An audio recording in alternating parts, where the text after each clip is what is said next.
I just dozed off in class for a second, and a stunning girl suddenly burst into the room. While I was still mesmerized by her beauty, she walked straight toward me. The bodyguards behind her grabbed my wrists and dragged me out without a word. "Hey, gorgeous! Who are you?"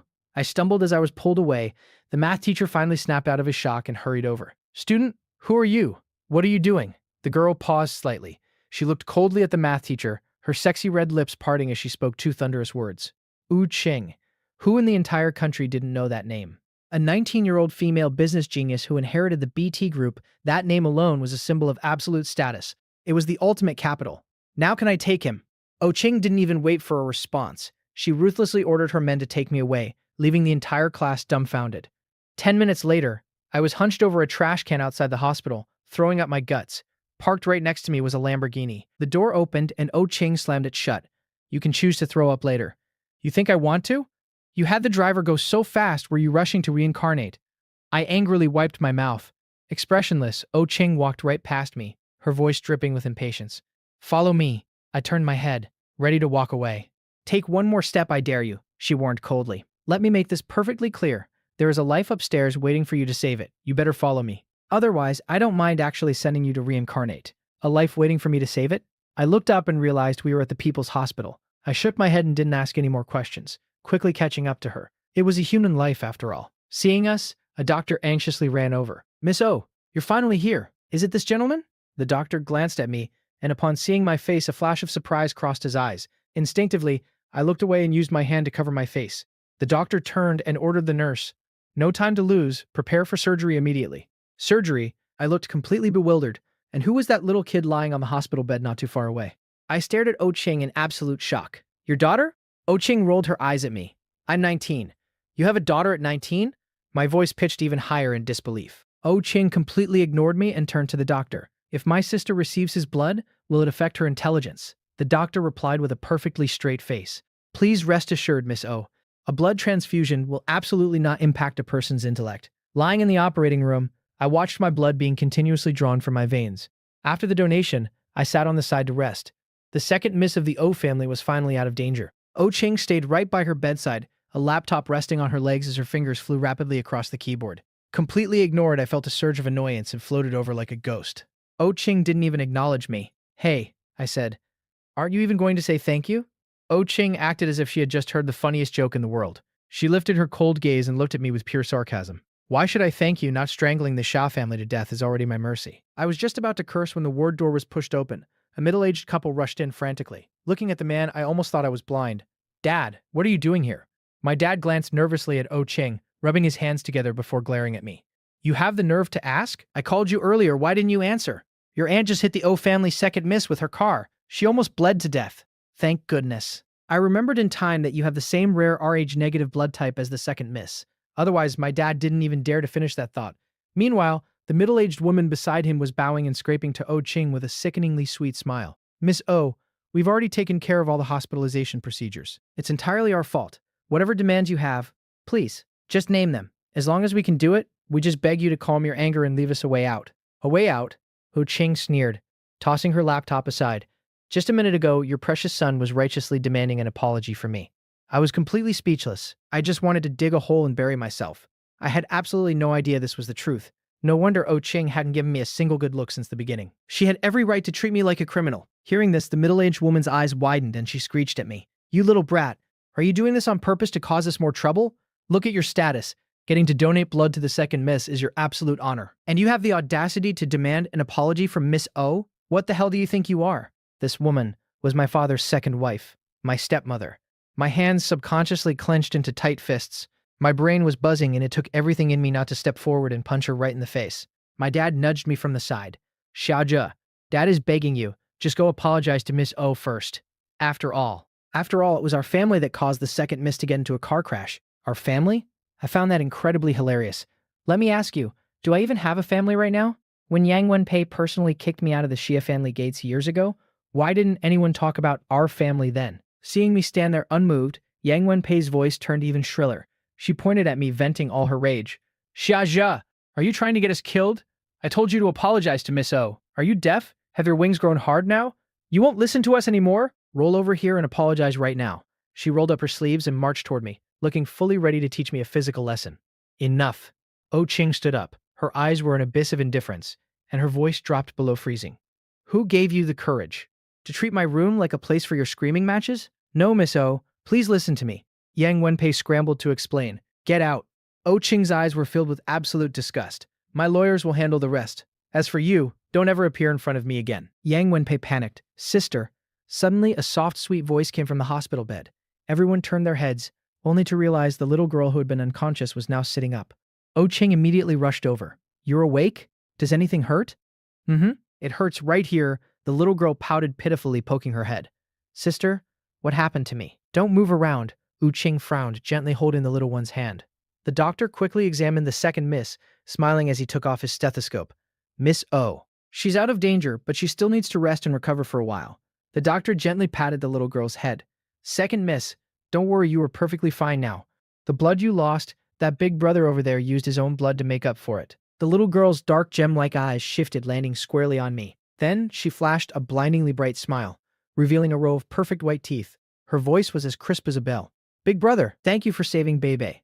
This little girl named Bebe was an absolute angel. I quickly covered my cheek with my hand and waved frantically. It's nothing, really.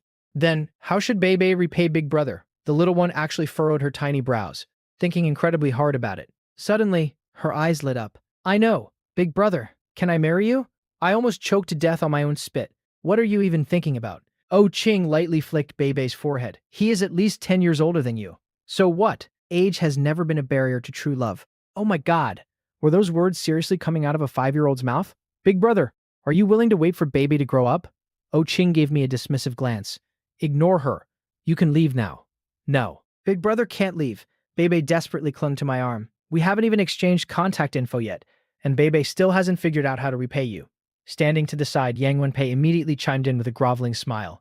No need for repayment. Second miss, it is his ultimate blessing to donate blood to you. Forget donating. As long as you're safe, draining him dry wouldn't matter at all. Who are you? Bebe turned her head, clearly confused. I am. Yang Wenpei quickly pushed my dad forward.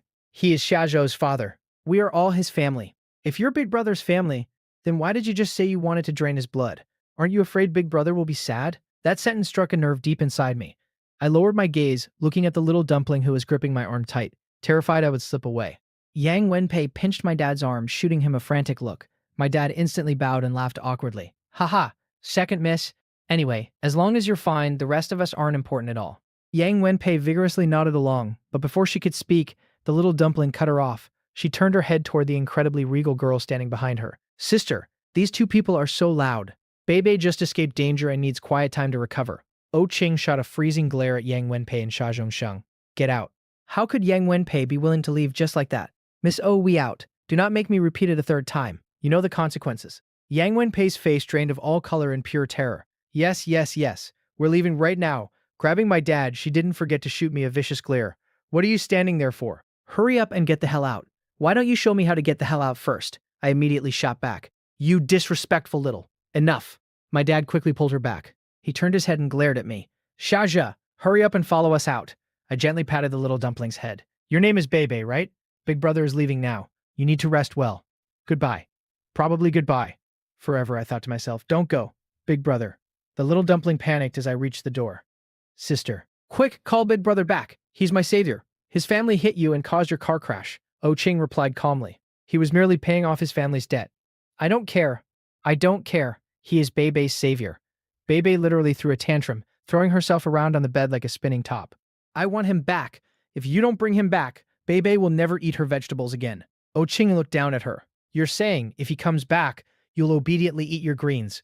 Bebe, the little schemer, instantly sat up straight. She started counting on her tiny fingers. If you bring Big Brother back, Bebe will gladly eat vegetables for a whole week. I absolutely won't be a picky eater. Oh Ching maintained her signature stone face. 1 month, take it or leave it. Bebe threw her arms around Oh Ching's thigh. Fine. 1 month it is. Sister is such a big meanie. Now hurry up and get him back. Bebe looked up at Oh Ching with the most pitiful puppy dog eyes. No rush. Oh Ching casually sat back down on the sofa, unhurriedly flipping open a book. Staring at the pages, she calmly said, I have my ways to make him come back on his own. Her eyes skimmed the text, but her mind was clearly elsewhere. That boy's face. Meanwhile, stepping out of the ward, Yang Wenpei erupted like a volcano. She spun around and glared at me with absolute fury. You little bastard. I take my eyes off you for a few days, and you're ready to tear the roof off. What kind of attitude was that in there? Do you have zero upbringing? How completely laughable. My hands clenched into tight fists, staring back at her with fierce defiance. Sorry, upbringing? A woman who climbed her way up by being a mistress has the nerve to talk to me about upbringing? Smack. A sharp slap instantly landed across my face. It burned like fire. I stared in utter disbelief at the man standing in front of Memi father, his hands still frozen midair. How dare you speak to your aunt like that? My dad roared, his face twisted in fury. She is your elder. What's wrong with her teaching you a lesson? Apologize to her right now. My shoulders trembled slightly. A tidal wave of overwhelming emotions crashed into my chest, and tears screamed to break free, but I forced them back. I shouldn't cry. The one who really deserved to cry wasn't me. Yang Wenpei crossed her arms, watching me gloat with the smug look of a villain who just won. Kids need to be beaten when they act out, otherwise they'll forget their own last name. I lifted my chin slightly, my voice dead. If I had a choice, I'd rather not have the surname Xia. How did I raise such an ungrateful wretch? Xia Zhengxiong's chest heaved violently. He raised his hand, ready to strike me again. But in the very next second, Mister, stop right there. A clear, bright voice echoed through the hall. My dad froze. The slap never landed, and I smoothly dodged out of the way. I turned my head in shock. Another stunning beauty. Was today my lucky day for meeting gorgeous women? Although I don't know what happened here, this is a public place, the beautiful girl said, her voice firm and ringing out clearly. I suggest you watch your behavior. Perhaps realizing his own impulsive actions but too prideful to admit fault, my dad simply glared at me and stormed off. Yang Wenpei shot me a look of pure disgust. Embarrassing. She quickly chased after him. The beautiful girl looked at me with concern. Are you okay? I shook my head, my voice full of gratitude. Thank you. But the moment she caught a glimpse of my full face, she looked surprised. Every single time someone saw my face and made that exact expression, I instinctively wanted to hide. I quickly lowered my head, using my hand to cover my face. Noticing my defensive movement, the girl quickly looked away and smiled gently. That's good. Good that you aren't hurt. Hurt? I was used to it. I had long grown numb to this cold, heartless family. Oh right, here, take this. She reached into her paper bag and pulled out a boiled egg. Use this to roll over your cheek. It'll help with the swelling. I hesitated for a second before reaching out and taking it. Thank you, you're welcome. She smiled warmly. I'll be going now. I watched her back until she completely disappeared down the hall. Only then did it hit me. I didn't even catch her name. Even though I didn't know who she was, I could just feel she was a genuinely kind person. Back in the ward, the door was pushed open. The little dumpling was resting her chin in her hands, pressing her face against the window to look down at the street. She was mumbling to herself. So weird. Why hasn't Big Brother come out yet? Bebe, a gentle voice called out. Bebe whipped her head around and smiled brightly. Sister Ye Wei. Ye Wei placed some food on the coffee table and sat on the sofa right next to Oh Ching. By the way, is there still no trace of him? Oh Ching's fingers paused over the pages of her book. None, she replied, her voice elegant but chillingly calm. It's like he vanished into thin air. I just breached the police database and there wasn't a single piece of valuable information. Don't rush it. We'll find him eventually, Ye Wei comforted her. By the time I walked out of the hospital, it was already 1 p.m. The moment I stepped out the doors, a sleek black Audi pulled up right in front of me. The window rolled down, revealing Xia Zhengxiong at the wheel, with Yang Wenpei sitting in the passenger seat. Your brother is waiting for us to eat, so I'm not dropping you off. Call a cab back to school yourself, Xia Zhengxiong said, pulling a crisp red 100 yuan bill from his wallet. He was just about to hand it to me when Yang Wenpei viciously snatched it away. She shot me a highly arrogant, sneering look, her voice dripping with malice. Take a cab? Do we just have too much money to burn? The third high school isn't even that far from here. Let him take the bus. Cab? Yeah, right. With that, she rolled the window straight up. Xia Zhengxiong looked like he wanted to say something, but one vicious glare from her shut him right up. The car sped away. Heh. I let out a speechless, hollow laugh. An Audi for them, a public bus for me. What a beautifully stark contrast. Having just donated a massive amount of blood, I was still feeling incredibly dizzy. I decided to just text my homeroom teacher and take the afternoon off. I wasn't going back to school today. Right now, I was absolutely furious. I was brimming with rage, and I desperately needed to vent. 15 minutes later, I stood there, an intimidating aura surrounding me, a gun gripped tightly in my hands.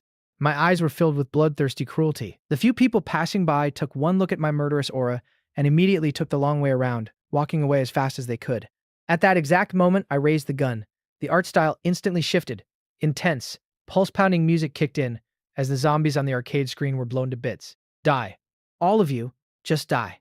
The arcade manager watched me absolutely sweating the machine, silently leaning against the wall. Are all young people this mentally unstable nowadays? After annihilating the digital horde, my chest finally felt a lot lighter. Just then, suddenly, my phone buzzed with a Weibo trending notification. Hacker God 07 may have resurfaced. What the F? I couldn't hold back a curse. With trembling fingers, I clicked on the trending topic. It was a live news update. Around 11 a.m., the city's C Police Department's database system was under attack. Some suspected it was the work of the legendary hacker god oh 07 from years ago. 5 years ago, that was the year oh 07 was most active on the internet. Unlike other hackers, 07 actually did a lot of good deeds. 5 years ago was also the absolute lowest point of my life. That was the year I found out about the existence of hacker god 07. oh 07 showed me that justice still existed in this world. But what kind of game was the god playing now? The police database? Was oh 07 looking for someone? oh 07 was an incredibly mysterious entity. The only piece of information about them on the entire internet was their gender. Female. Other than that, absolutely nothing was known. She was my idol. I wondered if I'd ever get to see the god's true face in my lifetime. I shoved my phone back into my pocket and headed home. At the very end of the alley, with a harsh creak, I pushed open a rusty iron gate. Inside the room on the left side of the single-story house, a pale middle-aged woman lay quietly. An oxygen mask was strapped over her nose. I forced a bright smile onto my face. "Mom, I'm back."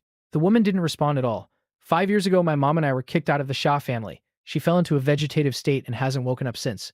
I walked up to her and started chattering away endlessly. "Mom, a lot happened today." I recounted every single detail of my day to her. Standing up, I tucked her in. "Mom, from now on, I will protect you well. You don't have to worry about me. I'm going to make dinner now. Sleep well." Turning around, I passed by the bathroom mirror and paused slightly. I stared at the face in the mirror, then raised my hand to cover my cheek again. I quickly walked past the mirror. Early next morning, I didn't sleep well at all last night. I actually dreamed of Oh Ching's terrifying face. In the dream, she grabbed me by the collar and said she was going to drain all my blood. What kind of messed up dream was that?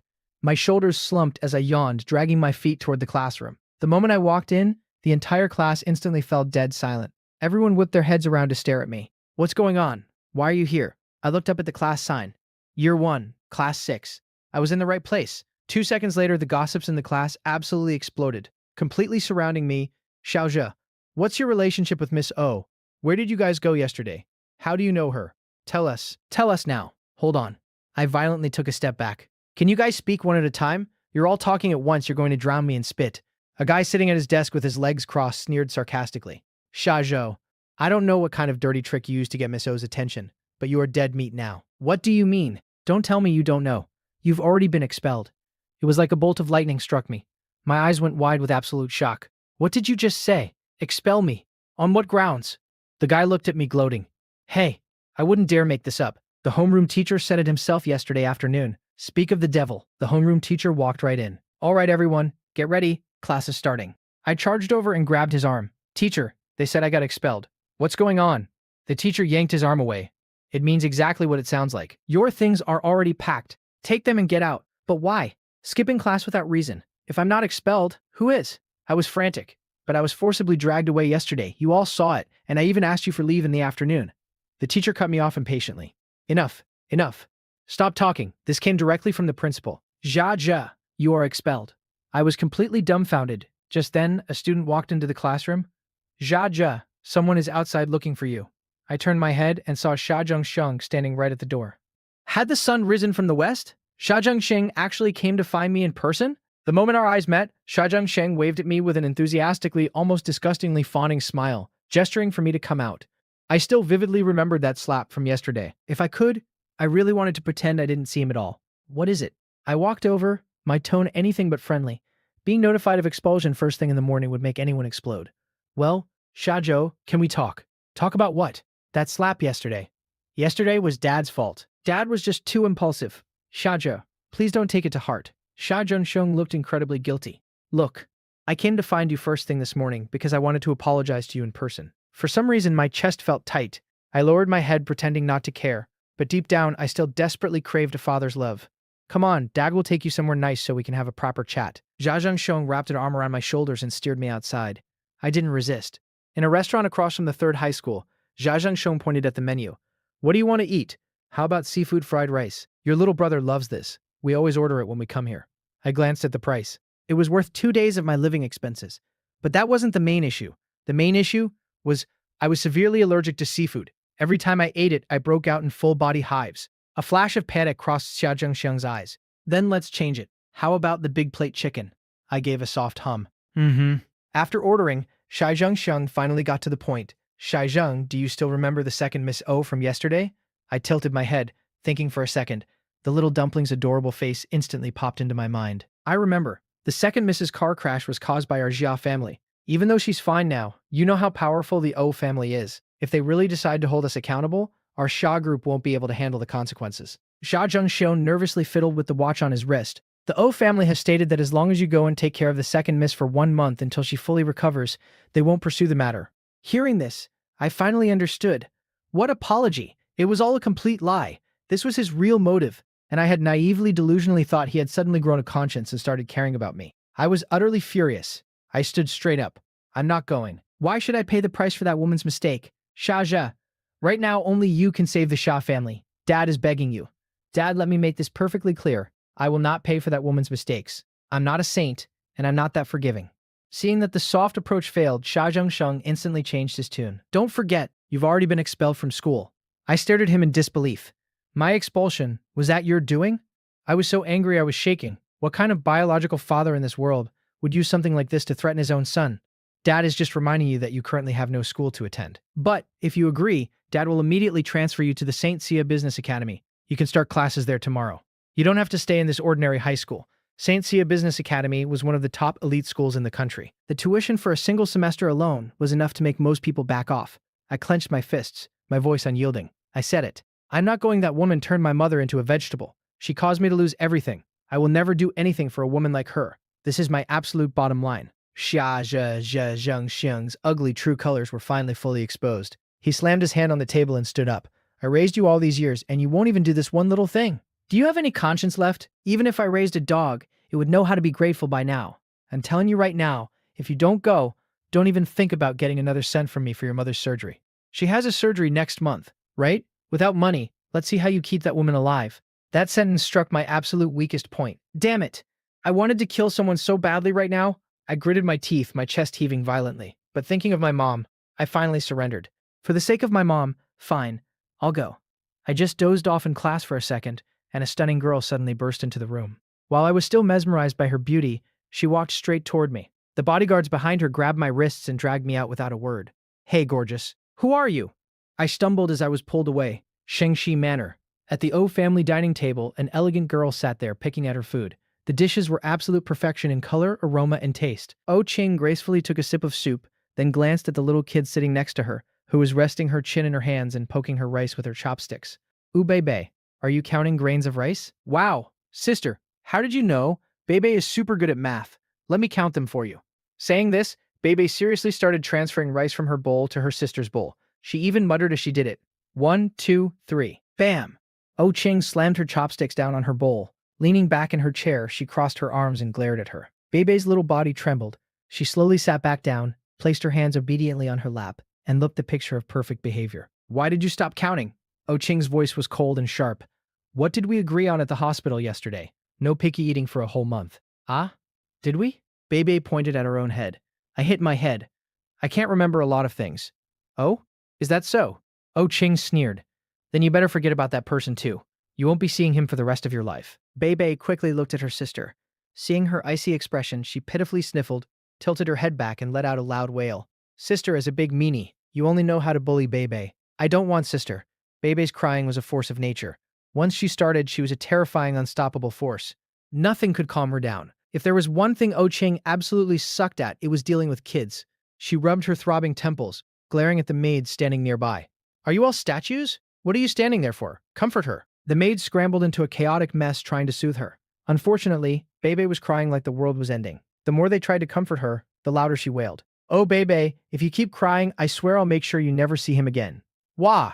Her crying volume leveled up again. The maids were internally screaming. Eldest miss, could you please stop making it worse right now? U Qing continued her cold threats. I'm warning you, don't try to threaten me with tears. You know I don't fall for that. The maids wanted to cry too. Please, just stop talking. Just then, the butler hurried over. Mr. Xia has arrived. Before O Qing could even speak, Bebe's crying stopped instantly. Why did you stop crying? O Qing gave Bebe a side-eye. The little dumpling's eyes were still wet with crystal-clear tears. She blinked her shiny gem-like eyes, her voice still thick with tears but now laced with pure joy. Is Big Brother really here? Quick, let him in. Wow. Her tears were basically on a switch. The butler waited for O Qing's order. O Qing unhurriedly took a napkin and wiped her mouth. Let him in. Yes. The sheer luxury of the O family villa practically blinded me. It was the kind of awe that strikes you right in the soul. I really was just a poor kid, living in a house this huge. Didn't they get lost? From a distance, I saw an incredibly regal girl sitting at the dining table. Wow, big brother. Bebe excitedly tried to jump out of her wheelchair. Even though the O family had private doctors and allowed her to recover at home, she had lost so much blood yesterday. Her leg was heavily bandaged, wrapped up like a little dumpling. Without help, she absolutely couldn't move, which made the little one frantic. Seeing my little angel Bebe, I felt my heart melting. I hurried over, squatted down, and smiled warmly. Bebe, how are you feeling today? How did you get discharged so fast? You looked so hurt yesterday, I thought you'd be in the hospital for days. Sister Ye said the hospital environment and the doctors aren't as nice to look at as our house. So Bebe came home to rest this morning. Not as nice to look at? My mouth twitched. I turned to look at the girl behind me and awkwardly scratched my sideburns before speaking politely. My dad already told me. I'll be taking good care of Bebe for this entire month, until her leg is fully healed. Yang Wenpei, hitting Oh Bebe like that. Honestly, if me taking care of the little dumpling for a month was enough compensation, the Jia group was getting off incredibly easy. But what could I do? Oh Bebe had been screaming morning, noon, and night to see the big brother who gave her his blood. Ching coldly retracted her gaze, elegantly picking up her spoon to continue drinking her soup, acting as if I didn't even exist. On the outside, I was smiling, but on the inside, I was cursing her out. So completely, utterly rude, the butler standing nearby quickly stepped in to dissolve the awkwardness. Mr. Shah, please try to persuade the second miss. She's already weak from the crash yesterday and needs nutrition, but our second miss is notoriously picky. No matter who tries, it's useless. Just now she was even scolded to tears by the eldest miss over her food. I finally noticed that the little dumpling still had tears in her eyes. My gaze then fell on the lavish spread on the table. I understood perfectly. I had already figured out my role before coming here. I immediately stood up. Excuse me, could I borrow the kitchen for a bit? The butler, seeing Oh Ching didn't object, nodded. Please follow me. 15 minutes later, I walked out carrying a small tray. On the tray, I had actually used food to create a bunch of cartoon characters. For example, I used rice and seaweed to shape several adorable little bear rice balls, and cut carrots and other vegetables into the shapes of small trees and flowers. Arranged on a plate like that, the food looked incredibly fun, and the overall visual appeal skyrocketed. Bebe, look! Bebe's eyes instantly sparkled. Do you want to try some? Yes. Yes. Bebe nodded frantically and started eating happily. Bebe was a sweet kid who didn't hold grudges. She looked adorably at Oh Ching.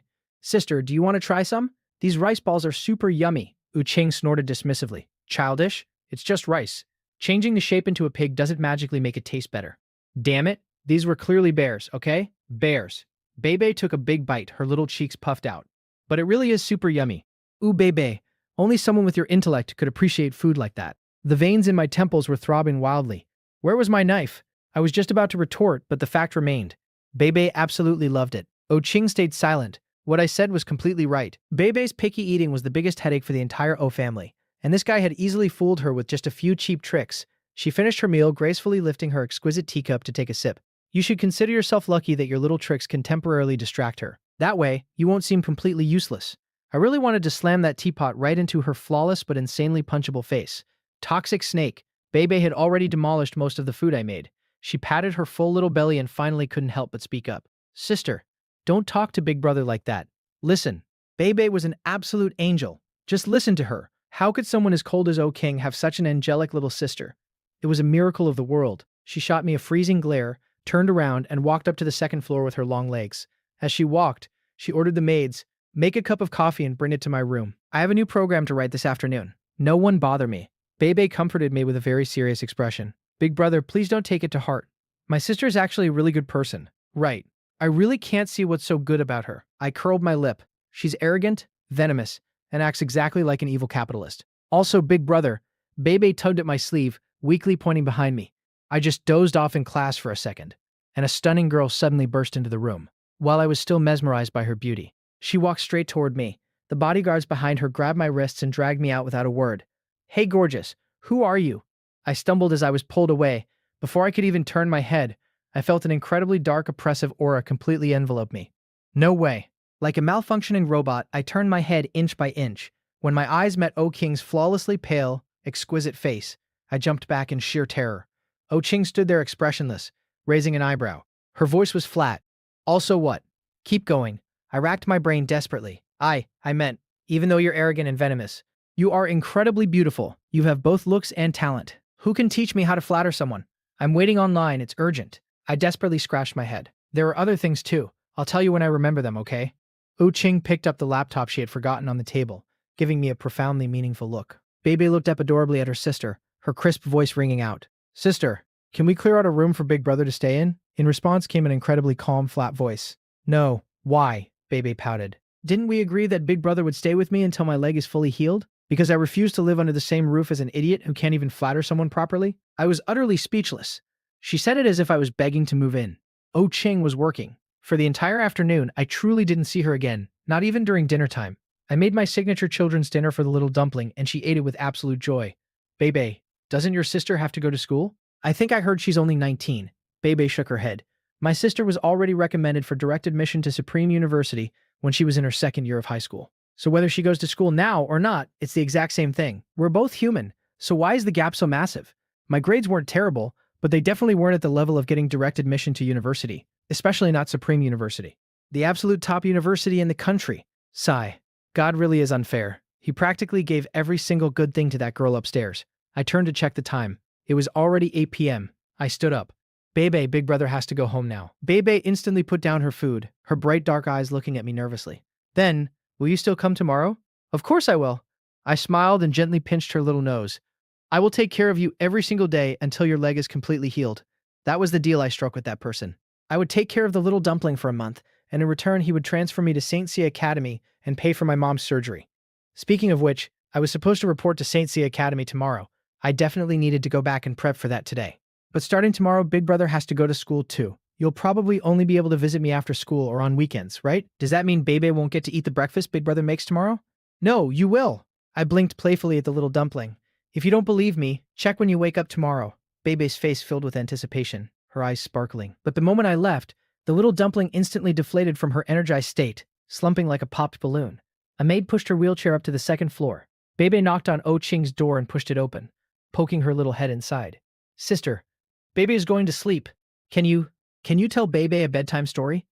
Ching had just finished writing her program, a trace of exhaustion coloring her flawless face. She stood up and reached over to turn off the desk lamp. All right, I'll tell you a story. By the time she finished coaxing her sister to sleep, it was already 10 p.m. Ching finally felt a slight pang of hunger. She went downstairs and walked into the kitchen. Opening the fridge, she immediately saw a plate placed in the most prominent spot. On it was my signature children's meal. Tomorrow morning, it just needs a quick reheat. This is what that guy made for Bebe. Her slender, pale fingers picked up the rice ball she had actively mocked just hours ago, as if possessed by a ghost. Awful. Despite saying that, Ching still finished the entire rice ball, bite by bite. Early next morning, uniform? Check. Textbooks? Check. Hair? I frantically ruffled my hair. Everything's check. Let's go. The weather was terrible today. A light, persistent drizzle was falling. Worried about traffic, I woke up an hour early and managed to catch the earliest bus. Then, I got off at the stop closest to the school and walked the rest of the way. At the gates of St. C Academy, sitting in the passenger seat of a black Audi was a handsome-looking teenage boy. What did you just say? Dad, why did you transfer him to my school? Why? Xia Zhengxing looked at him with an earnestly fawning expression. Simon, don't be mad. Please pay attention to your image. You have some level of fame now. Be careful of paparazzi. If he hadn't brought that up, it would have been fine. But the moment he did, Xia Siming's face scrunched up in fury. Fame? Are you joking? For the past 2 years, the only resources I've gotten are garbage movies and some no-name commercials. The way I am right now, I could walk down the street without sunglasses, and absolutely no one would recognize me. What paparazzi? Xia Siming's aggressive tone was exactly identical to his biological mother, Yang Wenpei. I call you dad, and this is how you treat me. You never fight for the good resources for me, and now you're putting that jinx in the same school as me? Are you planning to move him and his half-dead vegetable mother back into the Xia family next? Siming, I know you want to be a huge star, but the entertainment industry isn't as easy as you think. Even with money, without connections in the right network, it's useless. Xia Zhengsheng spoke awkwardly. For the past 2 years, he really had tried his hardest to fulfill his precious son's dream of becoming a star. He had thrown away so much money. Sometimes, whether you make it big or not, really just depends on fate. Xia Siming was so furious he wanted to smash everything in his hands onto the ground. He could become a massive star 5 years ago. Why can't I do it now? I think you're doing this on purpose. Have you completely forgotten all the hardships and grievances my mom and I suffered in the early years? Seeing Xia Siming throw a tantrum, Xia Zhengxiong immediately started groveling. Dad knows I wronged you and your mother. That's why I want to double my compensation to both of you. In this house right now, whatever your mother says goes. Whatever you want, Dad buys it without a second word. Even with all that, you still blame Dad? Sha Shang looked incredibly helpless. Haven't I been explaining this the whole time? It's all because your mother hit the O family's second miss. They specifically demanded your brother take care of her. If I didn't use some tricks and give your brother a little sweetener, do you think he'd obediently listen to me? He is not my brother. I don't have a brother like him. Sha Saming grew even angrier the more he spoke. All right, you don't. You don't. Sha Zhangsheng immediately agreed with Sha Saming. My precious son, please don't be angry, okay? Dad understands your dream of becoming a huge star. Dad will work hard to pull more resources for you. We are still young, just be patient. The day you blow up will come, right? As for your brother, just pretend you don't know him at school. Anyway, the most important person to Dad is only you. Really? Sha Ximing frowned. Sha Zhangsheng smiled comfortingly. Of course it's true. All right, hurry up and go to school. Take the umbrella. Don't catch a cold. Only then did Sha Ximing push the car door open his umbrella and walk toward the school. From a distance, he spotted that familiar and entirely repulsive figure. Jia Siming curled his lip and quickly walked over with his umbrella. Meanwhile, I felt like I had walked 100,000 miles just to finally reach the school gates. Because I had been walking in the rain for so long, my shoes were completely soaked and I looked like a mess. Suddenly, someone violently bumped into me. I stumbled forward, dropping my umbrella to the ground. Frowning, I turned around. The very next second, I completely froze. Sha Siming. Compared to my disheveled state, this half-brother of mine looked incredibly put together. Seeing me and Sha Siming, the surrounding students started whispering and pointing as they walked by. Hey, isn't that Sha Siming from year 1? He's so handsome. I heard he shot a bunch of commercials. Who's that guy next to him? I've never seen him before. Do they have beef or something? Then came the sudden hushed whispers. Hey, did you see? That guy has a massive scar on his face. Oh my god. I panicked, desperately grabbing the hair by my temples to cover the scar on my forehead. Even though I tried to hide it, it still faintly peeked through. One look, and it was shocking to see. For the past 5 years, the thing I feared the absolute most was people looking at me. With the exact look they'd give a monster. Seeing my panicked, embarrassed state, Shazming thoroughly enjoyed the moment. A rush of vindictive pleasure filled his heart. Shaza, you deserve this. The rain continued to fall relentlessly, slowly soaking my face. A profound wave of sorrow swelled in my chest. Right at that moment, the rain falling on my head was suddenly blocked. I looked up, staring in shock at the umbrella held over me. Then, my eyes landed on the gentle, elegant girl standing right in front of me. My jaw dropped. It's you. The surrounding area instantly exploded. It's the school idol Ye Wei. Wow, she's breathtakingly beautiful today too. Her smile is so warm. Wait a minute. Why is Ye Wei shielding that guy from the rain? The small umbrella enclosed Ye Wei and me in a tiny private space. Her school uniform was spotless. A faint, elegant smile graced her soft, beautiful face. Her voice was gentle, clear, and incredibly pleasant. The rain is getting heavier. If you don't use an umbrella, you'll catch a cold. Thank you. Yi Wei smiled faintly. Why is your opening line always that same sentence every time we meet? Is it? It actually seemed like it was. Compared to that day, her neat high ponytail added a hint of heroic spirit to her gentle beauty. This was our second time meeting, and every single time she appeared just like an angel. Standing on the side, Sha Siming was completely dumbfounded. Ye Wei, why would those two— who can explain what the hell is going on here? Why would the school idol know someone like Sha Zhe? Ye Wei was one of the 3 absolutely famous school idols of St. Sia Academy. I just dozed off in class for a second, and a stunning girl suddenly burst into the room. While I was still mesmerized by her beauty, she walked straight toward me. Ye Wei acted as if she couldn't even see Sha Siming, her complete focus resting entirely on me. Did you just transfer to St. Sia Academy today? Mm-hmm. I nodded. Which class? Year 1, Class 4. I'll take you to your classroom. St. Sia is huge. If it's your first time here, it's very easy to get lost. Okay, thank you. I looked at her, a wave of genuine warmth swelling in my chest. I had long heard that St. Sia was like a massive maze divided into several districts. If I tried to find it myself, who knows how long it would take. And so, under the incredibly envious and hateful gazes of the crowd, Ye Wei held the umbrella, and we walked away side by side. How is this possible? Why would the school idol take such good care of that guy? What right does Sha Zhou have? Completely ignored on the sidelines, Sha Seiming was so furious he almost coughed up blood. The rain continued to patter against the umbrella. Walking through the campus, I slightly turned my head to look at the warm girl beside me. Oh right, I still don't know your name. I'm Sha Zhou. Ye Wei repeated my surname softly. Sha? What's wrong? Nothing. I just feel like you look very similar to someone. Ye Wei's pale, slender fingers gripped the black umbrella handle. She turned her head and softly spoke a name. Summer. 5 years ago, 3 young boys barely in their double digits formed an idol group and officially debuted in the entertainment industry. The group was called Leftover Light Years, and the boy named Summer was the captain of that group. Back then, the 3 boys of Leftover Light Years relied on their handsome looks and unique voices to instantly skyrocket to fame across the entire country. Unfortunately, the good times didn't last. In less than a year, news suddenly broke out that the Captain Summer had been severely disfigured in a car crash. From then on, he completely withdrew from the entertainment industry. To this day, there hasn't been a single piece of news about him. That once massively popular idol group slowly faded from the public eye. Hearing Yewei call out the name Summer, my footsteps hitched. You know them? I quickly turned my face away. I haven't heard of them. Is that so? He used to be a star. Very popular. I don't really pay attention to the entertainment industry. Besides, that was so long ago. The pattering rain carried a hint of melancholy. Yi Wei didn't press the subject any further. We had reached the entrance of the teaching building. She closed the umbrella gently. Just head up from here and you're there. I waved at her, said a simple goodbye, and walked inside. Thinking about what Ye Wei just said, I pondered for a moment. I pulled my phone out of my pocket. Hesitating for a second, I opened Weibo and logged into an account named Summer that hadn't been touched in a very, very long time. The verification info for the account clearly read, Leftover Lightyear's Group Captain, Singer. This Weibo account hadn't updated a single thing in 5 years. Checking the homepage visitors from yesterday, it was barely 100 or 200 people. That's exactly how incredibly fast-paced and fickle the entertainment industry is. 5 years is more than enough time to completely forget a person. I lowered my gaze. So what if I was massively popular once? Look at me now. I still have absolutely nothing. My phone suddenly rang, making me jump. Hello? Shaja. A clear voice rang out from the other side. En Chuan. The guy on the phone was En Chuan, my absolute best friend who I grew up with. How have you been lately? Surviving, I guess. Barely, I said with a wave of helplessness. Calling me at this hour.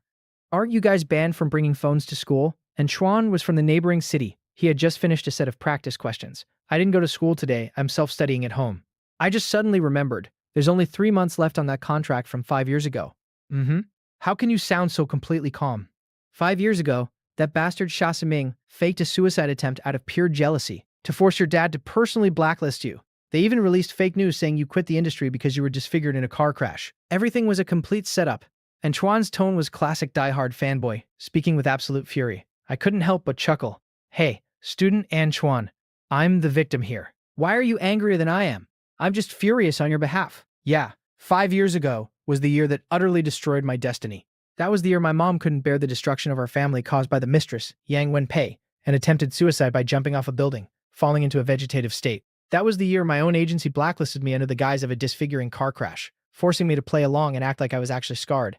For the past 5 years, I haven't been allowed to appear in public as a star, or else I'd have to pay astronomical breach of contract fees.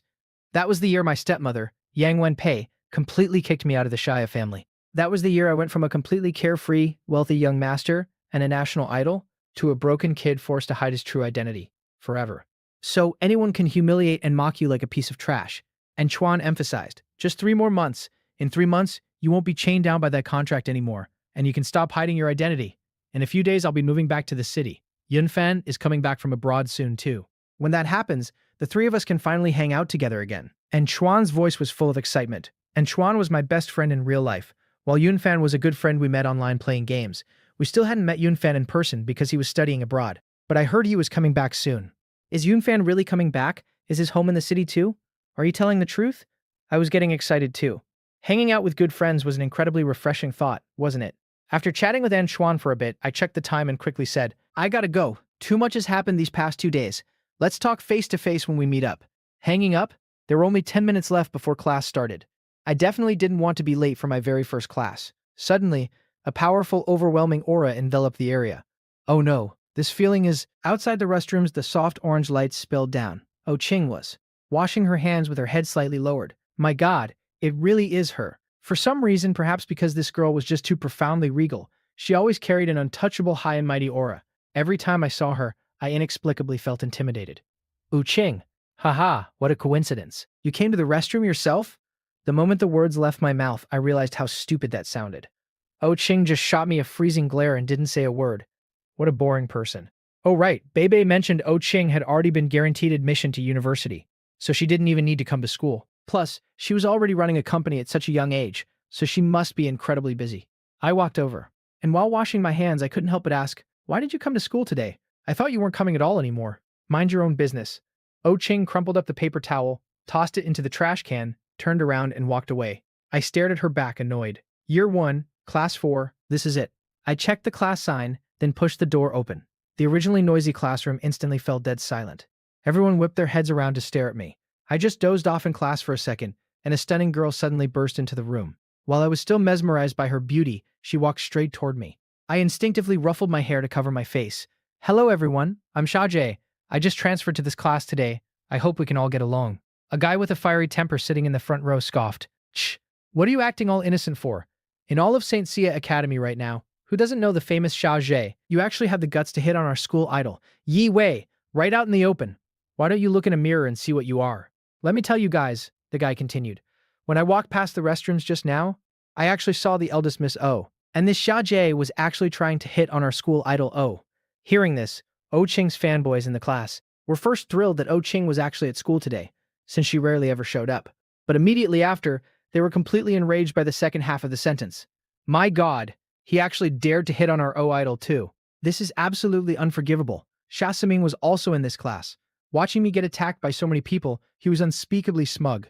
Standing at the door, watching the entire class laugh at me, my grip tightened on my backpack straps, the smile I had initially forced onto my face slowly vanished. Ignoring them all, I walked in coldly, picked an empty seat in the back row, and sat down casually. He's acting like this again? Sitting near the front, Xia Siming glared at me. Instead of pissing me off, he'd completely enraged himself. The thing he hated the absolute most was this exact look of mine. What is he acting so cool for? He's just a disfigured loser. Being despised by so many people, how could he not be furious? He's probably dying of rage inside, just pretending not to care on the outside. What a hypocrite. During the break, I got up to go to the restroom. As I turned the corner to head down the stairs, I bumped straight into someone. Looking up, I was extremely annoyed. Xia Siming, what do you want now? I don't have time to argue with you. Saying that, I tried to walk around him. Xia Siming violently grabbed my arm. Shaza, you better honestly tell me what your relationship with O Ching is. Otherwise, I'll have someone break your legs. What does my relationship with her have to do with you? Still acting tough? Xia Siming glared at me viciously, his face contorting. I'm warning you, don't push your luck. Wu Qing is my future girlfriend. You better stay the hell away from her. I sneered coldly, deliberately trying to piss him off. Oh, forgot to tell you. O Qing and I see each other every single day, and her little sister absolutely adores me. Furious, Xia Siming swung a fist ready to punch me, but I easily caught his wrist and shoved him aside. Just then, the sound of footsteps and chatter echoed from the bottom of the stairs. Several students were walking up, laughing and talking. Xia Siming suddenly let out a sharp cry and rapidly stumbled backward. With a dramatic scream, Xia Siming completely tumbled down the stairs. No way. I was stunned. Oh my God, what happened? Siming, quick, get him to the hospital. The surrounding students descended into absolute chaos. Supported by a group of students, Xia Siming sat up. His eyes were filled with tears of grievance. Student Xia, why did you push me? My mind went blank for a split second before instinct took over. You're lying? I didn't push you at all. Still denying it? We all saw it with our own eyes. Exactly. You pushed Siming down the stairs. We saw it clearly. The surrounding students immediately stood up for Xia Siming. Meanwhile, Xia Siming, covered in bruises and keeping his head down, subtly curled his lips into a victorious smirk upon hearing the crowd condemn me. I frowned deeply. I didn't push him. If you don't believe me, you can go check the security cameras. Oh crap, I forgot about the cameras. Xia Siming's face instantly darkened. He simply closed his eyes and played dead. Oh my God, Siming passed out, inside a VIP ward at the hospital. Get your ass in here, Xia Zhangxiang roared furiously. Pointing at Xia Siming, who was currently lying comfortably in the hospital bed, he screamed, Look at what you did to your brother. Did you eat a leopard's heart to get this kind of guts? How dare you push him? My shoulder throbbed where he had grabbed me. I said it before, I didn't push him. He rolled down himself. Xia Siming immediately cried out in protest. If you didn't push me, did I just want to hurt myself? Why would I do that? Suddenly, the ward door burst open. Yang Shurong hurried in. Her face was fraught with panic. Baby, are you okay? Where are you hurt? Let mommy see. After checking on him, Yang Shurong whipped around. Even her heavy makeup couldn't hide the venomous look on her face. You again, Xia, you dared to push my son down the stairs. I think you're tired of living. I'm going to beat you to death today. I clenched my fists tightly, staring at her coldly. Try touching me. You. Yang Shurong pointed at me, then immediately turned to Xia Zhengsheng and started wailing. Husband, look at this good son you and your ex-wife raised. Is he trying to force us mother and son to our deaths? Fine. My son and I will pack our bags and leave the Xia family right now. Xia Zhengxiong was so furious he was literally jumping. He looked around wildly, grabbed a stool near the bed and raised it to smash it over me. He roared, Apologize to your aunt and Siming right now. Disappointment reached its absolute peak. Instead of being afraid, I actually laughed. I spoke with pure defiance. I did nothing wrong. Why should I apologize? Good. You just wait. I'm going to beat you until you submit today, Xia Zhengsheng said, furiously glaring at me. He grabbed the chair next to him and marched toward me. Bam! The ward door was suddenly kicked open. Sha Sheng froze mid-action. He turned his head. Standing at the door was a massive group of bodyguards. I just dozed off in class for a second, and a stunning girl suddenly burst into the room.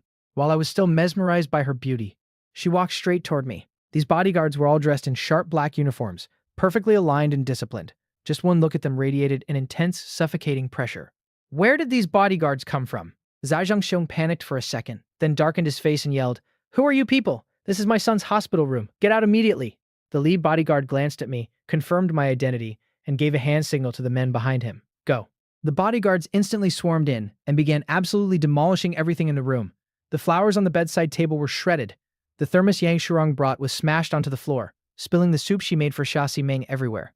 Xia Ximing's backpack was violently ripped open and smashed into the wall with a deafening crash, instantly shattering into pieces. Xia Ximing's face drained of all color. He froze completely in place. A tiny shallow scratch on his cheek began to bleed.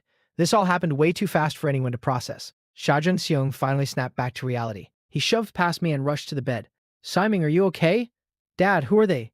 I was so scared, that chair almost hit me. Is my face ruined?" My face. This time he wasn't acting. He was genuinely terrified.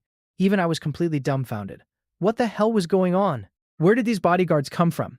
Oddly enough, the bodyguards completely ignored me. One of them even pulled up a chair for me. "Mr. Shaja, please have a seat." They were literally inviting me to watch the show. I was utterly confused. What kind of play was this? Who exactly are you people? Xia Zhangsheng roared in fury. "You hurt my son's face. He's a star. He could have a gig at any moment. If you ruin his face, can you afford the consequences?" Yang Shirong also shrieked at the top of her lungs. "Where did you street thugs come from? Do you know my son makes tens of thousands per gig? And you dare destroy our room like this? I'm calling the cops right now. Nobody leaves. You're all staying here to pay for this." The lead bodyguard, wearing a Bluetooth earpiece, walked over to the window. Without a trace of emotion, he accurately relayed the entire conversation. "Eldest miss, they said Xia Siming is a star and makes tens of thousands per gig."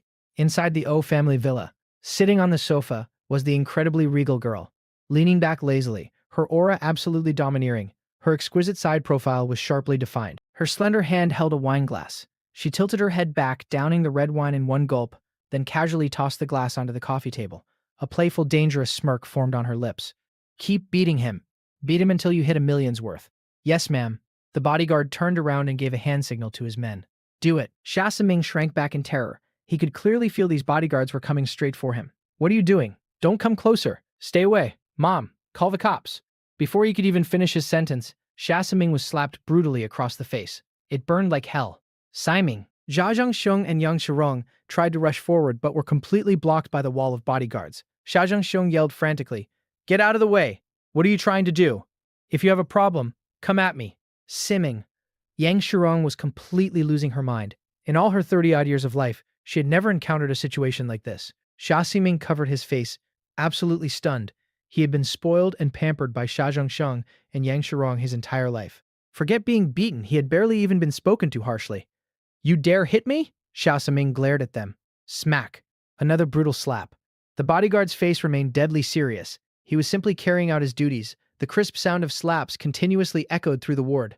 Xia Zhangxiong and Yang Shirong's helpless screams. Hearing this, Bebe instantly raised her bright, sparkling eyes, looking incredibly nervous. "Sister, do you think Big Brother made it home?"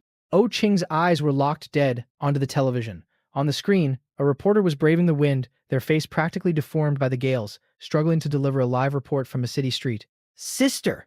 Bebe forcefully waved her little hands in front of Oh Ching's face. Who would still be outside in weather like this? Even an idiot knows to take cover. Oh Ching raised her hand, ready to change the channel. But in the very next second, a familiar figure appeared behind the reporter on screen. Oh Ching's eyes narrowed instantly. Bebe pointed at the TV in shock. "Wait, was that Big Brother just now?" Click.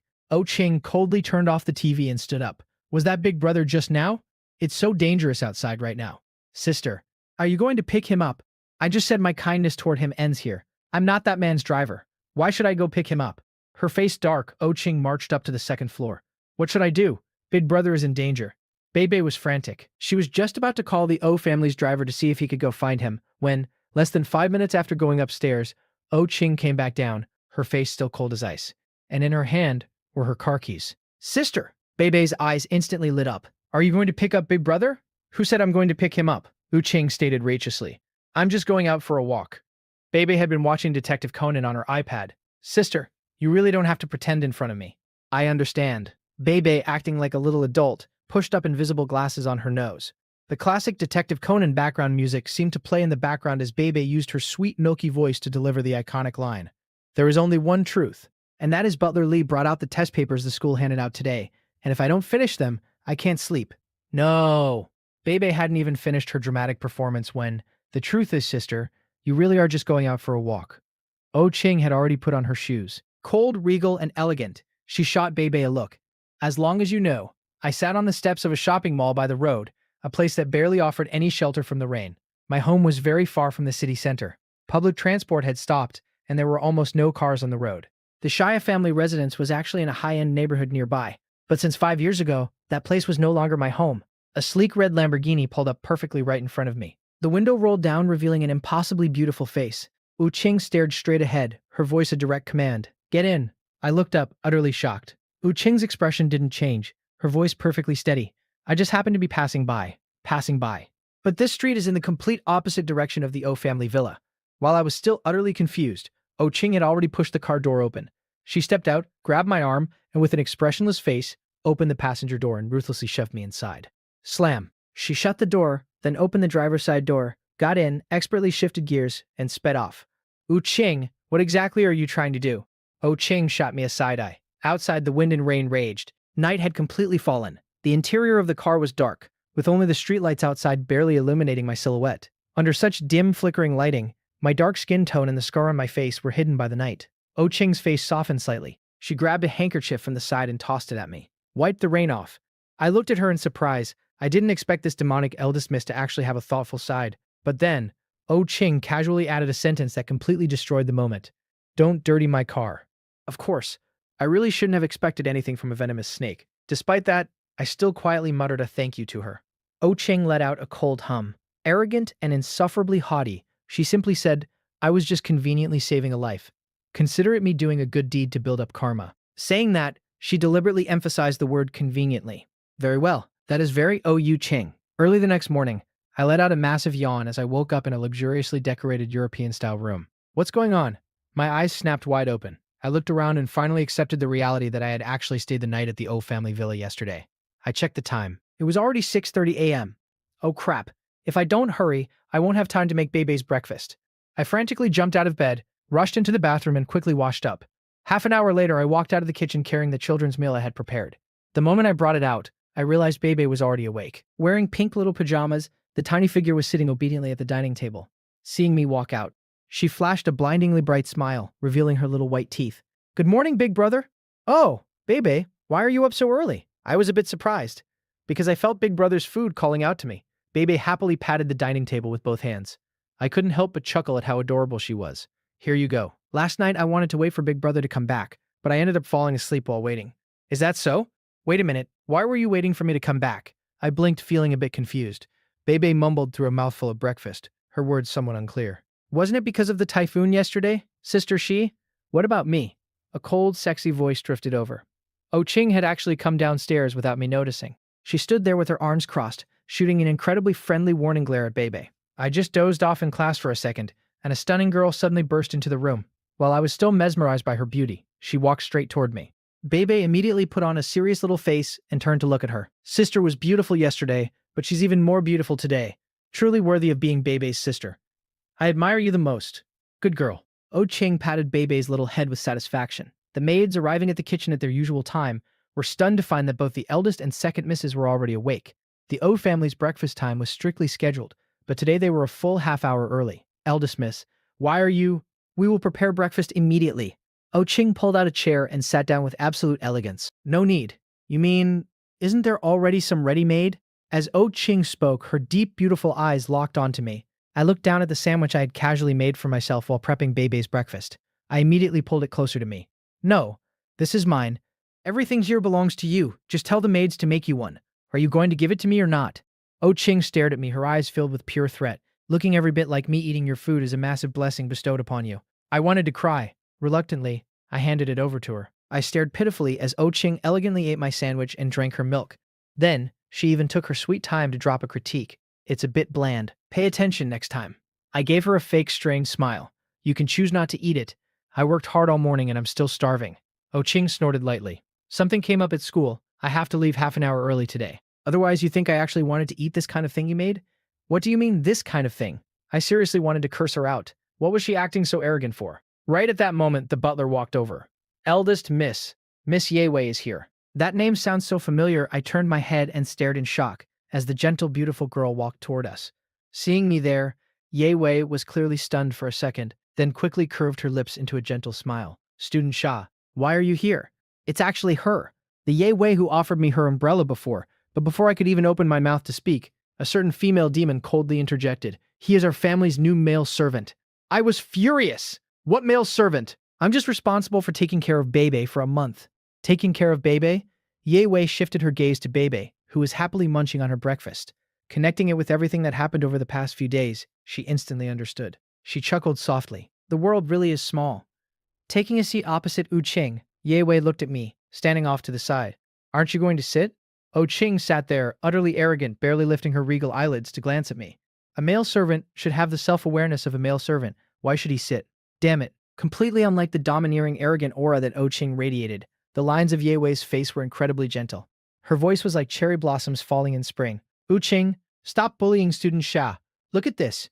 This is what you call an angelic beauty. You're both beautiful, so why is the gap in personality so massive? I piled on my brightest smile and looked at her. Student Ye Wei, you really are a great person. Compared to you, certain people are simply dirt on the ground. Xia Zhou, do you want to die? Her freezing voice instantly plunged me into an abyss of ice. I hugged my arms and quickly scrambled to hide behind Ye Wei. I rolled my eyes at Oh Qing. I didn't even say your name. Why are you so pressed? Oh Qing coldly slammed her cup down on the table. Get over here. No, Xia. Don't force me to come over there myself. Caught in the middle, Ye Wei was completely helpless. All right, you two. Stop fighting. Oh Qing, he's our classmate after all. Oh Qing sneered coldly. Crossing her arms, she glared at me. He's stupid, dense, and has a ridiculously stubborn personality. Did you forget who saved you from the typhoon last night? Wu Qing's gaze was locked dead onto me hiding behind Ye Wei. Found a new backer this fast, huh? Ingrate. Ye Wei cleared her throat lightly. Jokes aside, there are a lot of things to handle at school today. We should head out soon. The Imperial Manor was about a 20-minute drive from the school, and there was absolutely no public transportation nearby. I didn't dare hope that Oh Qing would be kind enough to give me a ride. Student Ye Wei, could I hitch a ride? Of course, thank you. You really are the best. The Ye family villa and the O family villa were very close, both located within the same massive manor. 2 sports cars were parked out front, one behind the other. Oh Qing, expressionless, opened her car door and got in. Through her rearview mirror, she watched me get into Ye Wei's car. Oh Qing coldly withdrew her gaze, shifted gears, and completely slammed the gas pedal to the floor. Vroom! The Lamborghini shot out like a fired arrow, disappearing from sight in an instant. I looked up at Oh Qing's rapidly vanishing car. She's driving that fast. Does she have a death wish? Ye Wei got into the car. It felt like sunlight had poured into the entire vehicle. Her aura was just incredibly warm. Right on cue, my stomach let out a loud rumble. Ye Wei paused for a second, then laughed softly. I didn't have time to eat breakfast this morning. Why didn't you eat? I said dejectedly. I only made one sandwich and Oh Qing snatched it. Saying that, I looked at Ye Wei with intense curiosity. Student Ye Wei, getting along with someone like Oh Qing must be exhausting, right? Not at all. Actually, if you spend enough time with her, you'll discover she has many admirable qualities. I was utterly speechless. Like her venomous tongue? Aside from that making me admire her, I basically haven't found a single other quality. Ye Wei laughed at my comment again. As we spoke, the car had already exited the manor and merged onto the bustling city streets. We hadn't been driving for long when Ye Wei slowly pulled the car over to the side of the road. Wait here for me for a second. I was just taking a quick nap in class when a beautiful girl suddenly walked in. Before I could even process her beauty, she came straight toward me. I bought you breakfast. I opened the paper bag to find a warm burger and soy milk. Yei Wei, you're too kind, she offered a gentle smile. Just call me Wei Wei. Thank you, Wei Wei. But the mood completely shifted the moment I walked into the main classroom. Sha Samin was sitting there surrounded by a massive crowd of students. Yesterday, that jerk fell down the stairs and completely framed me, claiming I pushed him. Now, I was the public enemy of the class. Every single student, guys and girls alike, took his side. The moment they saw me walk through the door, every single glare locked onto me. Shaje, you still have the nerve to show your face, someone yelled. Look at what you did to him. His face is swollen. He's a celebrity. His face is his livelihood. Do you think everyone is an ugly freak like you? Sha Saming sat there playing the perfect victim. I casually tossed my backpack onto the desk and sneered. Relying on his face? No wonder he's been crawling around the entertainment industry for years and is still a nameless D-list extra. Clearly, he has absolutely no talent. Sha Siming's eyes snapped up, burning with rage. That struck his ultimate sore spot. 5 years ago, I was barely 10 years old and already a massive superstar. But him? After years of struggling, he was still a pathetic nobody with just a few thousand followers. Even though my face is ruined now, even though I've been blacklisted, Sha Siming was still completely irrelevant. The surrounding students immediately jumped to their idol's defense, glaring at me. "What is wrong with you? I've never seen anyone so shameless," one girl shouted. "Siming is handsome. Even if he isn't a megastar yet, he's definitely not someone an ugly monster like you can mock. If you're so capable, why don't you try being an actor? You couldn't even make it as an extra." The girls in the class fiercely defended their Prince Charming. Ugly people really do cause the most trouble. Why don't you look in a mirror and see what you actually look like? I just shrugged my shoulders indifferently. Is that so? I know exactly what I look like, but nobody can predict the future. I just hope you all don't end up slapping your own faces later. Shaja, do you honestly think that looking like that you can still compete with me? Seeming, don't lower yourself to that freak's level, a student comforted him. We all support you. We know you're going to make it big one day. And when you do, that ugly loser is going to be humiliated. But anyway, why didn't you stay home and rest for a few more days? Sha Siming snapped out of his glare and gently touched his slightly swollen face. Just yesterday, out of nowhere, a group of men in black had slapped him relentlessly. When had he ever suffered such intense humiliation? It was absolutely infuriating. Truthfully, he didn't even want to come to school today. But today was the official recruitment day for the drama club, and he couldn't afford to miss it. The St. Sia Academy Drama Club was the ultimate dream for anyone wanting to become a star. Even top-tier directors from the entertainment industry would visit to scout for talent. And the most important reason of all, the president of the drama club was the insanely popular idol Ji Yanxi. Who was Ji Yanxi? Just a year ago, she starred in a massive hit teen drama, and her popularity exploded overnight. Ever since then, every little thing she did instantly climbed to the top 3 of the trending searches. She was the undisputed queen of popular idols. If he could just get into her drama club, his future stardom was guaranteed. Xia Ximing secretly clenched his fists, determined to get in no matter what. Later, during chemistry class, I was completely losing the battle against science. I was dozing off again when my phone suddenly started vibrating like crazy in my pocket. I jolted awake, quickly glancing up to make sure the teacher hadn't noticed. I hastily pulled out my phone and checked the group chat. It was just me, my best friend An Xuan, and Yun Fan, who was currently studying abroad. "Xia Zhe, get out here right now. Where are you?" Yun Fan was spamming the chat.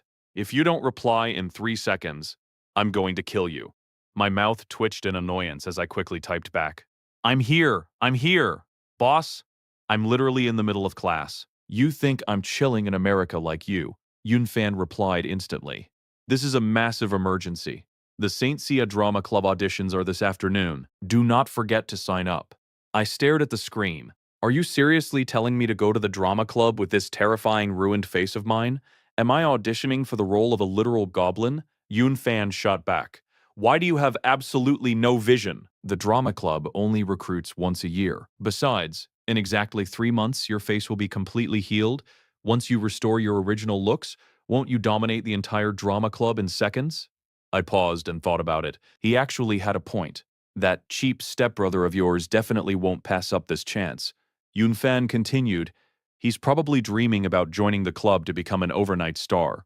Go there. Get in now, and in 3 months, absolutely crush him."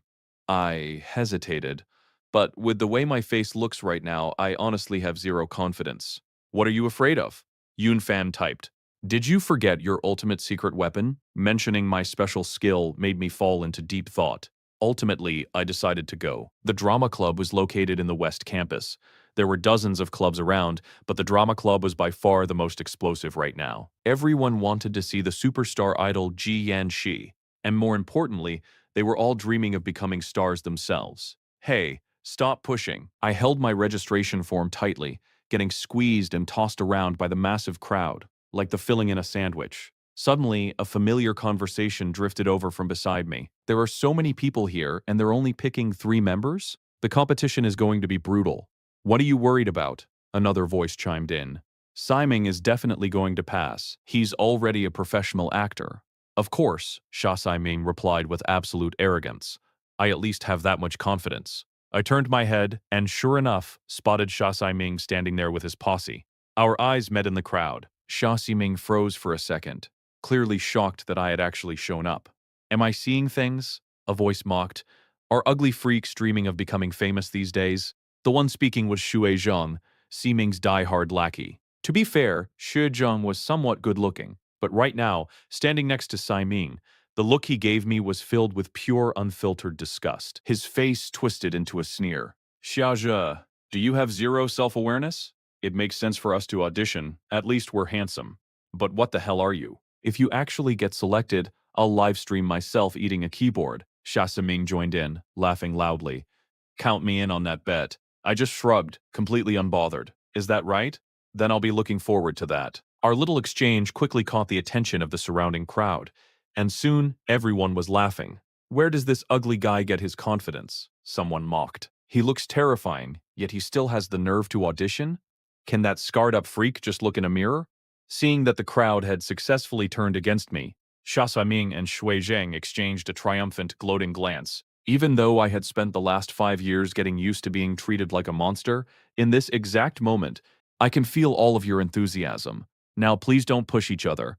Line up in order, head inside, and wait for your auditions. I hope you all do your absolute best. I'll be waiting for you in the final round of interviews. With that, she blew a playful flying kiss to the crowd below. Instantly, all the guys in the courtyard completely lost their minds. Cameras flashed like crazy, and people started screaming at the top of their lungs. Goddess, I love you!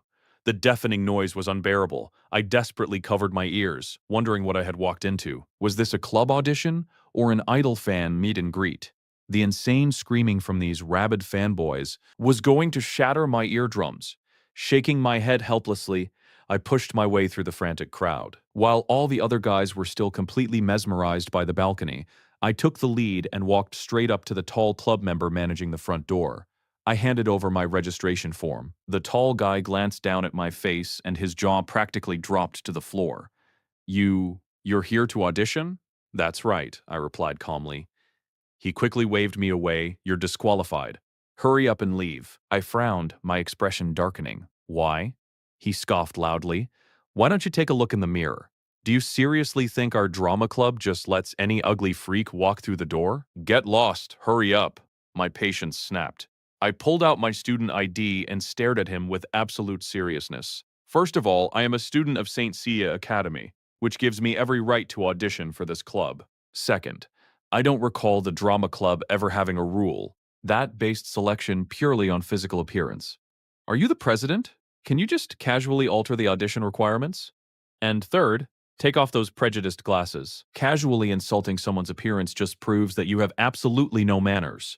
The tall club member was completely dumbfounded. I didn't say another word, just staring him down fearlessly.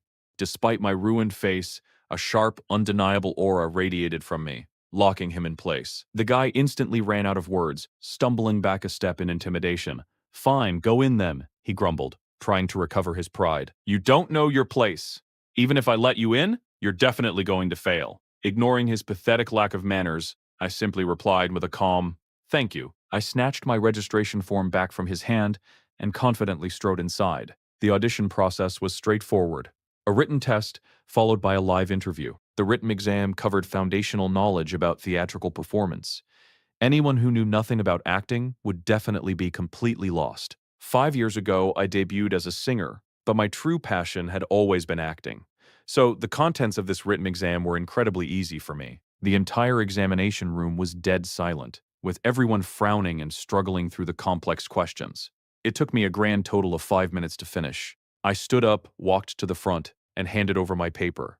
The proctor stared at me in shock. You're already finished? I nodded calmly. What should I do next? The guy was completely flabbergasted. These questions weren't impossibly hard, but they absolutely weren't something you could casually finish in just 5 minutes. He pushed his glasses up his nose. Go wait in the main hall. From their seats, Xia Siming and Xu Zheng exchanged stunned glances. Xia Siming violently ground his teeth together, muttering furiously under his breath. How is he so fast? He's definitely cheating. Or he just blindly guessed every answer. I let out a wide yawn, completely bored as I waited outside. It took a long time before people finally started trickling out of the classroom. The moment Sha Siming walked out, he immediately sneered at me. Did you seriously think all the questions were multiple choice? You think you can just blindly guess your way through this? How pathetic. Shui Zhang instantly backed him up. Do you think you're some kind of genius? It took everyone else 30 minutes to finish? But you just had to act tough. Just wait until the results are announced. You're going to completely humiliate yourself. I didn't say a word simply because I was too lazy to argue with idiots. About half an hour later, the results for the written exam were finally posted. The test results are out. We will select the top 20 candidates based on their scores, the staff member announced. When I call your name, please come line up here. Sha Ximing. Shui Zheng. Hearing their names, both of them turned to look at me with overwhelming arrogance. We'll be going ahead, Sha Ximing mocked. You are definitely getting eliminated. The staff member continued reading off the names one by one, and right up until the very end, my name was never called. Sha Ximing was practically bursting with triumph. See? I told you he'd be kicked out. He turned his head, raised his eyebrows at me with a sickeningly smug expression, and silently mouthed two words. Deserved it. Shu Zhang followed up by flipping me the middle finger. The two of them were completely reveling in my supposed failure. But right at that exact moment, another staff member rushed over frantically. Wait, we missed a name on the list. Sha Jie passed the written exam with a perfect score. The words dropped like a massive boulder into a quiet lake, sending shockwaves through the entire room. After 2 seconds of dead silence, the crowd erupted into shouts of absolute disbelief. A perfect score. Sha Ximing and Shui Zhang were completely paralyzed with shock. How is that even possible? I let out another lazy yawn. Now this was more like it. My perfect score and their terrified reactions were exactly what I had predicted. But I already announced the top 20 names, the first staff member said nervously. If we add him, that means we have to eliminate the person who ranked last. The staff member looked down, double-checked the list, and then looked up at Shui Zhang with an apologetic expression. I'm sorry. You have been eliminated. What? How could this happen? Shui Zheng trembled with sheer fury, his face turning an ugly shade of green. He glared at me with pure hatred. Without rushing, I calmly walked right up to him and mercilessly shoved him straight out of the line. I raised my hand and perfectly mimicked his earlier action, flipping him the middle finger right back. My apologies, I smirked. I accidentally pushed you down into the trash. Goodbye. Shui Zheng looked like he was about to explode from rage. Sha Siming had survived the cut, but seeing my arrogant display made his mouth twist in absolute fury. This was not how he imagined things going at all. The staff had already started clearing the room. Candidates eliminated in the first round. Please leave the premises. Shu Zheng shot me one final, venomous glare. I will remember this. Do you think passing a written test makes you special? With your nauseating, ugly face, you are definitely going to be eliminated in the interview. Just wait. Having completely lost face, he stormed out of the building. Meanwhile, far away from the chaos inside the president's private office, Ji Yanxi was lounging on the sofa with absolutely zero idle image, watching a drama on her tablet and laughing so hard she was hiccuping. Her phone suddenly rang. She glanced at the caller ID and immediately answered it, bursting into uncontrollable laughter before even saying hello. Ha ha ha. Oh Ching, you called at the perfect time. I have to recommend this super hilarious sitcom to you. It's killing me. Haha. While GNC was laughing out of her mind, Oh Ching remained completely expressionless on the other end of the line.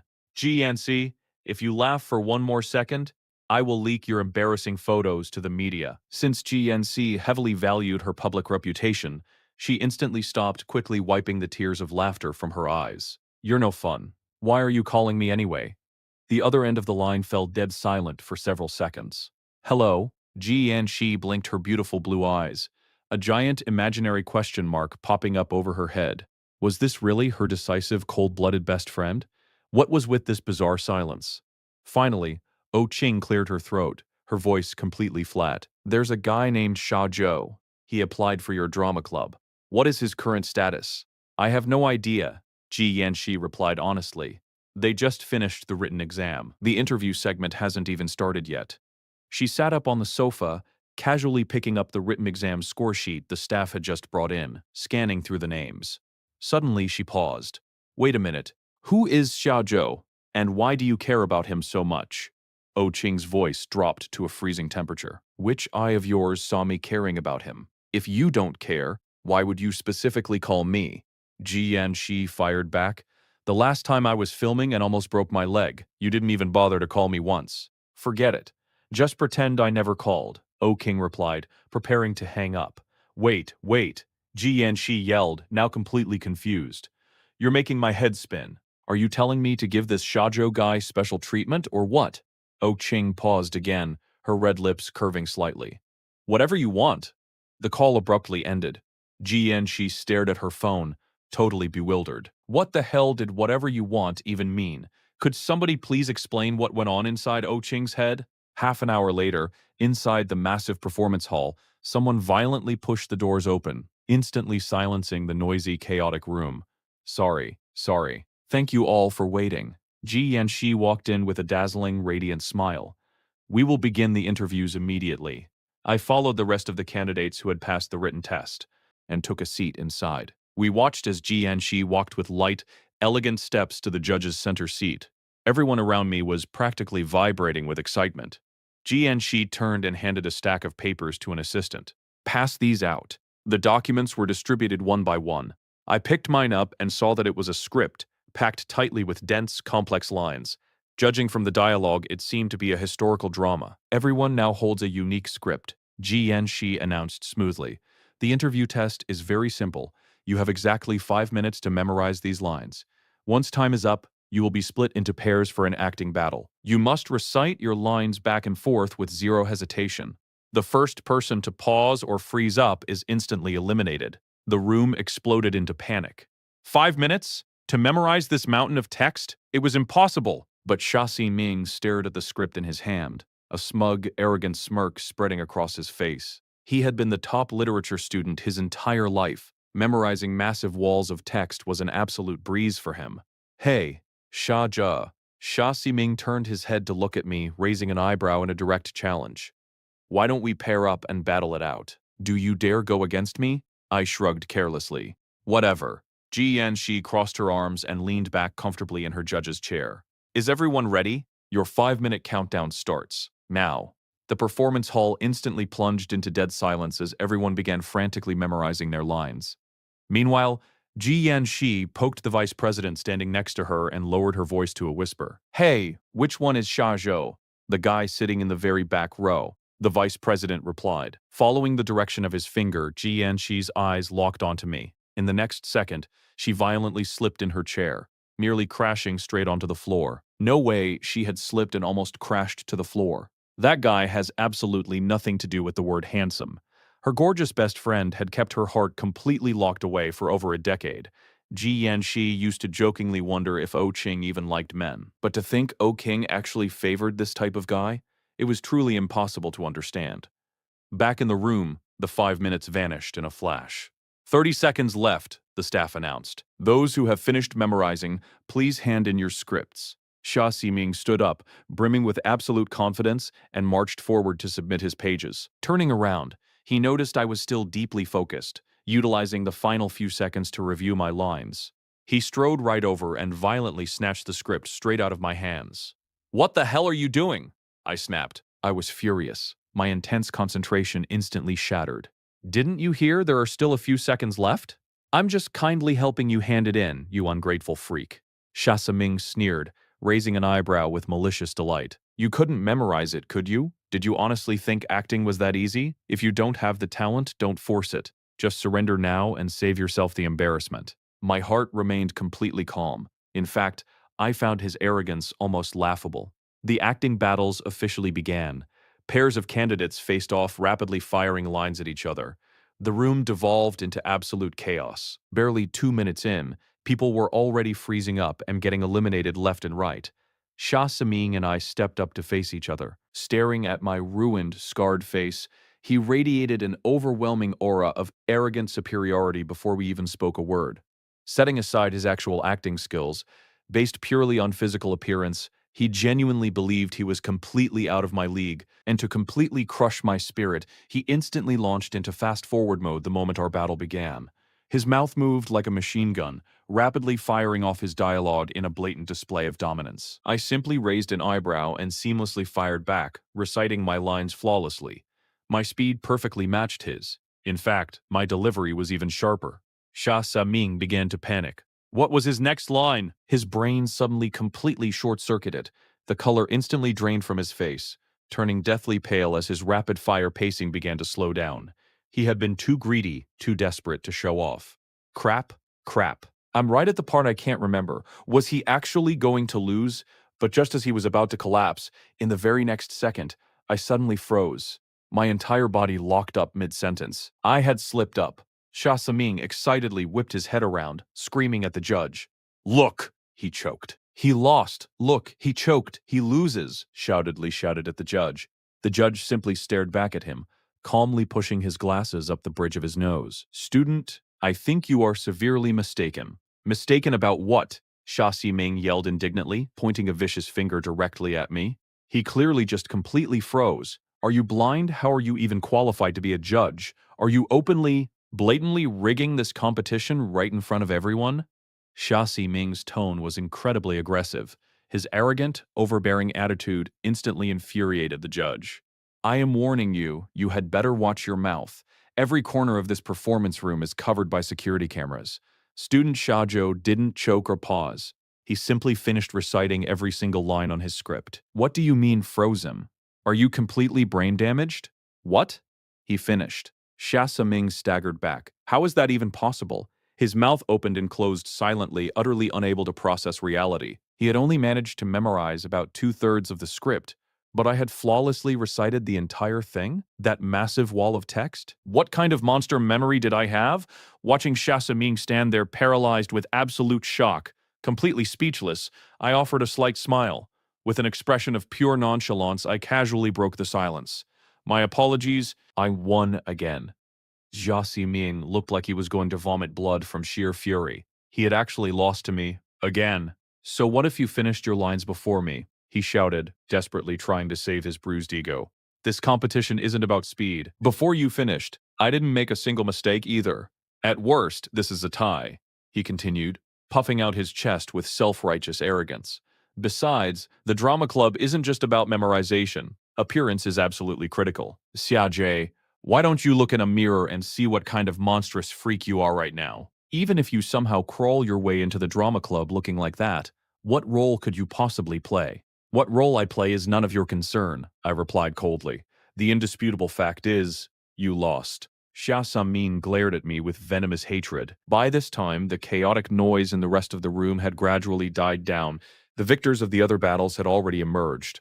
Everyone turned their heads toward us, whispering among themselves. That ugly freak is way too arrogant, someone muttered from the crowd. He just got lucky and won once. What is he so proud of? Poor Seeming, getting bullied by a hideous monster. When did I ever bully Xia Ximing? I thought to myself, rolling my eyes at their blinding bias. Up at the judge's table, Ji Yanxi rested her chin on her hand, watching the escalating drama between me and Xia Ximing with deep, undeniable interest. All right, listen up. All right, quiet down, Ji Yanxi announced, standing up from her chair. At this point, the victors are quite clear. During your acting battles, I was observing everyone very closely. Now, I am going to officially select the 3 candidates I believe are the most suitable to join the drama club. The first person, Luo Mingyao. Ji Yanxi pointed to a delicately beautiful girl in the front row. No one was surprised by Luo Mingyao's selection. Just like Xia Ximing, she was a minor model in the entertainment industry and already had a solid fan base online. I glanced at Luo Mingyao and pressed my lips together. The second person, Ling Ran. The girl named Ling Ran looked like she had just won the ultimate lottery, her eyes shining with pure disbelief-filled joy. As for the third and final spot, Ji Yanxi deliberately shifted her gaze directly toward my side of the room, flashing a brilliantly radiant smile. Student Xia Ximing, welcome to our drama club. I was completely stunned. Why him? I clearly crushed him in the battle. Xia Ximing was equally paralyzed with shock. After choking on his lines, he clearly hadn't expected Ji Yanxi to actually save him. This glorious victory had simply fallen right out of the sky. Thank you, President Ji, he shouted, trembling with excitement. I promise I will work incredibly hard. Even though the surrounding candidates had just been ruthlessly rejected, they immediately swarmed around him to shower him with flattery. Seeming, congratulations, that's amazing, the rightful star was chosen. Let's go celebrate after school. You're definitely paying. Xia Ximing laughed so hard his face practically split in half. No problem. Everything is on me. Standing alone in the crowd, my hands slowly curled into tight, bitterly unwilling fists. Wait a minute, I shouted just as Ji Yanxi turned to leave. She paused, looking back at me with an expression of absolute innocence.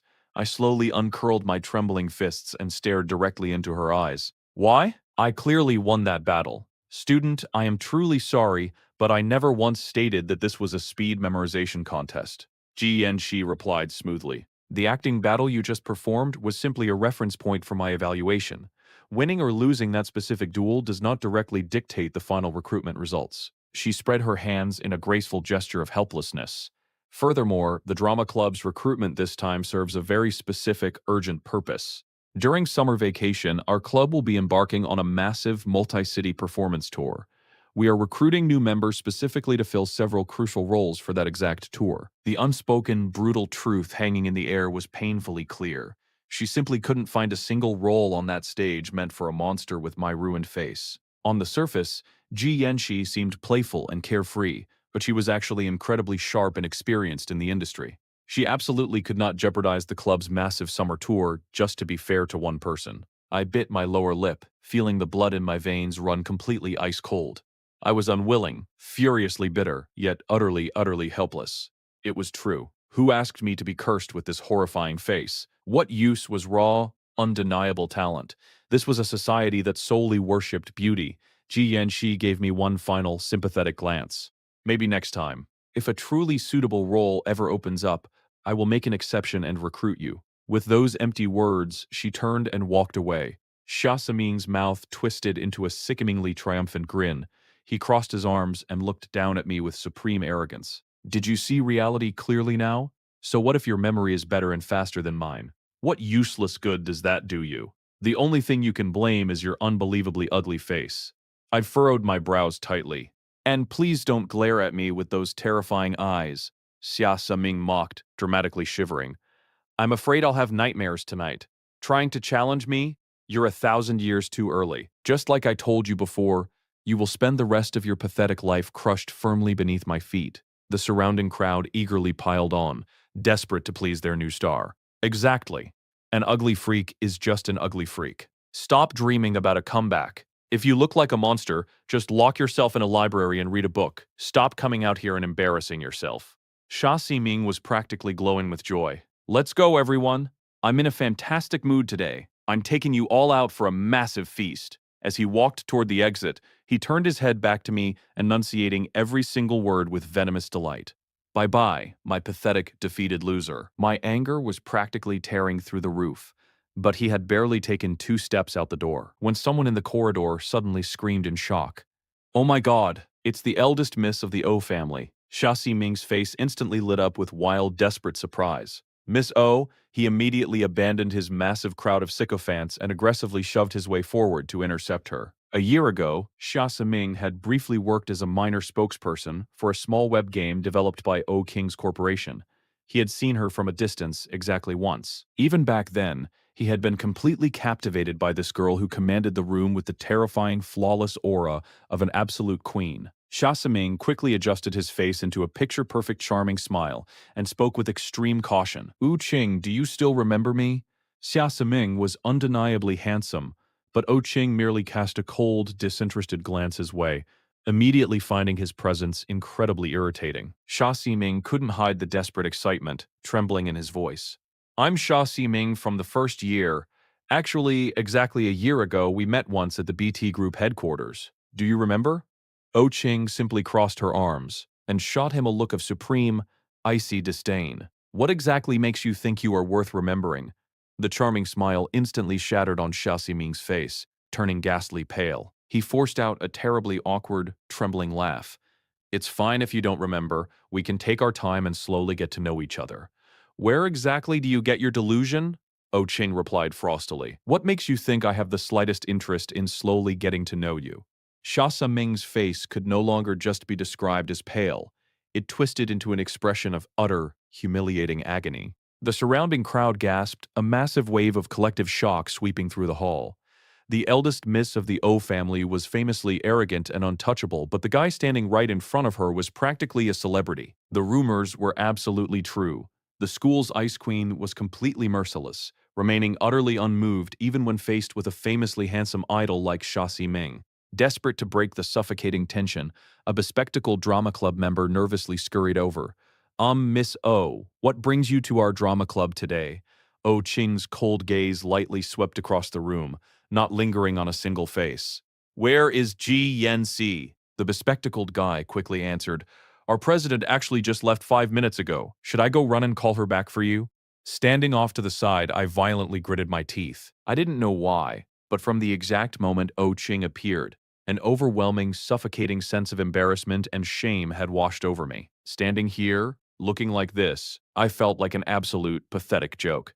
O Qing must definitely think I was a joke too, bringing this terrifying, ruined face to confidently audition for the glamorous drama club, only to end up standing here like a defeated stray dog.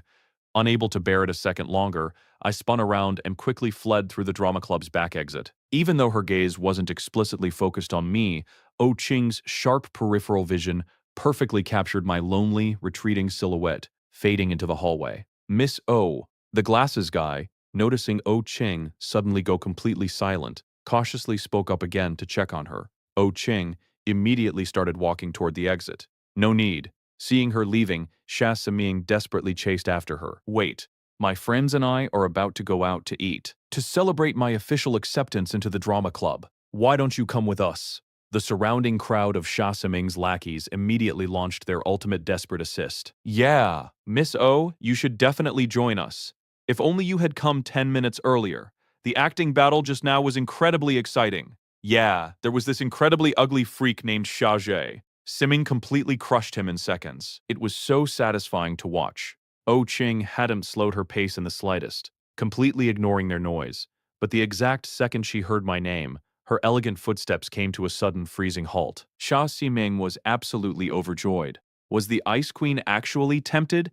He desperately unleashed what he firmly believed was his maximum charm, flashing a dazzling idol-tier smile at her. "O Qing, come on, just join us." O Qing slowly turned around, staring right through him. "What did you just say your name was?" "Xia Siming," he answered, practically trembling with uncontrollable excitement. O Qing gave him a long, incredibly dangerous stare. "Very well, I will remember you." Dropping that single, chilling sentence, O Qing turned and walked away without looking back once. The surrounding crowd instantly erupted into chaotic, envious cheering. "Oh my God! Did you guys hear what the Ice Queen just said? There is definitely a massive spark there. Being handsome is basically a superpower. Hey, Seeming, when you become the O family's official son-in-law, do not forget about us brothers." Xia Ximing's heart was practically soaring through the clouds, swelling with sickening pride. That sentence absolutely proved she was deeply interested in him. He secretly grinned with arrogant triumph. One day, he was absolutely going to conquer her and become O Qing's publicly recognized boyfriend. Meanwhile, far away from their delusions, I had already walked out of the building, my mind a swirling mess of complex, agonizing emotions. Losing to a talentless hack like Xia Ximing, I just couldn't accept it. It was completely unfair. Damn it, I furiously kicked the dirt path in front of me. Suddenly, a familiar icy voice drifted over from the shadows. "Are you trying to dig a grave right here? And bury yourself in it?" I snapped my head up in shock, staring wildly at O Qing, who was standing just a few feet away. Her beautifully flawless face was just as infuriatingly perfect as ever. Every single time she opened her mouth, absolute venom spewed out. "I'm digging a hole so I can bury you first," I snapped back defensively. O Qing's red lips curled into a faint, dangerous smirk. She confidently stepped forward, slowly closing the distance between us. "What are you doing?" I stammered, instinctively stepping backward until my spine slammed heavily against the thick trunk of a massive tree. I was completely trapped, with absolutely nowhere left to retreat. I was totally dumbfounded. O Qing was now standing mere inches away from my face. The warm spring sunlight was incredibly bright, and the gentle wind rustled the leaves above, creating a soft, peaceful whispering sound. The sunlight filtered through the thick branches, scattering mottled, glowing golden halos across Oh Ching's stunningly beautiful face. Looking at her up close like this, she was breathtakingly gorgeous. Oh Ching slowly raised her head, her deep, piercing eyes locking directly onto mine. Her voice was unusually soft, almost impossibly gentle. "Why are you in such a terrible mood?" In the quiet shade, I could clearly hear the deafening sound of my own heartbeat, steadily accelerating with every passing second. Was the Ice Queen actually caring about me?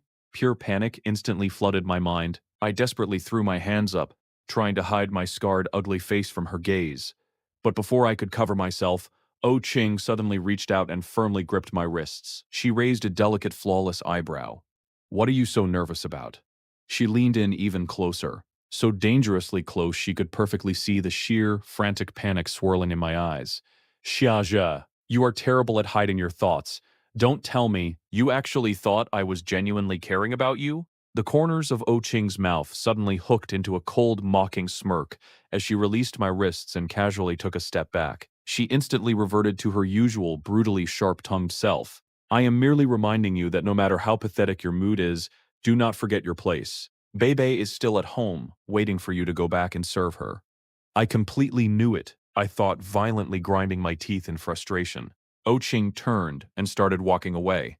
Noticing that I hadn't moved a muscle, she stopped, glanced over her shoulder, and spat out venomously.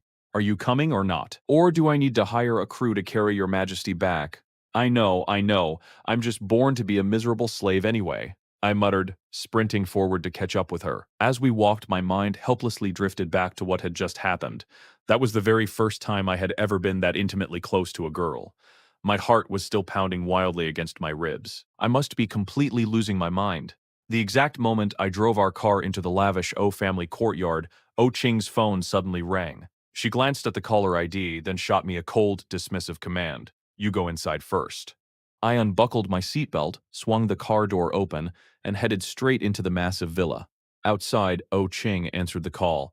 "Hi, Sister Oh Ching." A sickeningly sweet, overly cute voice chimed from the other end of the phone. "Guess who? Ji Yanxi? Do you honestly think my phone's caller ID is just for decoration?" Oh Ching replied coldly. "Why are you always so terrifyingly serious?" Ji Yanxi whined playfully. "Speak if you have actual business. If not, I'm hanging up." "Wait, I have business. I just heard from my manager that your company is the primary investor for my next movie.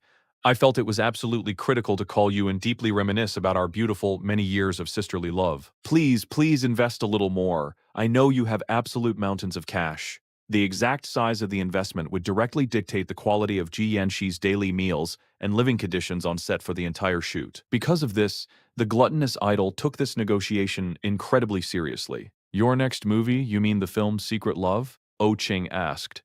"Exactly." Ji Yanxi snapped her fingers enthusiastically on the other end of the line. Oh Ching nodded in perfect understanding, then coldly spat out three devastating words.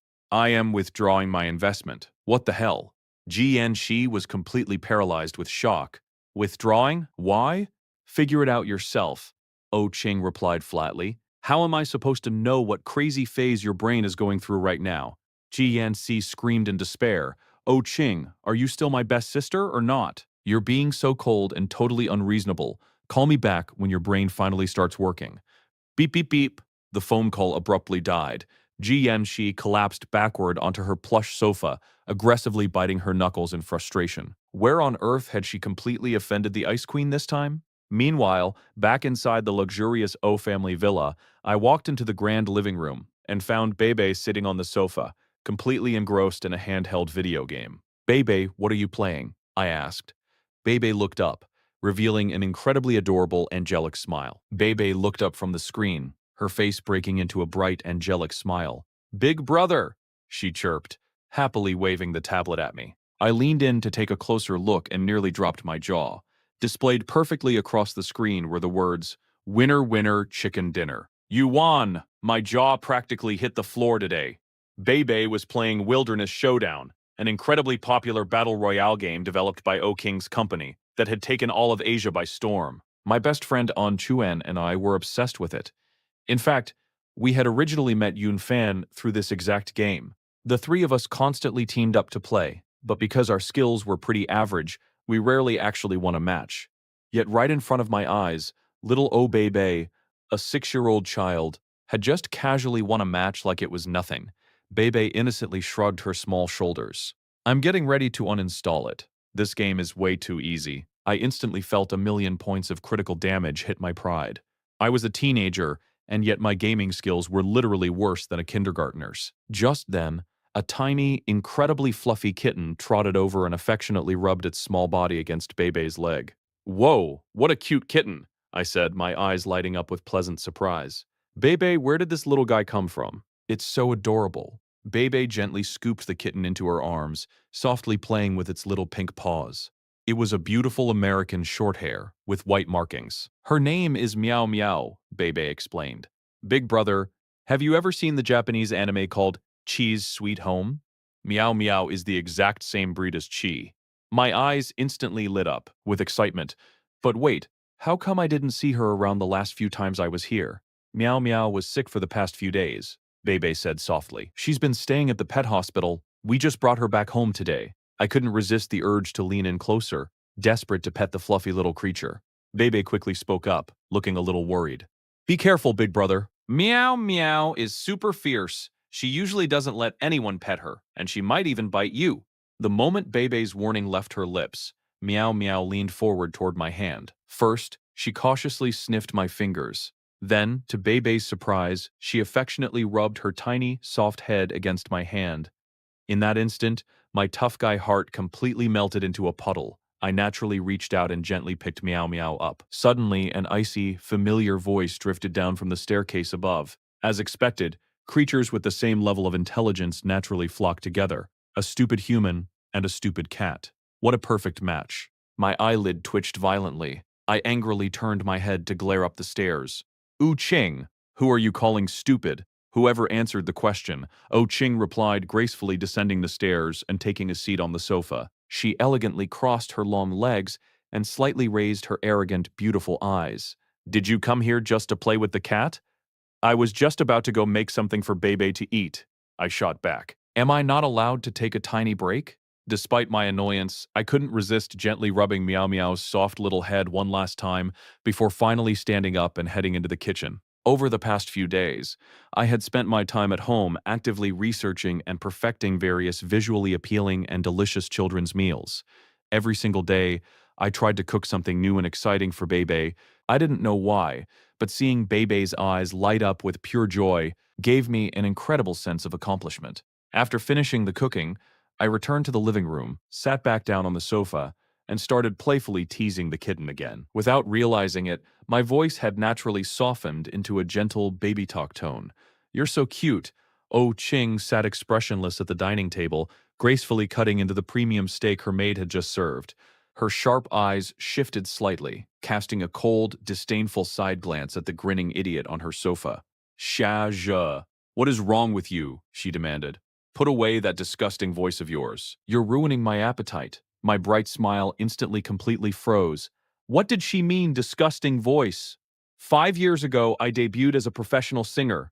The media had literally praised my voice, calling it an angelic sound from heaven. Even though I had spent the last 5 years disguised as an ugly freak, my voice was just as flawless as ever. How did it magically become disgusting the moment it reached O King's ears? Over the past few days, not only did I have to come to the O family villa to cook for Bebe, but the date for my mother's surgery was also rapidly approaching. Because of all this, I had been incredibly busy lately, and my mind was constantly on high alert. I didn't stay at the O house long today, leaving early to handle my own matters. Speaking of the surgery, we had started processing my mother's hospital admission paperwork yesterday. If everything went smoothly, she would officially be admitted the day after tomorrow. As long as my mother could safely be admitted and successfully complete the surgery, all the humiliation and suffering I had endured at the Xia family's hands would finally be worth it. On Saturday, I drafted a detailed shopping list and headed to the supermarket, preparing to buy all the essential supplies my mother would need during her hospital stay. I pushed my shopping cart down the aisle, my head lowered as I carefully checked the items off my list. Just then, a girl wearing a baseball cap walked briskly around the corner, seemingly in a huge rush, and accidentally bumped hard into my arm. She immediately turned her head. Oh, I'm so sorry, but the exact moment she saw my face, she completely froze. I was equally stunned. The girl standing right in front of me was Luo Mingyao. She was one of the 3 candidates who had successfully been selected for the drama club just yesterday. But more importantly, she was my class president from elementary school. Back in 6th grade, I actually thought the class president was incredibly cute, and I even harbored a secret crush on her for a while. Later on, I became a massive superstar. Loi Mingyao, who was also quite pretty, was eventually scouted by a talent agent and signed to the exact same entertainment company as me. You could say that Luo Mingyao had personally witnessed my entire journey, how an ordinary elementary school student rapidly transformed into the national idol. Summer. She also witnessed how a horrific car crash supposedly ruined my face, turning me into a hideous monster who was subsequently blacklisted and hidden away by the company. The only thing she didn't know was the truth. My face was never ruined. I was framed by the company and forced into wearing this ugly disguise to survive. What a coincidence? I said, forcing a slightly awkward smile. We meet again. Lu Minyao slowly looked me up and down. Staring at my scarred, ugly appearance, her tone became noticeably dismissive and patronizing. Summer, you've really fallen so far. You look so pathetic now. I actually recognized you yesterday at the drama club, she continued smoothly. But because of the company's strict non-disclosure agreement, I managed to hold back and not expose your true identity in front of everyone. Well then, I suppose I should thank you, I replied evenly. No need to thank me, Luo Mingyao said, waving her hand dismissively. Her brows furrowed slightly as she deliberately took a step back, physically distancing herself from me. I just hope that in the future, when we're at school, you can pretend you don't know me. After all, your current appearance is truly hideous, and I am already a recognized public figure. If rumors start spreading that I have any sort of connection with an ugly freak like you, it would severely damage my reputation. Do you understand? I stood there feeling an overwhelming mix of awkwardness and profound embarrassment. I had naively believed that Luo Mingyao was a genuinely good person, a bright little son. We had been in the same class since 1st grade, and later joined the same company as priority trainees. I clearly remembered that during the year I was insanely popular, Lo Mingyao constantly went out of her way to flatter me and stay close. But look at her now. Hearing her cruel, calculated words, whatever remaining fondness I had for her instantly plummeted to absolute zero. I gave her a cold, distant glance, not bothering to say another word. I gripped the handle of my shopping cart, ready to walk away. Luo Mingyao clearly hadn't expected me to react with such chilling indifference. Summer, she called out, her tone laced with poorly hidden arrogance. Wait, no. I should call you Sha Jie now. Did you suddenly forget that you used to have a massive crush on me back in elementary school? They always say a guy's first love is unforgettable. Acting all cold and indifferent now, you're just trying to attract my attention, aren't you? I was completely speechless. When did Luo Mingyao become this unbelievably narcissistic? Just as I was about to fire back, another figure strolled down the aisle toward us. Mingyao? You just came to grab Hot Pot Base, what's taking so long? Ximing is already waiting at the checkout counter, and he's getting impatient. It was Xue Zheng. Seriously, I need to start checking an almanac before I leave the house, I thought with a heavy sigh. Luo Mingyao turned around, a packet of Hot Pot Base in her hand. Sorry, I just ran into an old classmate, so I got slightly delayed. An old classmate? Xu Zhang's gaze shifted to me, his lips instantly curling into a nasty, mocking sneer.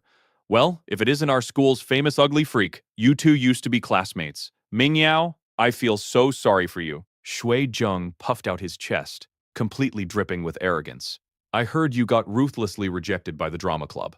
Just like I said, if a freak like you could actually get selected, I'd live stream myself eating a keyboard. He then turned back to Luo Mingyao, his eyes narrowing with sudden suspicion. Speaking of which, what exactly were you two just talking about? Luo Mingyao quickly rushed over to pacify him. Oh, don't tell me you're actually jealous of him. Just look at his face. Even though I heard he used to have a huge crush on me, I swear I have never ever had the slightest feeling for him. Xu Zheng aggressively pulled Loi Mingyao behind him, glaring at me furiously. Listen to me, you hideous freak. I took a deep, exhausted breath, silently cursing my absolute garbage luck. I am warning you, Xu Zheng barked. Lu Mingyao and I grew up together. We are childhood sweethearts, and she is my girlfriend. From the time she was a kid until now, she has only ever loved me. Shaja, if you ever try to steal my woman, I'll hire people to completely destroy you. Good lord, how do people this delusional actually exist?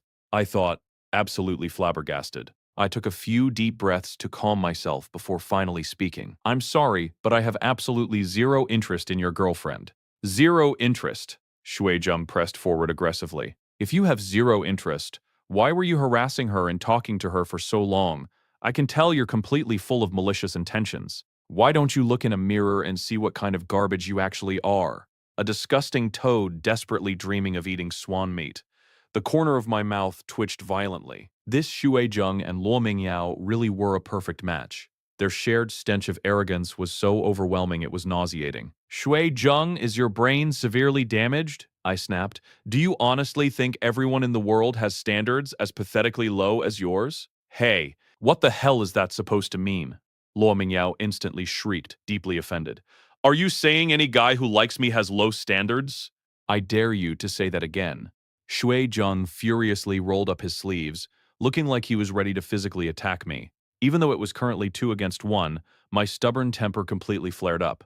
Once my temper ignited, absolutely no one could stop me. I was talking about both of you, I shot back loudly. One is a snob who judges everyone by their looks, and the other is a delusional narcissist. You two really are a match made in heaven.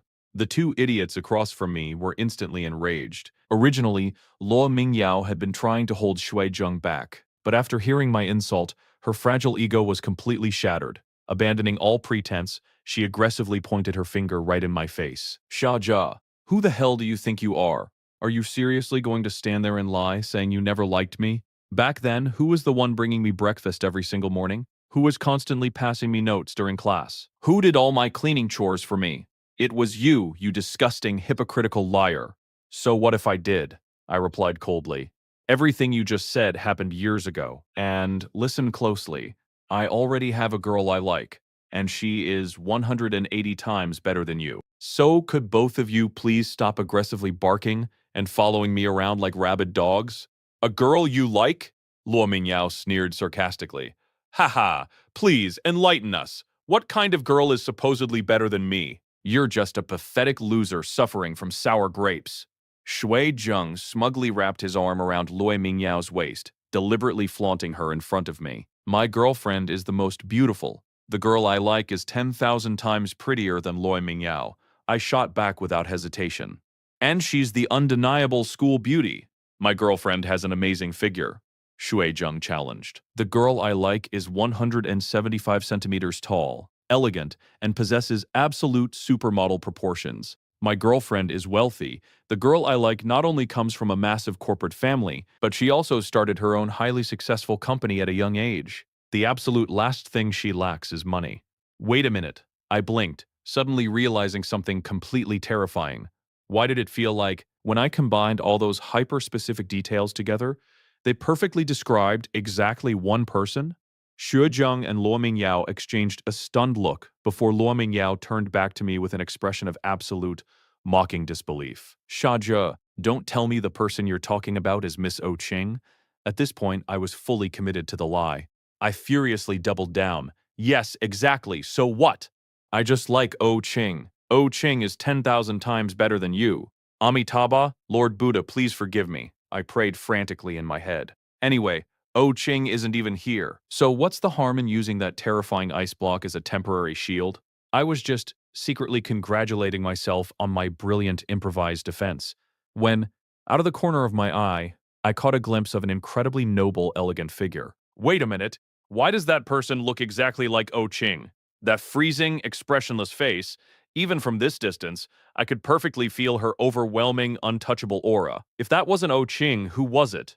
But why on earth was she here? Why would a massive corporate boss like her personally go grocery shopping in a normal supermarket? This was way too much of a coincidence. Xue Zheng and Luo Mingyao were completely unaware that the actual O Qing was currently standing right behind them. Hearing my bold declaration, the two of them burst into hysterical, uncontrollable laughter. Oh my god, this is definitely the funniest joke of the century, Luo Mingyao gasped, holding her stomach. This hideous freak actually claims he likes the Ice Queen. I can't breathe. Let me laugh for a second. How can a man be this delusionally insane? I desperately lowered my head, staring blankly at the tips of my shoes. What do? I absolutely did not dare to look up right now. My mind was completely overloaded with a screaming, flashing warning. Oh Ching is here! Oh Ching is here. Someone please just stab me and end my suffering. Shui Zheng arrogantly crossed his arms and stepped forward, sweeping a disgustingly condescending look over my entire body. Xia Zhe, what exactly gives you the right to like Miss O? A supreme goddess of her caliber is absolutely not someone an ugly freak like you is even allowed to look at. You're not even fit to carry Miss O's shoes. Shui Zheng sneered. I was completely distracted, my fighting spirit having completely evaporated the second I spotted O Qing. Seeing my sudden silence, Shui Zheng arrogantly assumed I was terrified of him and aggressively pressed his advantage. I am warning you right now. Miss O is going to be Seeming's girlfriend.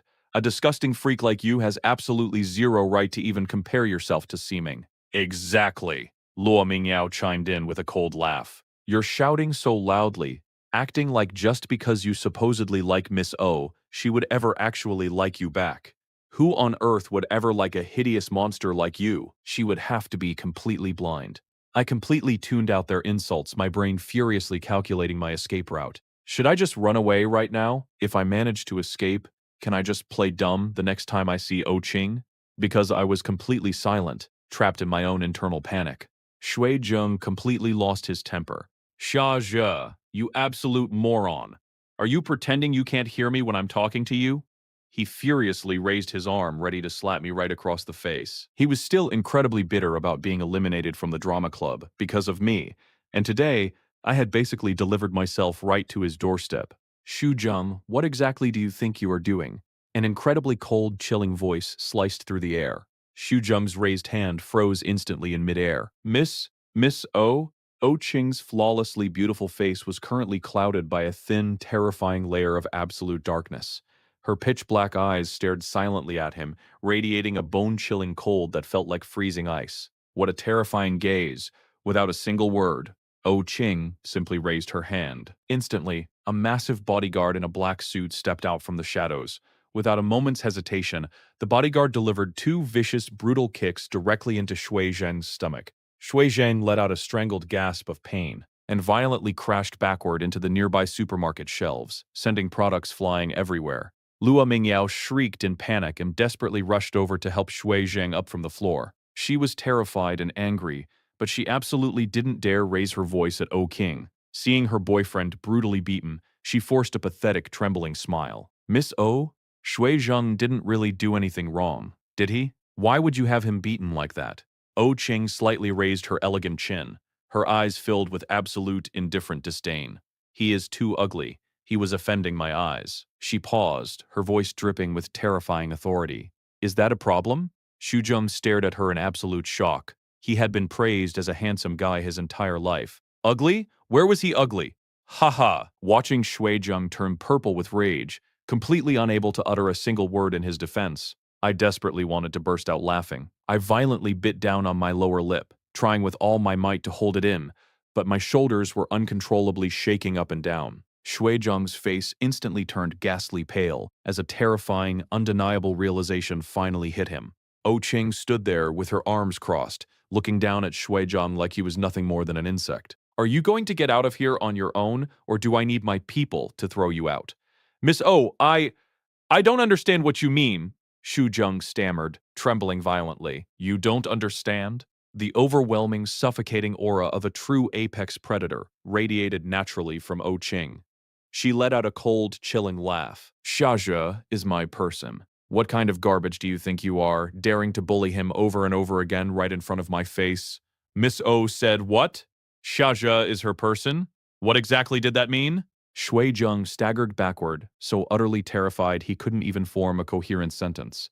Miss O, are you completely insane? It's just Xiazhou, Luo Mingyao shrieked in absolute disbelief, furiously pointing her finger at me. This hideous freak isn't even worthy of standing in the same room as you. Miss O, you're completely degrading your own status. Xiazhou is just... Before Luo Mingyao could finish her screaming rant, O Qing simply raised her hand again. The massive bodyguard instantly lunged forward and grabbed Luo Mingyao by the collar, lifting her entirely off the ground. In the next second, a brutal, merciless punch slammed directly into Luo Mingyao's incredibly narcissistic, pampered face. Luo Mingyao was instantly knocked completely unconscious. She crashed hard into the floor, violently knocking over a massive promotional display rack behind her. Hundreds of discounted products rained down, scattering chaotically all over the floor around her unconscious body. Groaning in intense pain, Luo Mingyao desperately clutched her swelling cheek and struggled to stand up. But before she could even find her balance, she was violently hauled up by her collar again. Another devastating punch instantly smashed into her face. Oh Ching stood there, watching the brutality with absolute chilling indifference, like a god reigning over the life and death of all mortals. Her entire body radiated a terrifying, untouchable aura of absolute dominance. Ever since that exact moment when this pathetic woman had so viciously mocked Jia, ever since Luo Mingyao had shamelessly bragged about Jie having a crush on her back in elementary school, Oh Ching had found her incredibly, overwhelmingly irritating. Thud, Luo Mingyao hit the floor again, gasping frantically for air through the intense pain.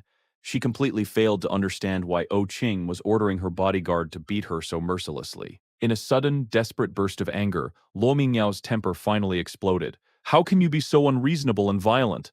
I haven't even done anything to offend you. What right do you have to just come up and start beating people? What gives you the right? Hearing this, Oh Ching looked like she had just heard the funniest joke in the world. She let out a cold, freezing laugh. My right? My right is that I am Oh Ching. Those two simple words represented absolute, unquestionable power. In this city, no one dared to provoke her, and absolutely no one dared to question her. Luo Mingyao felt a suffocating knot of rage in her chest, yet she was utterly paralyzed by fear, not daring to utter a single word in response. Shui Zheng glared at me standing safely next to Oh Ching, his face twisting into a hideous mask of jealousy and rage. Were we wrong? Isn't Sha Jie just a hideous, disgusting freak? Miss O, why on earth are you constantly protecting such an ugly monster? Oh Ching slowly leaned forward, her perfectly beautiful eyes completely devoid of warmth. Every single word she spoke dripped with a lethal, terrifying warning. If I ever hear the words ugly freak come out of your mouths ever again, I absolutely guarantee that I will make both of your lives a living, unending hell. If you don't believe me, I highly encourage you to try. Xue Zheng and Luo Mingyao violently shuddered in terror. All traces of their previous arrogance and viciousness instantly vanished without a trace. The two of them cowered together on the floor, looking exactly like two pathetic, beaten stray dogs. This scene was incredibly satisfying. I couldn't help but stare at them for a few extra seconds. Now, get out of my sight immediately. The moment the Ice Queen issued her final command, Luo Mingyao and Shui Zheng practically scrambled over each other, desperately struggling to their feet. Shui Jing shot me one final venomous glare through gritted teeth before he supported the severely beaten Lu Mingyao, and the two of them limped away in complete humiliation. I let out a massive, exhausted sigh of relief. Looking at the incredibly noble, flawless girl standing right beside me, I suddenly felt as though something heavy in my chest had been gently knocked open. Today, the beautiful hero had dramatically swooped in to save the damsel in distress. My heart felt incredibly warm. Suddenly, Oh Ching's normally terrifying, expressionless face didn't seem quite so irritating anymore. "Oh Ching, thank you," I said, offering her a genuine, bright smile. Oh Ching scoffed, casting a cold, disdainful glance my way. "Do you honestly think I care about your pathetic gratitude? Besides," Oh King continued, her flawless face leaning slightly closer to mine, a mocking smirk playing on her lips. "Shaja, your taste in women back then was truly horrific." I instantly knew she was referring to the whole crush on Loi Mingyao incident. You heard all of that?" That woman's voice was so obnoxiously loud. Oh Ching replied flatly. I could hear her obnoxious shrieking from 800 meters away. I nervously rubbed my knuckles together, desperately trying to maintain my awkward smile. "Actually, I feel like I really need to clarify something with you. Those things I said earlier. You don't need to explain anything. You can just pretend you never said them." Oh Ching stared directly into my eyes, her voice uncharacteristically quiet. "Pretend I never said which words?" I asked. She was definitely asking even though she already knew the answer. I nervously lowered my head, my face burning. The part where I said I liked you. Please don't worry. I swear I only said those things to piss off Lui Minyao and Shui Zheng. I absolutely do not actually like you, and I promise I won't cause you any trouble." Oh Ching's expression instantly darkened, turning visibly ugly. "Besides," I added frantically, "I genuinely already have a girl I like. The girl I like is the legendary hacker 07. Well, actually, I guess you can't exactly call it romantic love, but during the absolute lowest, darkest years of my life, this girl, whom I have never even met in person, became my absolute strongest pillar of mental support. Oh Ching tightly crossed her arms over her chest, immediately unleashing her lethal venomous tongue. Is that so? I would truly love to know which unfortunate, incredibly unlucky girl managed to catch your eye. I'm definitely not telling you. I shot back. Oh Ching looked even more intensely irritated now. Is this really your attitude toward the person who just saved your life? I couldn't help but laugh out loud. Oh please, calling you my lifesaver is way too dramatic, don't you think? Fine. The next time you get beaten to death in the street, I absolutely will not interfere. Dropping that freezing sentence, Oh Ching spun around and furiously marched away. I quickly chased after her, teasingly calling out, "Hey, wait! Are you actually mad? Your tolerance is way too low." Oh Ching's face was covered in absolute, unhidden displeasure. "Get away from me." But I continued to follow her, my face plastered with a thick-skinned, shameless grin. "Come on. To repay you for helping me vent my anger just now, I'll cook you an incredibly delicious meal." "Who cares?" Oh Ching sneered coldly. "If you have so much free time, why don't you go prepare breakfast for that precious girl you supposedly like? Don't be like that. Tomorrow I'll go to the O family villa super early and help you take care of Bebe," I offered. Oh Ching continued her relentless, sarcastic mockery. "I don't need your help. If you have so much free time, you should really go care about that girl you supposedly like." I started sweating nervously. "Then, what exactly do you want me to do?" Oh Ching suddenly stopped walking. She turned around and stared at me intensely with her dark, terrifying eyes. "Write me a thank you letter." "What?" I was completely dumbfounded. "A thank you letter? Are you joking right now?" "It is absolutely a thank you letter," Oh Ching declared, proudly raising her elegant chin. Her beautiful red lips parted as she ruthlessly issued her absolute commands. "It must be completely handwritten. It must overflow with genuine, profound emotion. It must be exactly 3,000 words long. If you are missing even a single word, you are completely dead." I was absolutely pulverized by Oh Ching's incredibly bizarre, totally unpredictable thought process. "A 3,000 word handwritten thank you letter. Should I just go ahead and order her a custom silk hero banner while I'm at it?" I awkwardly twitched the corner of my mouth. "Isn't 3,000 words a little bit excessive?" Oh Ching's eyes instantly flashed with a terrifying, lethal threat. "Or perhaps you would prefer to try writing 5,000 words instead?" "Nope. I think 3,000 words sounds absolutely perfect," I squeaked instantly. Oh Ching withdrew her terrifying gaze, her expression returning to its usual icy coolness. "Hand it to me on Monday." I painfully scrunched up my face. What kind of ridiculous punishment was this? Was Oh Ching seriously sent by heaven to save me, or just to ruthlessly torture me? "By the way, how exactly did you end up here?" I asked, suddenly remembering the bizarre coincidence. "I just happened to pass by the entrance," Oh Ching replied flatly. Then, as if worried I might completely overthink the situation, she quickly added a highly detailed explanation. "I was out running some errands today and brought Bebe along with me. When we drove past this supermarket, she started throwing a tantrum and demanding water." "Oh, I see," I nodded. I was wondering how it could possibly be such a massive coincidence. Reaching out with her long, elegant fingers, Oh Ching casually selected a premium beverage from the shelf. She then turned around and casually tossed it directly into my shopping cart. "Hurry up and grab your things," she ordered impatiently. "Wait, are you seriously going to drive me home?" I asked, stunned. "It's just on the way," Oh Ching replied smoothly, casting a brief glance at the massive, incredibly long shopping list in my hand. "I just don't want you collapsing from exhaustion on the side of the road before Monday. If you die, no one will hand in my thank you letter." I was absolutely overjoyed. Because my mother was being admitted to the hospital, I genuinely had a massive mountain of supplies to buy today. I had actually been incredibly stressed about how I was going to carry all this heavy stuff onto a public bus. "Wait for me, I'll just be a second," I yelled happily. Meanwhile, inside the luxurious Ye family residence, Ji and Shi was frantically pacing back and forth, furiously complaining to Ye Wei. "You tell me, what exactly does Oh Ching mean by this? Are we still best friends who grew up together or not? She just randomly decided to withdraw all her investment without any explanation. It's completely infuriating." Ye Wei sat calmly on the sofa, quietly reading a thick book. She slowly raised her eyes from the page and looked at the utterly frantic Ji and Shi. "So, You genuinely have absolutely no idea why she did it. Oh my god, please don't tell me you're acting like this too. Ji Yanxi groaned in absolute despair. Can you two please just speak normal human language that I can actually understand? If I knew why she did it, I wouldn't have run all the way over here to desperately ask you for help. I stayed up all night racking my brain, and I still can't figure out how I possibly offended her.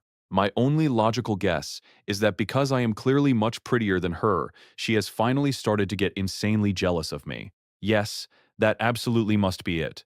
Ye Wei offered a gentle, incredibly polite smile. Yangxi, if you ever want to get cast in another good movie for the rest of your life, I highly suggest you make sure Oh Ching never ever hears you say that sentence.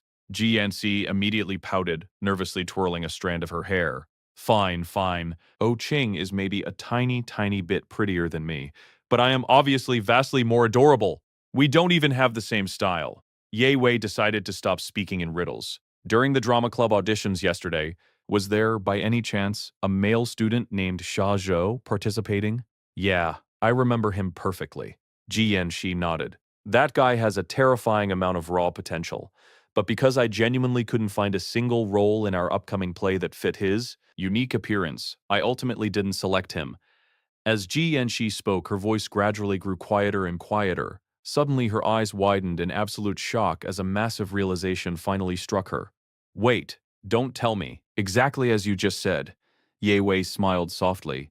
He is a boy with incredible potential. Physical appearance is merely temporary, but genuine talent and acting ability are far more important, aren't they? Your own massive fan base doesn't love you purely for your beautiful face, Yanxi. They love you because they genuinely respect and admire your incredible acting skills. Ye Wei gently guided her like a patient older sister, her voice incredibly warm and soothing. Wu Qing told you to call her back only when you finally figured it out. Do you understand now? Ji Yanxi's mind completely exploded with sudden clarity. I understand now, she yelled, instantly leaping off the plush sofa. Where are you going? Ye Wei called out. Back to the drama club. I need to call an emergency meeting immediately. Later that evening, shortly after returning home, I received a shocking phone call from the drama club. It was an official notification telling me to report to the club on Monday. Are you seriously telling the truth? I practically yelled into the phone. I was granted an exceptional admission. But why? We thoroughly reevaluated all the candidates, the staff member explained smoothly over the phone. We firmly believe that you possess an incredible amount of room for growth. If you don't mind the sudden change of plans, Student Shy, our drama club, would absolutely love to welcome you as an official member. I was completely ecstatic. It felt like I had miraculously recovered a priceless treasure I thought I had permanently lost. However, I deliberately maintained an incredibly calm, almost indifferent tone. I see. Let me think about it for a bit. Of course, we will eagerly await your callback, the staff member replied politely. The second I hung up the phone, I let out a wildly excited scream that sounded like a boiling kettle. I was absolutely thrilled. I didn't know exactly why, but managing to earn genuine recognition while wearing this hideous, scarred disguise gave me an unbelievable, overwhelming sense of true accomplishment. But just as I hung up the phone, it instantly started ringing again. It was Xia Ximing. The moment I answered, Xia Ximing's incredibly aggressive, furious voice exploded through the speaker. Xia, I heard absolutely everything. I was completely baffled. What exactly did you hear? The fact that the drama club gave you an exceptional admission, Xia Ximing roared, and everything that happened at the supermarket today, you had better explain yourself right now. What exactly is your relationship with Miss O? Speak. Who the hell do you think you are? I shot back instantly. Why on earth would I owe you any explanation? I casually sat down on the edge of my bed, completely unbothered, lazily swinging my legs back and forth. Don't think I don't know the truth, Xia Ximing screamed. The only reason you got that exceptional admission into the drama club is because Miss O specifically secured that spot for you. Otherwise, do you honestly think a hideous, terrifying monster like you could ever get into the drama club based on your own merit? You're completely dreaming. I completely froze. Was that actually true? The only reason I was miraculously accepted into the drama club was entirely because of Oh Ching's secret intervention? You shameless, disgusting freak, Xia Siming continued to scream.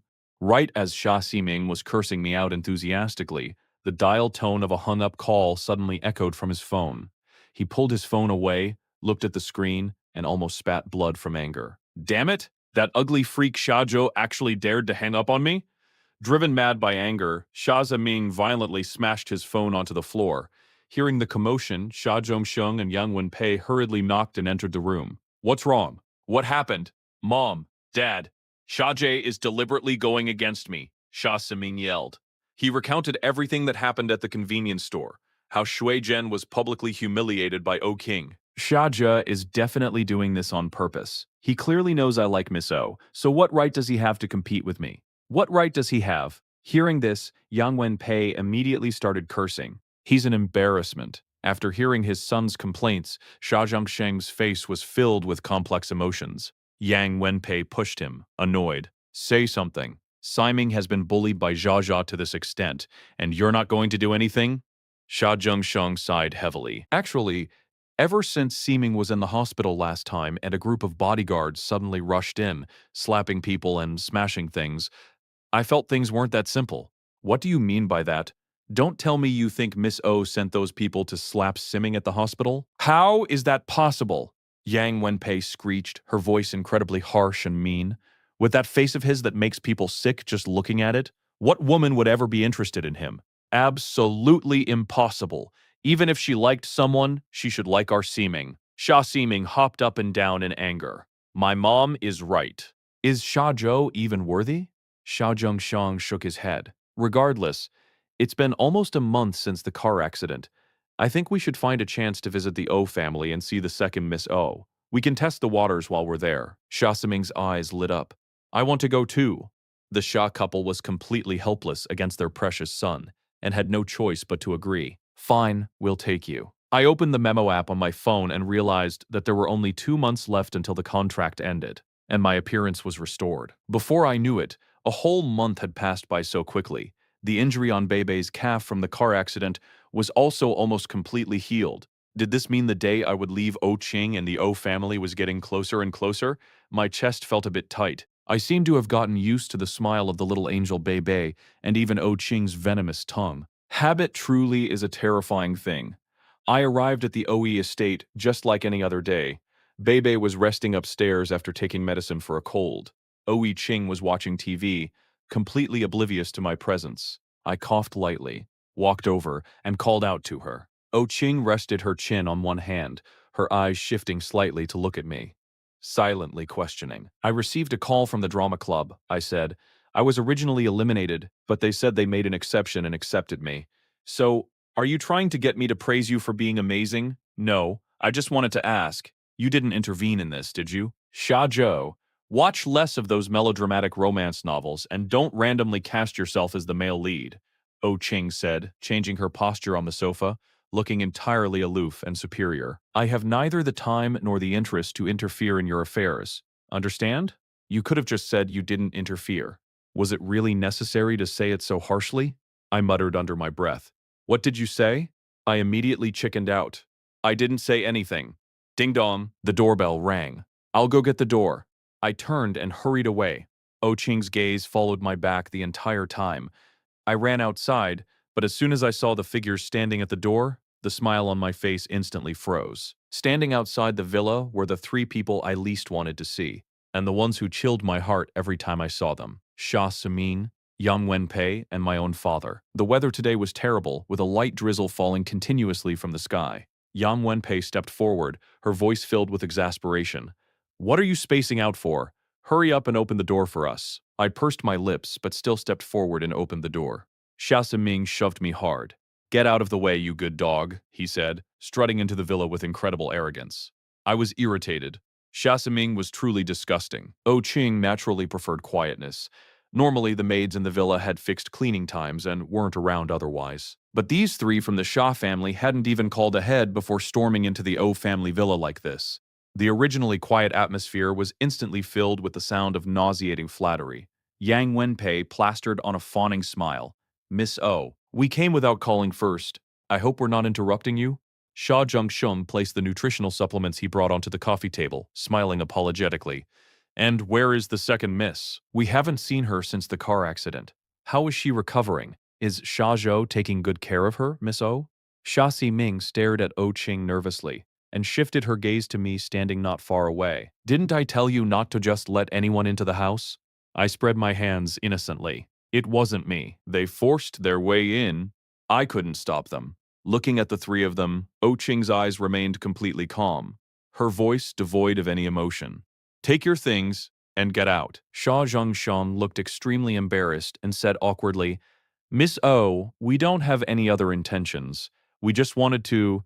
I'll give you 10 seconds to consider whether you walk out yourselves or I have my people throw you out. Sha Ximing spoke up softly. My parents really came with good intentions. Please don't be angry. Oh Ching lifted her eyelids and gave him 3 words. You get out too. Sha Ximing's face instantly went pale, not expecting Oh Ching to give him absolutely zero face. Since Oh Ching hadn't given permission, the 3 of them didn't even dare to sit down. Sha Zhengshom looked at me with pleading eyes. I looked away. Bai Bei is sick today and is resting upstairs. You probably won't be able to see her. Sha Zhengxiong nodded repeatedly, looking at Oh Ching again. Speaking without much hope. I see. Miss O, I just wanted to talk to you about Xiao Zhou. Surprisingly, Oh Ching didn't immediately reject him this time. Xia Zhengxiong tested the waters again. Then we won't be polite and we'll take a seat. He shot a glance at his wife and son. Xia Saming sat down smugly, instantly assuming the posture of a master of the house. He turned to look at me. Go pour me a glass of water.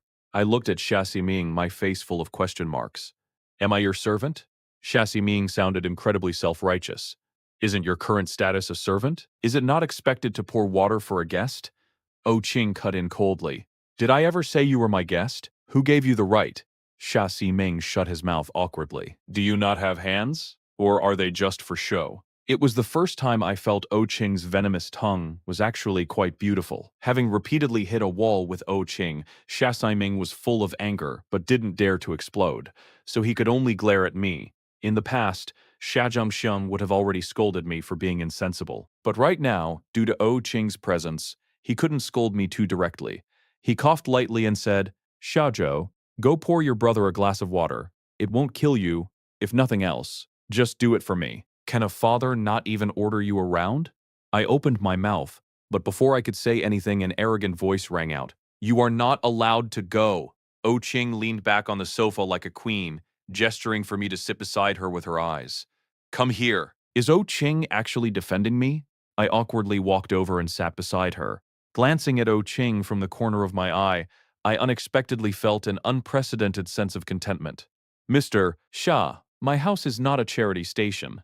If you want water that badly, go drink it at your own home. Oh Ching looked at Xia Zhengsheng, her eyes cold, her words leaving no room for negotiation. Xia Zhengsheng broke out in a cold sweat. He wiped his forehead with his sleeve, nodding repeatedly. Yes, yes, yes, you are right. We didn't understand our position. He continued spouting polite nonsense. I stared at the people opposite me, my mind going blank. Xia Saiming was sitting right between Xia Zhengsheng and Yan Wenpei, looking completely protected. The 3 of them sitting across from me, they were the real family. I sighed inwardly. Meow Meow had come downstairs. It rubbed against my leg affectionately, purring loudly. Meow Meow, why did you come down? I said, picking up the cat. I was just taking a quick nap in class when a beautiful girl suddenly burst in. While I was still captivated by her looks, she walked straight toward me, but right now, Xia Saiming never expected Oh Ching to keep a cat. What a cute cat, he exclaimed in fake surprise. He stepped forward, trying to snatch Meow Meow right out of my arms. But the moment his hand got close, Meow Meow suddenly shrieked and swiped her razor-sharp claws at him without mercy. Xia Saming screamed in pain. Xia Zhengsheng quickly rushed over. Siming, are you okay? Yang Wenpei nervously checked his wounds before glaring fiercely at me. Did you do that on purpose? To be honest, it all happened so fast that I was still in shock. I had no idea Meow Meow would react like that. No wonder when I first met her. Bebe nervously warned me that Meow Meow was fierce and hated being touched by strangers. It seems she wasn't lying. Anyone other than me actually makes Meow Meow go totally berserk. Xia Saming dodged fast enough to avoid getting shredded, but he was drenched in cold sweat. His chest heaved violently as he stared at Oh Ching in panic. Miss O, why is your cat acting like this? Xia Jie must have trained it to attack me. I've never seen a cat this vicious. I was furious. Taught it to attack? I hadn't even known Meow Meow for a full week. Just because the cat despises him, he tries to throw dirty water on me. Oh Ching lowered her gaze, calmly straightening her sleeves. This cat was brought to the O family when she was just 3 months old. She is now 3 years old and has always been my sister's best playmate. Are you implying that I don't get along with Bebe? Sha Saming stammered. I didn't mean it like that. Sha Zhengxing quickly tried to smooth things over. Forget it, forget it. As long as no one is hurt. Despite bubbling with rage, Sha Saiming swallowed his anger to maintain his gentle image in front of O Qing, but his palms were sweating from sheer terror. He excused himself to the restroom. Inside, over the sound of running water, Sha Saming scrubbed his hands and cursed viciously. Damn that Sha Jie. Just you wait. He bitterly regretted not taking Sha Jie's place to care for the O family's second miss. If he had, he'd be the one getting closer to O Qing every day. They sent me here to suffer as a laborer, but I clearly wasn't suffering at all. Even an idiot like Sha Ximing could see that ever since he walked in, O Qing had been fiercely protecting me. He angrily twisted off the faucet. He refused to believe he could lose to a ruined, disfigured loser like me. Stepping out of the washroom, Sha Ximing suddenly spotted Meow Meow eating from a can nearby. It was all because of this damn cat that he lost so much face in front of O Qing. He glanced around to make sure no one was watching, took off his jacket, and slowly crept toward the helpless cat. 5 minutes later, he strolled back into the living room, looking completely innocent. By then, Xia Zhengsheng and Yang Wenpei had already been indirectly kicked out by O Qing and were waiting at the door. Ximing, say goodbye to Miss O, we are leaving. Hearing this, Xia Ximing put on his most polite, harmless smile. We will take our leave then. If there's a chance next time, I'll come visit the second miss again. Too bad O Qing didn't even spare him a single glance. She completely ignored him. Honestly, watching Xia Ximing desperately try to suck up to her, only to get slapped down every single time, felt incredibly satisfying. After the Xia family finally left, the grand villa returned to its usual peaceful silence. Eager to show my appreciation, I brewed a cup of coffee and handed it to O Qing, my voice betraying a hint of smugness. U Qing, were you protecting me just now? Thank you. She had already opened her laptop and started working. Hearing my words, her fingers paused slightly over the keyboard. She turned her head and looked at me. I awkwardly scratched my chin, knowing my place all too well. I know you're going to say I'm flattering myself again. You just found Xia Min annoying. You weren't actually standing up for me, right? But O Qing didn't immediately deny it. She just stared at me with deep, unreadable eyes. Her red lips parted slightly as she called my name. Sha Jia, from now on, don't let people bully you so easily. With that, she turned her attention back to the glowing screen. It was such a simple sentence, yet my heart started racing uncontrollably. What was wrong with me? The room was so quiet, I was genuinely terrified she would hear my pounding heartbeat. I quickly coughed to change the subject. What are you working on? I leaned in to take a look. Whoa, this looks super advanced. You're really good with computers, huh? Do you know about that legendary hacker named Ling Qi? O Qing's voice remained completely emotionless as she replied, I know. Let me tell you, I've always been a massive fan of. But before I could finish my sentence, Butler Lee's panicked footsteps echoed down the stairs. Miss, this is bad. O Qing and I snapped our heads toward him at the exact same time. Butler Lee was a highly trained, experienced professional. I had never seen him look this frantic. The second miss woke up and started crying for Meow Meow, but we've searched the entire villa and can't find her. Meow Mao is gone. O Qing's expression darkened instantly. She slammed her laptop shut and sprinted up to the second floor. The moment we reached Bebe's room, we heard the maids screaming in terror. Second miss, please don't do this. Put the scissors down. It's too dangerous. I rushed in right behind O King and my eyes widened in absolute shock. The sweet, innocent little angel who usually acted so cute right now, she looked like a completely different person. Her tiny body was huddled in the dark corner of the room, her small hands tightly gripping a pair of sharp scissors. Her eyes weren't her usual eyes. They were cold, hostile, and pushing the entire world 1,000 miles away. Wu Xiaobei, O Qing called out, her voice trembling with rare panic. Bebe's usually soft, milky voice was now laced with pure, terrifying hostility. Don't come closer. I stood frozen at the door, completely bewildered. Was this really Bebe? What on earth was happening to her? O Qing turned her wrath onto the terrified maids. Why are you all just standing there like idiots? Go call the doctor. A maid sobbed. We already called. The family doctor is on the way. Then go wait for him at the gates. O Qing commanded. The maids scrambled away in terror. I stood there, completely helpless. What was wrong with Bebe? How did she suddenly turn into this? Oh Ching looked incredibly exhausted. Ever since I first met this proud girl, she had always been completely unbothered, as calm as a deep, stormless ocean. It felt like nothing and no one in this world could ever shake her. She was always looking down from above. But right now, I was seeing a completely different side of her. Oh Ching didn't seem to notice my shock. Her eyes remained fixed on the shivering little girl huddled in the corner. She has a split personality, she said softly. I froze. Split personality? I had heard of it before in movies, but I never expected to see it in real life. Oh Ching kept her gaze locked on her little sister and whispered, "Normally Bebe is fine. She acts like any regular kid, laughing and acting spoiled. But the moment she suffers severe emotional trauma, it triggers her other personality." I shifted my gaze back to Bebe. Right now, she looked like a cornered, paranoid wild animal. She pressed the sharp metal of the scissors aggressively against her own soft, pale arm. "I want meow meow. Give meow meow back to me. You are all bad people, every single one of you." Bebe was actually trying to hurt herself. The sharp tip of the blade was pressing so hard against her skin that just a bit more force would draw blood. I instinctively took a step forward to stop her. "Don't come over here!" Bebe snapped her head up. Those once innocent eyes were now filled with absolute venom and paranoia. Unable to hide her immense heartbreak, O King immediately backed off to appease her. "Okay, okay, we won't come closer. Just please don't hurt yourself, okay?" Bebe gripped the scissors even tighter, repeating the same words in a numb, broken voice. "I want meow meow, I only want meow meow." I couldn't believe what I was witnessing. When she was 3 years old, she went to kindergarten. O King's voice trembled slightly. She was bullied, and the trauma triggered her second personality in front of everyone. From that day on, her entire class treated her like a freak. Even though she acts like a normal kid now, deep down she actively rejects this world. O Ching lowered her eyes, her long eyelashes casting a sorrowful shadow over her face. Meow Meow was brought to our family right after that incident. That cat is the only true friend Bebe has ever had. In Bebe's heart, that cat is far more than just a pet. She is Bebe's entire emotional pillar. Hearing O Ching's words, I looked at the shivering little girl, my heart aching uncontrollably. I always thought Bebe was an angel filled with sunshine. I never imagined she was hiding such deep scars. The realization that Meow Meow was her only true friend hit me hard.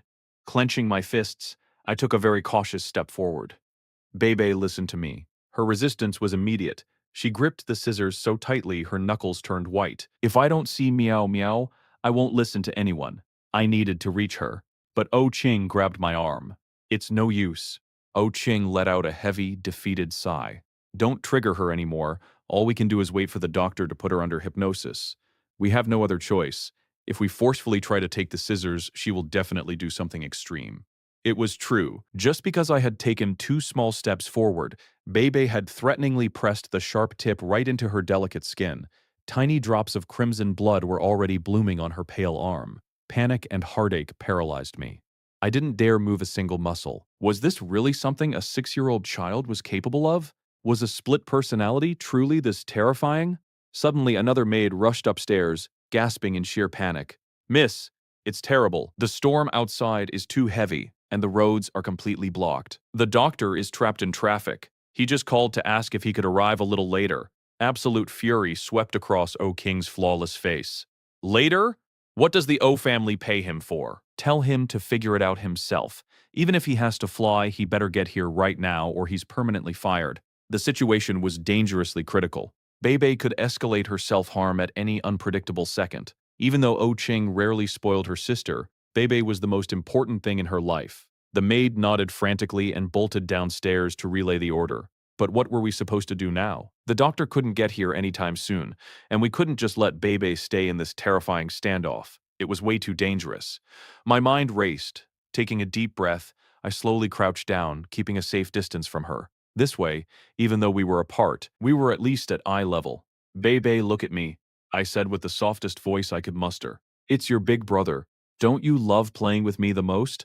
Bebe's long eyelashes fluttered slightly, but her eyes remained locked on me with fierce hostility. She didn't say a word. "I'll tell you a secret," I whispered playfully. "Meow Meow isn't actually missing. She's just playing hide and seek with us. Do you want to go find her together?" Bebe still didn't speak, but I noticed her white-knuckled grip on the scissors loosening just a fraction. "She's hiding somewhere in the villa right now." waiting for you. It's been so long, Meow Meow is probably thinking I purposefully exaggerated my tone, making a ridiculous cat sound.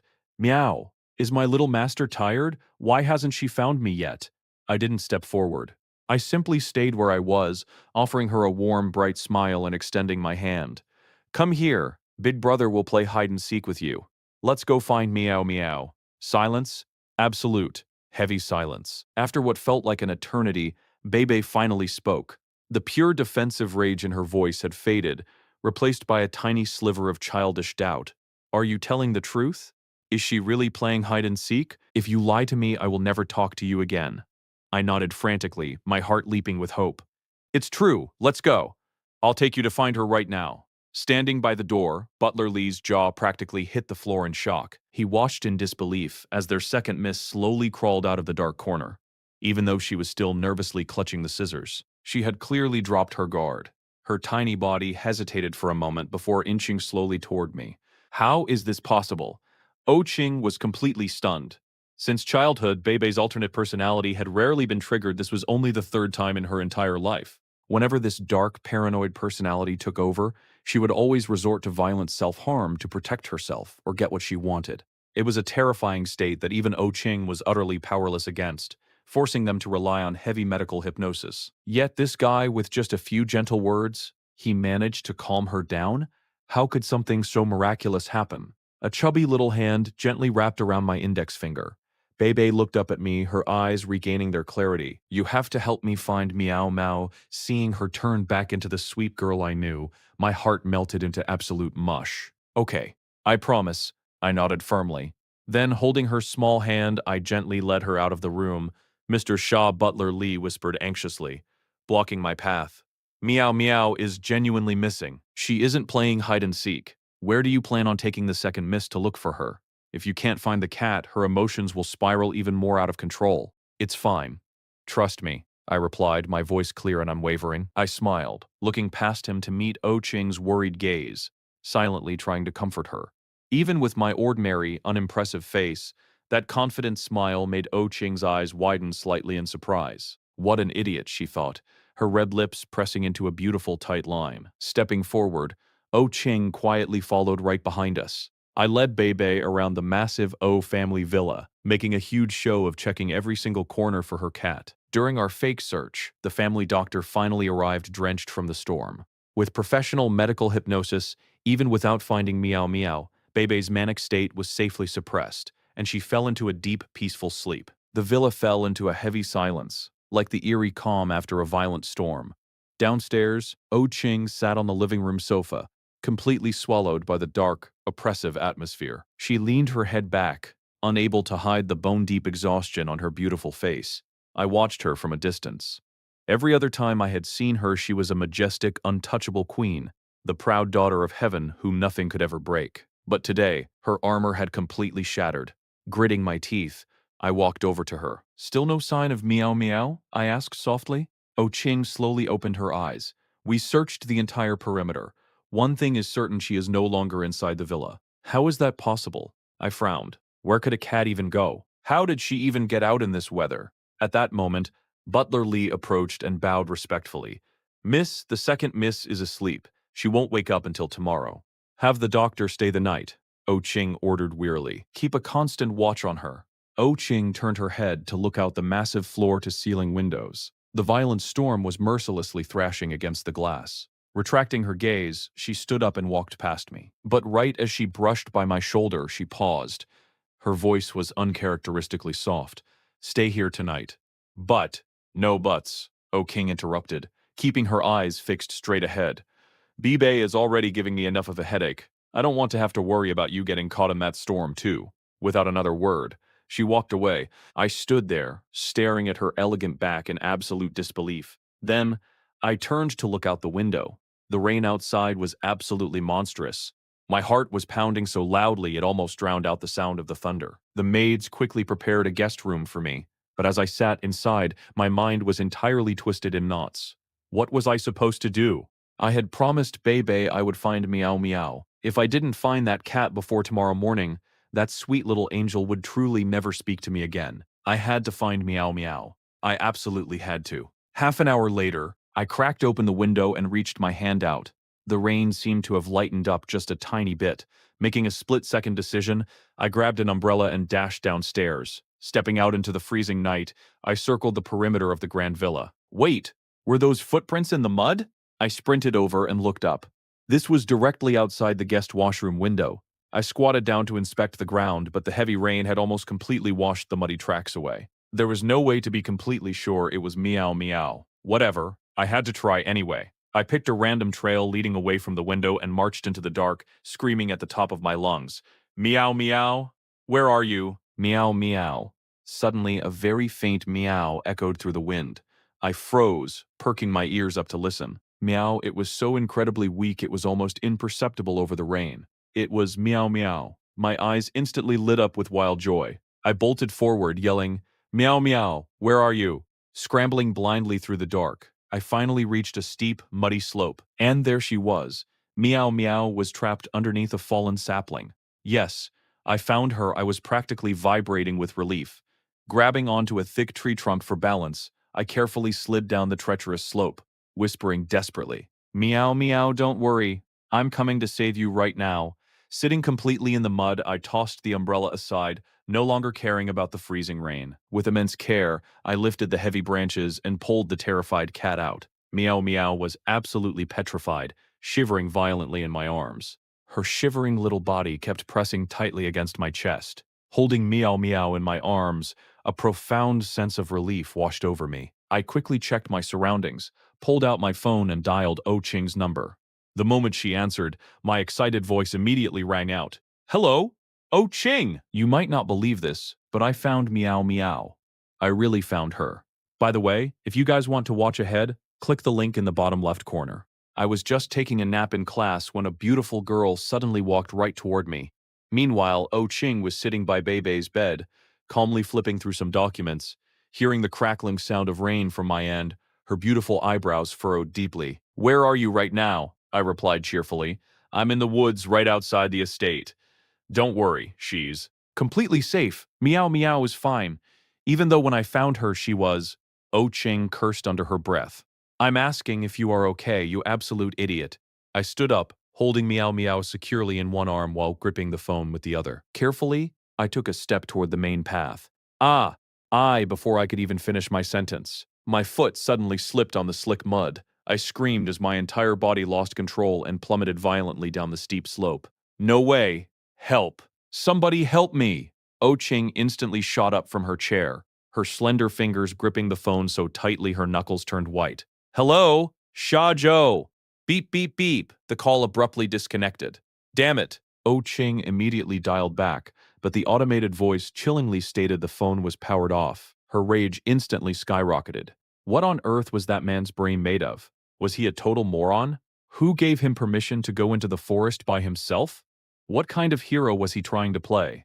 Furiously tossing her documents aside, Oh Ching strode out with her long legs, rapidly scrolling through her contacts to find Butler Lee's number. Butler Lee, gather every single available person immediately. Head into the forest and find him. When I get my hands on him, I am going to strangle him myself. Meanwhile, deep in the woods, my entire world felt as if it had stopped. My whole body throbbed with agony. I weakly twitched my fingers. The freezing rain dripped relentlessly onto my face, pulling my consciousness back drop by drop. Who is touching me? I struggled to open one heavy eye. The first thing that filled my blurry vision was a massive, close-up face of Meow Meow. The cat's soft, chubby little paws were gently patting against my cheek. Seeing that I was awake, she let out an incredibly intelligent, relieved sound. Meow, meow, meow. I forced myself to sit up, groaning in pain as I rubbed her fluffy little head. Thank goodness you're okay, but where are we? I looked up and realized I was sitting at the bottom of a deep sandy crater. I had tumbled all the way down from the muddy slope high above. The rain had grown significantly heavier while I was unconscious, and night was rapidly falling, wrapping the entire forest in a suffocating blanket of darkness. I had to get out of here, fast. Wait, where is my phone? I frantically scanned the area and spotted my phone lying just a short distance away. I crawled over and snatched it up. Miraculously, the screen wasn't shattered, but when I turned it on, no signal. What the hell?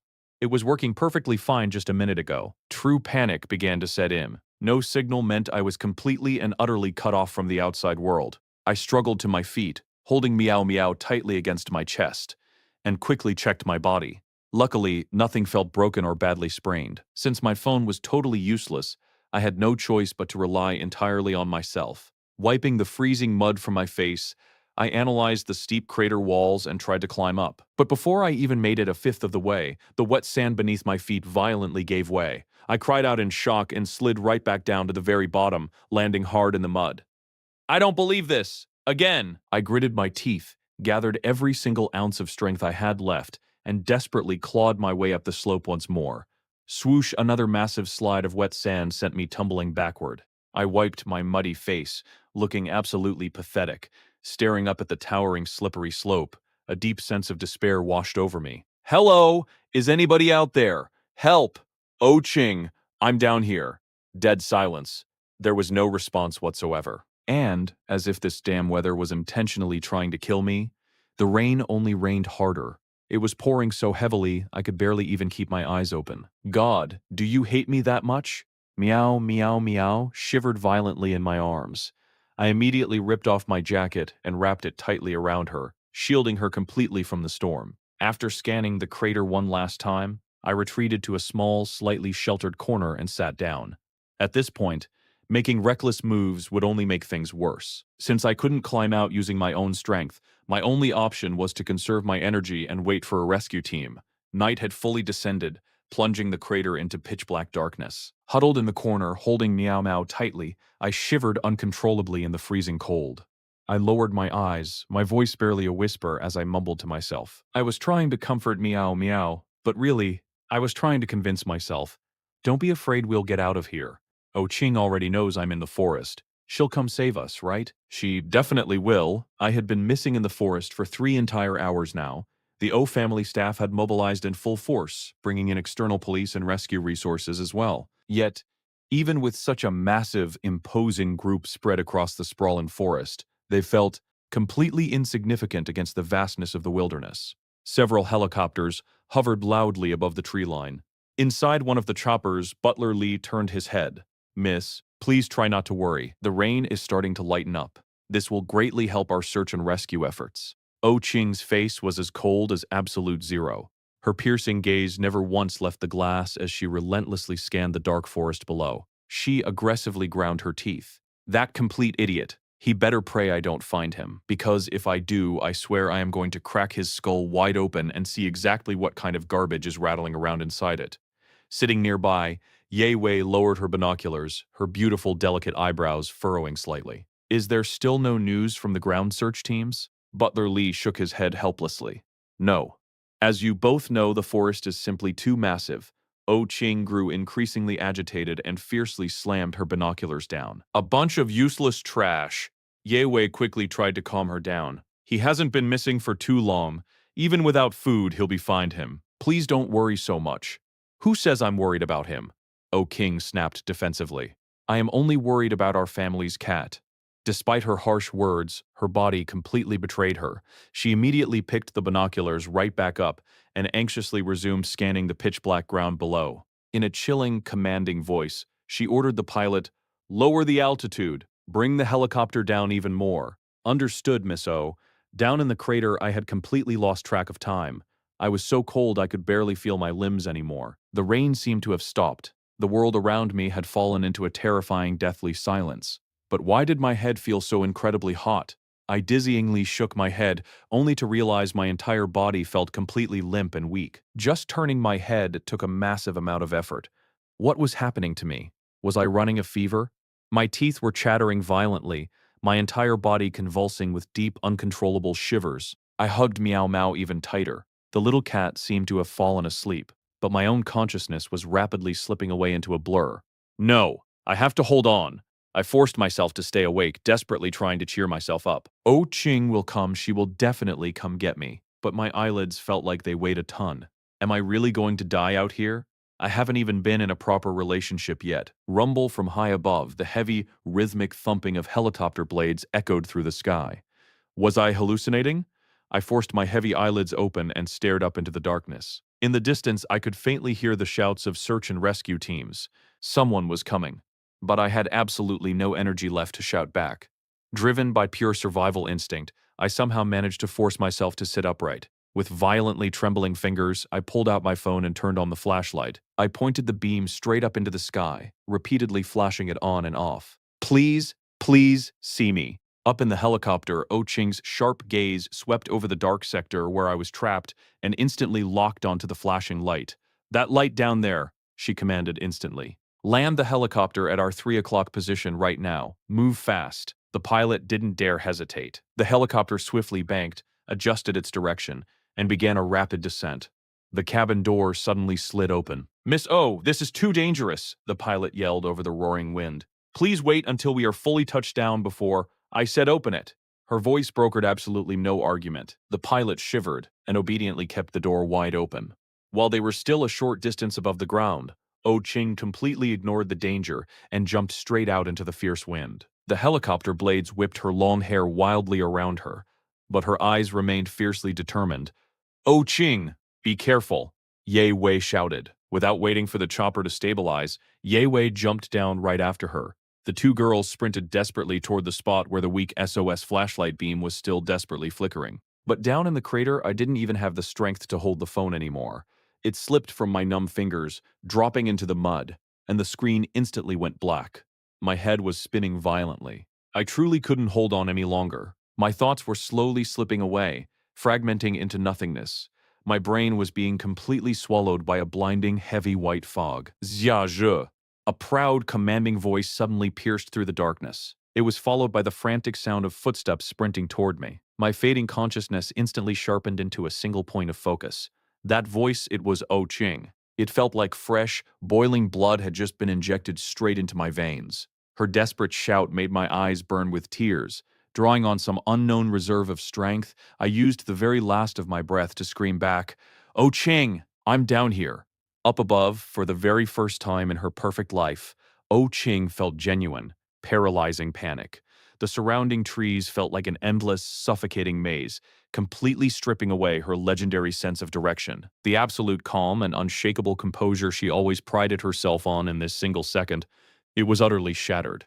Where was he? If you guys want to see what happens next, click the link below. I was just taking a nap in class when a beautiful girl suddenly walked in. While I was captivated by her beauty, she walked straight toward me. Ye Wei was slightly more composed than O King. Hearing my faint shout, she immediately pointed into the darkness. Over there! O Ching's fierce eyes snapped toward the direction.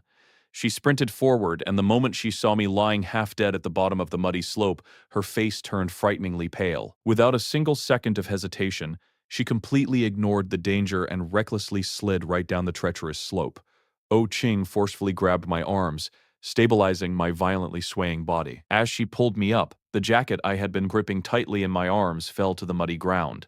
The perfectly dry, completely safe meow meow rolled out, shook off her fur, and let out a soft meow. Yet I was wearing nothing but a thin, drenched dress shirt. I had been freezing in the torrential rain for hours. I was burning up with a violent fever. The scorching heat of my skin transferred directly to O King's hands. She lowered her eyes and gritted her teeth in absolute fury. Sha zhe, one of these days your own sheer stupidity is going to get you killed. Why was I hearing the voice of that sharp-tongued little demon? My consciousness was completely hazy. I struggled to open one heavy eye, and when my blurry vision finally focused on her flawless, breathless face, I let out a stupid, delirious laugh. Oh Ching, am I dreaming right now? She was actually here. Do you honestly think I would ever want to be in an idiot's dream? She snapped harshly. That's great you really came. With that final delirious murmur, my entire body went completely limp, and I collapsed forward. Instinctively, Oh Ching caught me. My heavy head fell directly against her chest. Her pupils shrank slightly. In the dead silence of the forest, she could clearly hear a wild, racing heartbeat. She couldn't tell if it was mine or her own. Ye Wei quickly slid down the slope right after her. Seeing that I had completely passed out, Ye Wei looked incredibly anxious. Is he okay? He's not dead yet, Oh Ching replied coldly. Ye Wei glanced around the muddy crater and noticed my soaked jacket on the ground. She bent down, gently picking up the perfectly dry meow meow, and sighed deeply. He really is an idiot. Obviously, Oh Ching sneered, shooting Ye Wei a disdainful look. What kind of look is that? The ground search and rescue team arrived shortly after. They carefully pulled the three of Us and one cat out of the deep crater. The O family's private doctors immediately gave me a full checkup.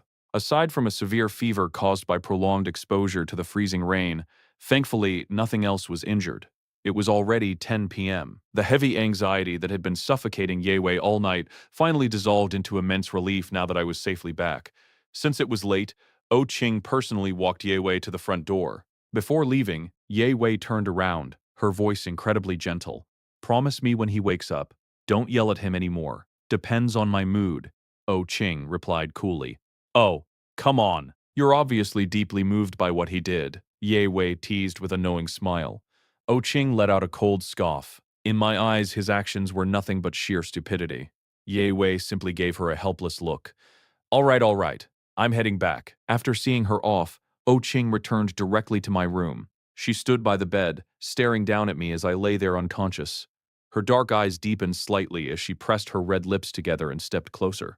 My breathing was slow and steady. But why did this idiot have so much hair covering his forehead? Was he hiding some treasure? Without thinking much of it, Oh Ching reached out and gently brushed my heavy bangs upward, completely exposing my clear, breathtakingly handsome face. Without the messy hair hiding it, my true appearance was laid completely bare. If those eyes were open right now, just how dangerously captivating would this face truly be? Looking closer, the ugly scar plastered across my cheek suddenly looked extremely strange. Frowning, Oh Ching leaned down and gently touched the edge of the scar with her fingertips. It actually peeled right off. The scar was totally fake. The corner of Oh Ching's mouth twitched uncontrollably. Her dark, fathomless eyes locked intensely onto my face. This guy had a face handsome enough to make the entire world go crazy, so why on earth was he intentionally making himself look this ugly? The young girl's gaze remained absolutely glued to my face, completely unable to look away. Heaven had gifted Oh Ching with far too much. She was born into ultimate nobility. Every problem in the world shattered easily in her hands. Because of this, she rarely ever felt the urge to investigate or understand anyone. But now she was realizing she couldn't understand this boy at all. Tucking the blanket tightly around me, Oh Ching quietly left the room. She walked straight to Butler Lee and issued a blunt order. "Go find someone who knows how to do makeup." "A makeup artist, miss?" Butler Lee asked, slightly surprised. Oh Ching gave a faint hum of confirmation, then added coldly, "And make sure it's a man." Butler Lee was deeply curious as to why the young miss suddenly needed a makeup artist at this hour, but maintaining his perfect professional integrity, he didn't ask a single question. He simply bowed. "I will handle it immediately." Less than half an hour later, Butler Lee returned with a highly renowned male makeup artist. Oh Ching simply waved her small hand, delivering a chillingly absolute command. "Look at the fake scar on his face. However, he put it on, you are going to put it back exactly the same way." The makeup artist was completely dumbfounded. His entire career had been dedicated to making people look more beautiful. He had never in his entire life received an order to intentionally make such a stunningly handsome young man look this hideously ugly. Oh Ching's cold, terrifying gaze instantly swept over him. "What are you staring at? Hurry up and do it." "Yes!" Right away. The next morning, the storm had completely cleared. Inside the classroom, Xia Ming and Xue Zheng were casually chatting. Xue Zheng glanced back at a certain empty desk in the back row. "I heard Xiaozhou took a leave of absence today. He probably got severely punished by Miss O." Xia Ximing let out a dark, sinister laugh, his mood absolutely fantastic. "Punished? He let the O family's precious cat escape. Aren't you afraid Miss O is going to cause trouble for you?" "Shh! Keep your voice down!" Xia Ximing immediately covered his mouth, a vicious glint flashing in his eyes. "I just hated looking at that disgusting little beast. Strangling it directly would have been too easy for it. But knowing that storm, it's probably already dead. Ha ha! Serves it right. Wait, isn't Shazo working as a servant for the O family right now?" "Exactly. If the second Mrs. Precious Cat is dead, there's no way he's getting out of this alive. I am just waiting to watch that ugly freak's life get completely ruined." Meanwhile, at the massive O family estate, Butler Lee respectfully handed a thick file to Oh Ching. "Miss, this is all the background information on young Master Sha Zhou from his childhood to the present." Oh Ching took the file, her expression completely unreadable as she began flipping through the pages. But calling it a background file was an understatement. It was more like a bloody, tragic history of my entire life. The more Oh Ching read, the darker and more terrifying her face became. An idiot.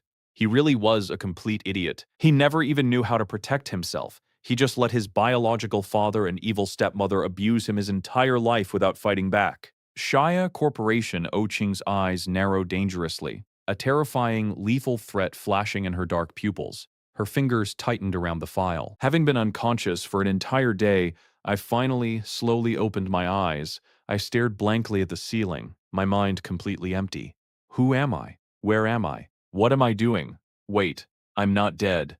I realized I was in the O family estate. Snapping back to reality, I struggled to sit up, my mind slowly piecing together the events of the heavy rain last night. My expression darkened. Crap, my face. I panicked and rushed over to the mirror. Wait, what? The makeup on my face hadn't smudged at all. As expected of the waterproof makeup Yunfan sent me from abroad, I thought, staring at the mirror in disbelief. Suddenly, a cold, mocking voice echoed from the side. Who gave you the courage to be so narcissistic? Aren't you afraid of breaking our mirror? I turned to see Oh Ching standing by the door, arms crossed. Her mouth was as venomous as ever. Honestly, I was getting used to it. I automatically tuned out her mockery and asked, "Did you save me?" Oh Ching gave me a look like I was a hopeless idiot. Who else? You were half dead. She stepped closer, her voice suddenly seductive. Is a simple thank you all I get? As she spoke, her warm breath brushed against my face, instantly throwing my heart into chaos. I shrank back. I was just afraid Bebe would be sad when she woke up, so I went to the forest to find Meow Meow. Besides, I found Meow Meow. I haven't even asked you to thank me yet. I argued weakly. Oh Ching's starry eyes locked onto mine. Without you, I would have found Meow Meow eventually. But without me, did you ever think about what would happen to you? I was speechless. Her slender fingers pinched my chin. You would have died, do you understand? My heart was pounding nonstop. I didn't even dare to meet her gaze. And why is she teasing me with such a provocative posture? Suddenly, a tiny voice broke the tension. Bebe, who had been secretly observing from the door, sighed in exasperation. Meow meow, why did you have to ruin the moment between my sister and the little brother? You stupid cat! I unilaterally announce a 1-minute breakup with you. I hurriedly turned my head and realized the little bun had woken up at some point. She was wearing a pink pajama set with a little cat pattern so tiny and incredibly cute. I gasped and quickly pushed O King away. Crap, crap, crap. O Ching and I were so close just now. Is this bad for a child to see? Bebe patted her soft hair, extended a small hand, and made a please gesture. He, continue. You guys just continue and pretend I don't exist. Compared to my embarrassment, O Ching was much calmer. She unhurriedly stood up straight, turning sideways to look at the little bun. Wu Xiaobei, if you're not a child, what are you? Bebe, all of 6 years old, put on a serious face and corrected her. I'm already 6. I'm not a 2 or 3 year old child anymore. I couldn't help but smile, feeling a warmth spread through my chest as I looked at the completely recovered Bebe. It was really hard to connect this energetic little girl with the one from last night. The little bun slipped into the room, her small hands tugging at my shirt, lifting her perfectly sculpted little face. Little brother, Grandpa Butler told me everything. Thank you for helping me find Meow Meow. I heard you even caught a cold. Are you feeling better? I felt my heart melting. I smiled gently and said, Don't worry, I'm fine. I really like you. I'm going to give you my first kiss that I've treasured for 6 years. Little brother, crouch down a bit, the little bun said, puckering her small lips and leaning towards my face. If you want to watch ahead, click the link in the bottom left corner. I was just dozing off in class when a beautiful girl suddenly burst in. I was still captivated by her beauty as she walked straight towards me. The next second she was kicked away by O King. Literally kicked away. Bebe rubbed her little butt and climbed up, her face scrunched up in pain. Are you trying to murder your own sister, you big baddie? I agreed. Yeah, why are you bullying Bebe? I cast a reproachful look at O Ching and quickly pulled Bebe up from the floor, carefully checking her for injuries. O Ching was furious, her face dark as she spoke. Oh Xiaobei, did you finish your exercise book yesterday? You're still here running your mouth. Then she turned her glare on me. And you, get back in bed and rest. Do you want to pass out again and expect me to pay your medical bills? What an inexplicable demon. Why so fierce? I'll just say one more thing to the little brother and then I'll leave. Bebe raised her small hand. Before O Ching could reply, she quickly leaned close to my ear and whispered, Little brother, you saved my life and helped me find Meow Meow. I want to repay you. Wait, is she going to say something about offering herself to me and asking me to wait for her to grow up? But the little bun spoke again with extreme mystery. Although I really want you to wait for me to grow up, it seems like that would take a very, very, very long time. That's not fair to you. So I've decided. I'm going to marry my sister to you. From now on, you're my brother-in-law, but I can only call you that after you and my sister get your marriage certificate. Cough, cough, cough. I choked on my own saliva. By then, Bebe had already run far away. As she passed her sister, she gave her a look that said, I really worry about you too much. My mom was having surgery in the afternoon. After I finished my IV drip in the morning, Oh Ching personally drove me to the hospital. That's right, she personally drove me. When I got in the car, Oh Ching even fastened my seatbelt for me. Good heavens. I was a little overwhelmed by the favor. Was Oh Ching looking at me differently because of my heroic rescue yesterday? Or was she suddenly feeling guilty? Either way, it was unbelievable. On the way, my phone kept buzzing. It was the group chat with Anchuan and Yun Fan. I wanted to open it, but the screen kept blacking out, and the touchscreen wasn't working well. What's going on? Is it because it got soaked in the rain? Is it broken? I stared at my phone in frustration. Suddenly, Oh Ching turned the steering wheel and slowly pulled the car over to the side of the road. I looked around in confusion. This wasn't the hospital. Why did we stop? Oh Ching pulled out a gleaming black card and tossed it to me. Resting her chin on one hand against the window, she looked away awkwardly. Take the card and go buy one at the mall yourself. I'm only giving you 10 minutes. Holy crap, it really is a black card. I haven't touched one of these in ages. When my mom was still healthy, she gave me one too, but it had a limit of about 100,000. But ever since I was kicked out of the Xia family, everything I had was confiscated by my dad and Yang Wenpei. How much can this black card overdraw? I asked. At least enough for you to buy a phone. Only that much? Don't true big shots have unlimited cards? Is there no limit? Then if I want, I can swipe every phone in the entire mall? Oh Ching looked at me with disgust. Why do you talk so much? Hurry up, buy it, and let's go. Sigh, what a pity. I took one last wistful look at the black card and handed it back to her. I can't accept something so valuable. Although I was reluctant, I still gave it back. This amount of money is nothing to me. No, I still can't accept it. It's basic manners. Consider it your way of thanking me for saving Meow Meow. My phone can still be used if I get it fixed. Really. Oh Ching was visibly annoyed. How could this man be so stubborn? Anyone else would have been thrilled, right? Why did he have so many grand principles? Couldn't he just obediently comply for once? What a stubborn man. Let's just go quickly, I said. Oh Ching glared at me fiercely, but I maintained my stubborn expression.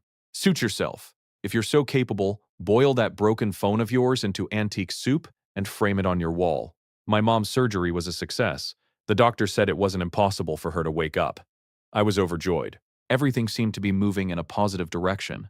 As for the phone, it was barely usable, though not great for playing games. I decided to get it fixed on the weekend. In the school convenience store, I carefully selected food, pondering what to prepare for Bebe when I got back tonight. It was strange. Why did going back to the OO estate every day feel so natural now? I took my selections to the checkout counter. The cashier smiled and said, "That will be 98 yuan. I remembered I hadn't brought any cash today. I opened my phone. I'll scan it here. My phone hadn't been fixed yet, so it was lagging. I tapped for a long time before the WeChat QR code finally appeared. What is the person in front doing? Can't they hurry up? Yeah, are they doing it on purpose? I quickly turned my head. Sorry, I'll be right done. Or you guys can check out first. To my surprise, when I turned around, I locked eyes with Xu Zhen and Xia Ximing. Xu Zhen exaggeratedly exclaimed, "Oh my, isn't this the ugly freak from our class?" Xia Ximing looked at me with displeasure. He originally thought that secretly letting Oh Ching's cat out would frame me, but who knew I'd be completely fine. He even heard that Oh Ching brought me to school today. Everyone was guessing the relationship between the school beauty and the ugly freak. Xia Zhou is definitely doing this on purpose, he thought. He knows I like Miss O, so he's intentionally competing with me, right? Fine, I'll play along. Let's see who plays better. Xia Ximing sneered, crossing his arms looking down his nose at me. Xia Zhe, how many years have you been using that phone? Tisk tisk, it's broken like that and you're still using it. Aren't you embarrassed? That model is from years ago. It's been discontinued. The surrounding onlookers burst into laughter. It was obvious mockery. Nowadays, comparison among classmates is the most common thing in school, especially in an aristocratic school like this. I gripped my phone tightly and looked at Sha Saming. None of your business. Sha Saming pulled out his own phone and waved it around, showing off, "This is the new phone my daddy just got me yesterday, the latest model." I looked away, not wanting to see Sha Siming's smug face. I said to the cashier, "Excuse me, I'll leave these here for now. I'll bring cash tomorrow to pay." I turned to leave, but Shujen blocked my path.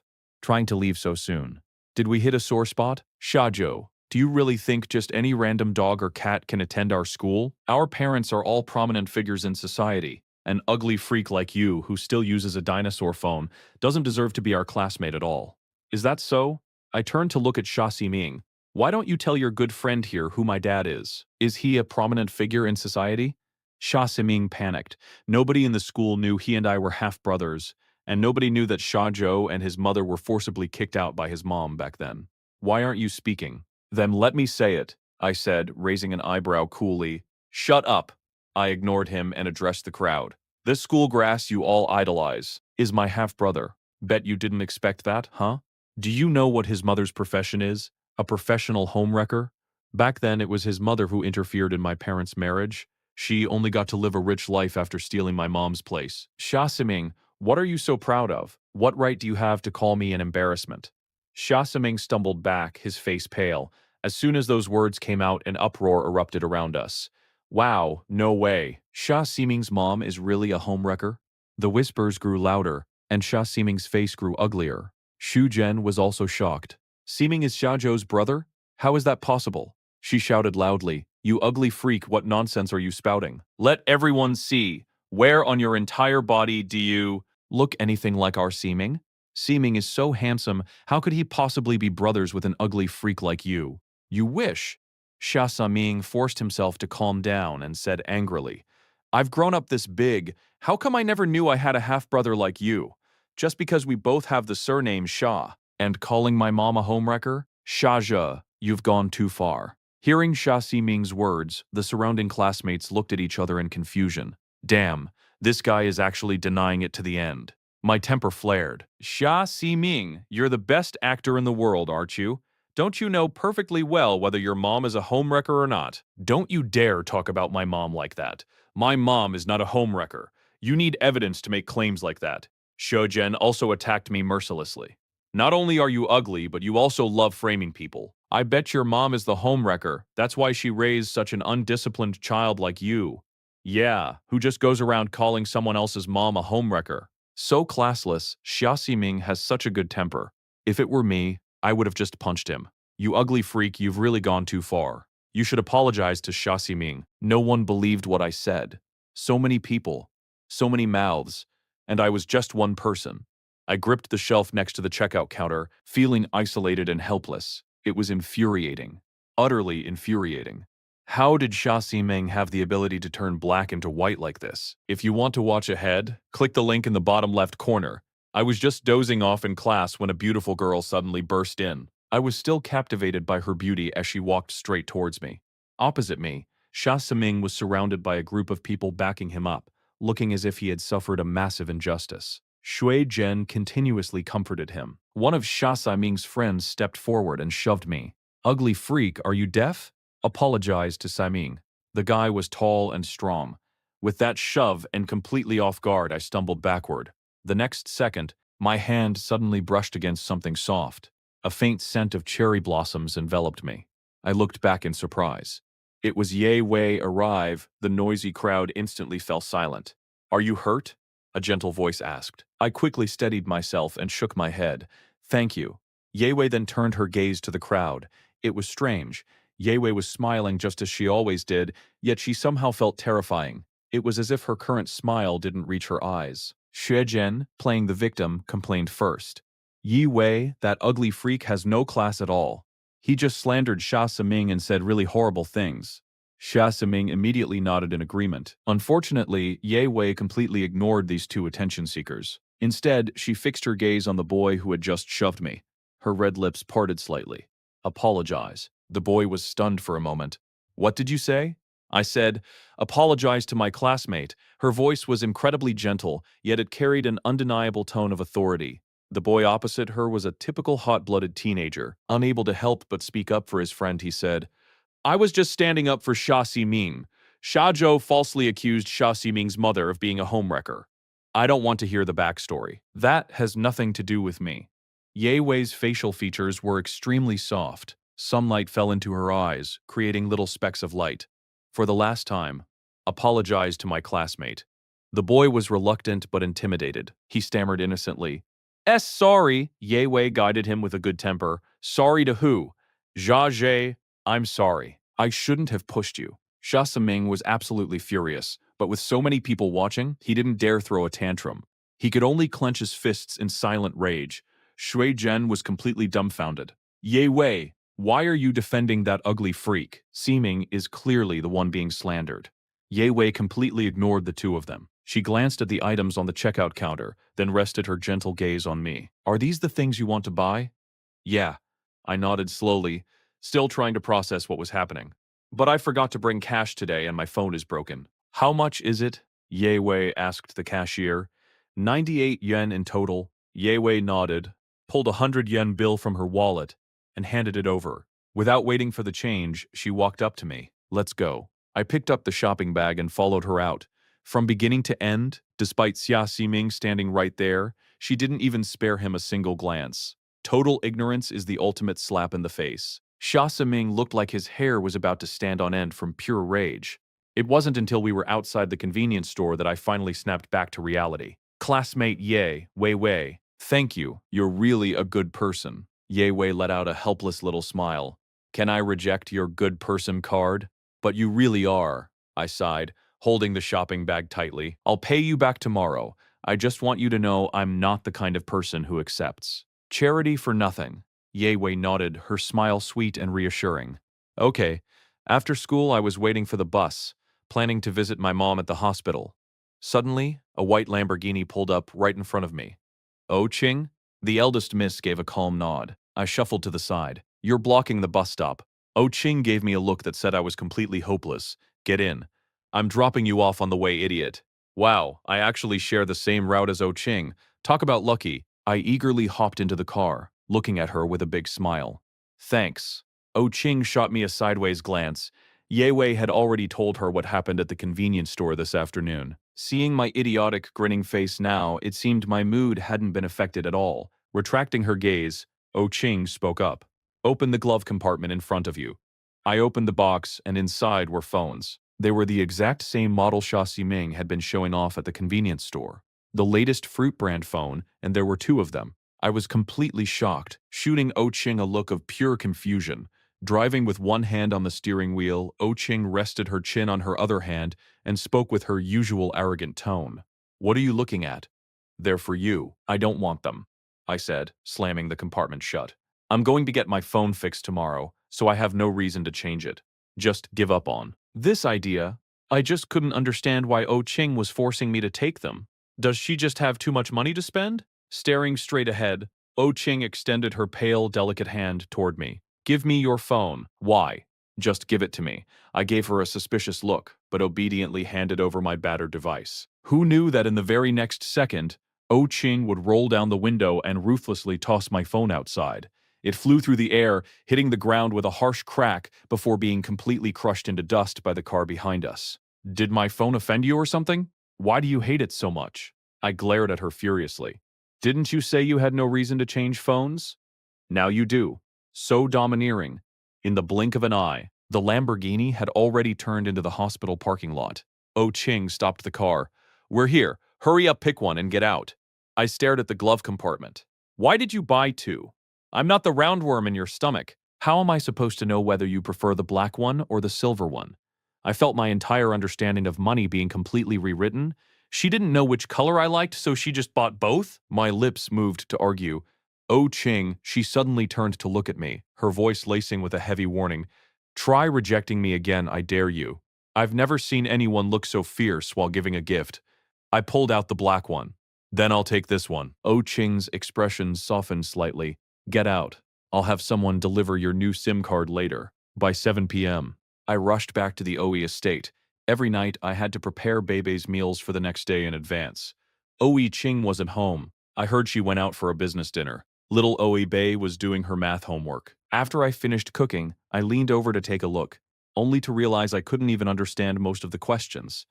Yet, Bebe was breezing through them with extreme ease. Sigh, I'm getting old. I looked away, placing the food on the dining table, and smiled brightly. Bebe, come eat.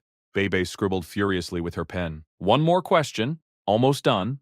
5 minutes later, watching Bebe eat with an incredibly happy expression, I couldn't help but ask, Bebe, does your sister go to business dinners often? She's clearly still just a student, yet she can already hold her own and run an entire company. I feel like Oh Ching is really capable. With a grain of rice stuck to the corner of her mouth, Bebe tilted her small head and thought for a moment. It's all right.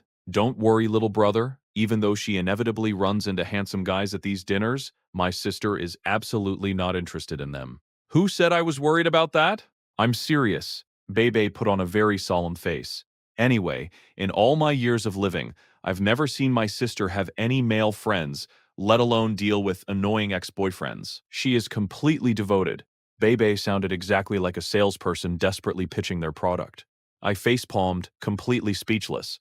What do you mean, all your years of living? You're only 6. And stop talking like an adult. I'm just telling the truth. Plus, my sister is super amazing. Bebe gnawed on a chicken wing while expressing her profound admiration for her sister. Oh, by the way, little brother, aren't you curious why Bebe doesn't have a mommy and daddy? How could I not be curious? But out of basic manners, I hadn't taken the initiative to ask, terrified of accidentally bringing up a painful memory. Are you willing to tell me? I asked softly. Sister said daddy and mommy went to a very faraway place and they might never come back. I was stunned. Does that mean they went to heaven? The little bun looked a bit sad for a second, but then smiled optimistically, revealing her pearly white teeth. But Bebe has grandma. Grandma spoils Bebe so much. Where is your grandma? I asked. I've been here for so long, but I haven't seen your grandma around at all. Bebe lowered her long eyelashes, put down her chicken wing, and sighed heavily. But 3 months ago, Grandma also went to a very faraway place. No way, that's too pitiful. But who knew that in the very next second, Bebe would pick her chicken wing right back up and continue munching. Grandma is traveling in Australia right now, she mumbled through a mouthful of food. Sister said Grandma won't be coming back anytime soon. I miss Grandma so much. I froze there, utterly embarrassed. Does this little kid really have to speak with such dramatic pauses? Just then, a video call popped up on Bebe's phone. She wiped her little hands and leaned in to look. Her eyes instantly lit up with joy as she answered the call. Grandma, she called out adorably. From the other end of the phone, a loving and energetic voice rang out. I was just dozing off in class when a stunning girl suddenly barged in. While I was still captivated by her beauty, she walked straight toward me. Then, a video call screen popped up. On the other end was an elegant, white-haired elderly woman. I braced myself and politely greeted her, but her next words left me completely stunned. Hello there, my future grandson-in-law. I'm Wu Qing's grandmother. I'll be leaving our precious Oh Qing in your care from now on. If she ever bullies you, just tell Grandma and I'll back you up. I frantically waved my hands, trying to explain that it wasn't what she thought. But the old madam just smiled warmly. Hearing a knock on her end, she hurriedly told the camera that she'd be rushing back on an auspicious day very soon to meet me in person. She abruptly hung up, leaving me standing there completely paralyzed by the wind. How on earth did I suddenly become the O family's grandson-in-law? And looking at my current ugly disguise, how could she call me that without flinching? Later that night, after Bebe went to sleep, I kept myself busy in the kitchen, and finally brought out a steaming bowl of soup, only to lock eyes with Oh Qing, who had just returned in complete silence. She had changed into an elegant blue evening gown. From her social event, the dress perfectly accentuating her gorgeous figure and exuding a natural aristocratic aura. She leaned against the wall with her arms crossed, carrying the faint, intoxicating scent of alcohol. I coughed awkwardly and pushed the stomach-warming soup toward her, mentioning that drinking too much wasn't good for her. She stared right at my face, her eyes narrowing slightly as she asked, "Why did you make this?" "I was just bored and made it for fun. You can try it if you want." The corners of Wu Qing's mouth slowly curled up into a breathtakingly beautiful smile, and she let out a low, gentle chuckle. I froze completely. It felt so surreal. She wasn't just some emotionless ice queen. Her smile was so devastatingly gorgeous that everything else in the room just faded into background noise, becoming nothing but a prop to her beauty. She gracefully stepped forward, pulled out a chair, and sat down before glancing at me. "What are you doing? Come sit." I was speechless. How could she be so bossy yet so incredibly natural about it? I pulled out the chair across from her, watching her elegantly sip the soup I made, a strange, undeniable warmth suddenly blooming in my chest. "How is it?" I asked. She had already reverted to her usual cold demeanor, slowly taking another bite without even raising her eyelids before flatly replying that it was just so-so. I immediately reached out to take it away, telling her not to force herself, but she suddenly looked up, abruptly changing the subject to ask what kind of soup it was. I scratched my head, admitting it was just an old recipe my mom used to make for my dad after his drinking parties. Wait, was it my imagination, or did she just smile again? From now on, you're only allowed to make this soup for me. Since it tastes so average, don't go torturing anyone else with it. My mouth twitched. What the hell did she mean by that? She calmly put down her spoon and elegantly wiped her mouth, teasing that not only was my brain slow, but my ears were going bad too. We bickered back and forth, and the time just flew by. It was strange. Before she came back, every second felt like torture. But the moment she was home, time passed in the blink of an eye. The next afternoon during club activities, I bought a cold cola and sat in the audience seats of the drama club, watching the stage lights cast an almost sacred glow. When a burst of lively chatter broke the silence, the Vice President Li Ting was complaining about the President, Ji Yanxi, being absent again due to his busy schedule as a major celebrity. Behind her followed Xia Siming and my old elementary school class monitor, Luo Mingyao. Xia Siming was practically bowing as he sucked up to Li Ting, eagerly asking about the script and lead roles for the upcoming national tour they were planning for the summer. Xia Siming was practically a candidate for the school's most handsome guy, and his relentless flattery made Li Ting extremely satisfied. She vaguely mentioned that they were deciding between A Midsummer Night's Dream and Romeo and Juliet. The crowd instantly erupted in excitement, eagerly asking about the audition process. Li Ting clapped her hands, telling everyone to focus on their acting skills first as she began handing out the script lines for today's practice. But when she reached me, she deliberately stopped. She recognized me as the guy who had been eliminated during the auditions. I reached out my hand. Vice President, where is my script? Li Ting already despised me, and now she was using this opportunity to completely humiliate me in front of everyone. She sneered with absolute disdain. With a face as hideous as yours? Here, take this mop and clean the clubroom. Xia Siming and Lui Mingyao burst into mocking laughter, actively reveling in my misfortune. I stood there, my hand frozen awkwardly in the air, a burning sense of embarrassment washing over me. Why was everyone else rehearsing while I was ordered to sweep the floor? Li Ting's vicious words cut through the room again. Don't you have any self-awareness? Look at your hideous face. Tell me, what role could possibly fit an ugly freak like you? My temper instantly flared up. So what if I'm ugly? Who made the rule that ugly people can't be actors? But Li Ting just rolled up her sleeves, glaring at me with absolute authority.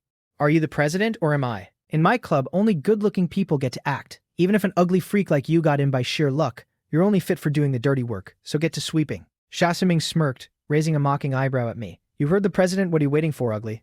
My temples throbbed violently, but I forced myself to endure it. Li Ting clapped her hands, demanding the rest of the club to ignore me and take 30 minutes to prepare for their stage performances. She cast one last disdainful glance at me. What are you still standing there for? Get to work. I clenched my fists so tight my knuckles turned white, forcing out a single rigid sentence. Understood. I grabbed the mop, whispering to myself that I would have plenty of time to prove them all wrong in the future. By 5:30, the club activities finally ended, and I collapsed into a chair, utterly exhausted. From a distance, Luo Mingyao and Xia Siming were still laughing at my expense. Luo Mingyao glared at me with pure contempt, her mind flashing back to the utter humiliation she suffered at the supermarket a few days ago, when O Qing had mercilessly put her in her place. She had convinced herself that I was nothing more than a lowly servant in the O family, furious that a high and mighty heiress would defend a dog like me. She was determined to get her revenge, and looking at my currently hideous disguise, she felt physically sick remembering that I once had a crush on her back in the day. Thinking she held all the cards, Luo Mingyao strutted over to me with a smug, arrogant expression. Hey Xiaozhou, my boyfriend is taking me out for hot pot later, aren't you jealous? She babbled on, absolutely full of herself. Don't think I don't know why you joined this club. Let me make this clear. I have absolutely no interest in an ugly freak like you. I looked at her utterly disgusted. Luo Mingyao, you're truly sickening. Without another word, I turned on my heel and walked away. Her fragile ego shattered instantly. She screamed like a maniac behind me. Who are you calling sickening? You're the disgusting one. I completely ignored her unhinged ranting, leaving her stomping her feet in a furious rage. If you want to watch ahead, make sure to click the link in the bottom left corner. As for me, I was just dozing off in class when a stunning girl suddenly barged in, walking straight toward me. But let's fast forward. This Saturday, the school was hosting a massive interclass volleyball tournament. O Qing and Ye Wei Tong, both from the elite class 3s, were an absolute dream team on the court. The entire school's fanboys were losing their minds, desperate to record the two school beauties in action. I, on the other hand, just lay on my desk groggy from a nap. Suddenly my phone vibrated. I pulled it out. It was a text from O Qing. Rooftop. 5 minutes. I texted back asking what was so important, but her reply was absolute, come when I tell you to. Knowing I couldn't win against that demonic tyrant, I dragged myself out of my chair and sprinted up the stairs, throwing open the rooftop doors while panting heavily. A strong gust of wind hit my face, and as I shielded my eyes, I spotted her elegant silhouette. She was casually lounging in the sun like an absolute queen. "You're half a minute late," she noted coldly.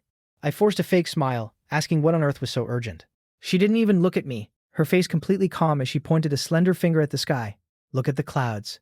I stared blankly at the sky. "And?" She replied flatly, "They look nice. So I wanted you to see them too." "Are you kidding me?" The great Miss O sent me an emergency text, making me sprint all the way up here just to look at a literal cloud? I suppressed the overwhelming urge to scream, sarcastically suggesting she just send a photo next time. She shot me a look of pure disgust, scolding me for being so superficial and saying a photo could never capture reality. I was completely speechless. Then, the breeze blew through her gorgeous white hair as her piercing eyes locked onto me. "One more thing. Make sure you show up to my volleyball match on Saturday. I've reserved a seat for you." I immediately protested, saying I wanted to catch up on my sleep, but her tone left zero room for negotiation. "I'm not asking for your opinion. Shajo, I'm informing you. If I don't see you there, you know the consequences." I cursed my ancestors' terrible luck under my breath, completely defeated. Saturday arrived, and as I was yawning my way toward the gymnasium, a figure suddenly blocked my path. It was Lo Mingyao. I took a step back, my guard instantly up. She flashed a wicked smile, mentioning that her Class 1s would be facing off against Oh Ching's team today. Then, she pulled out a bottle of mineral water. "I've added some special ingredients to this water. Hand it to Oh Ching later. I want to see that arrogant princess make a complete fool of herself." She looked at me expectantly. "If you do this for me, I might consider going on a date with you." I stared at her, completely dumbfounded by her sheer audacity. And in the very next second, I slapped her right across the face. "Go to hell," I cursed, realizing I must have been completely blind as a kid to ever have a crush on such human trash. Lu Yao clutched her stinging cheek, screaming like a banshee. "You lunatic. You refuse to do this the easy way?" Her eyes burned with venom as she pulled out her ultimate trump card. "If you don't do exactly as I say, I'll expose your secret to your old entertainment agency. Everyone knows you signed a contract never to enter the entertainment industry again after you were blacklisted. If they find out you joined the prestigious St. Sia Drama Club, you'll be buried in astronomical breach of contract fines." She shoved the spiked water into my hands, her face twisted into a victorious villainous smirk. "I'll be watching you give this to her. You better be smart about this." As she strutted away, my grip tightened around the plastic bottle.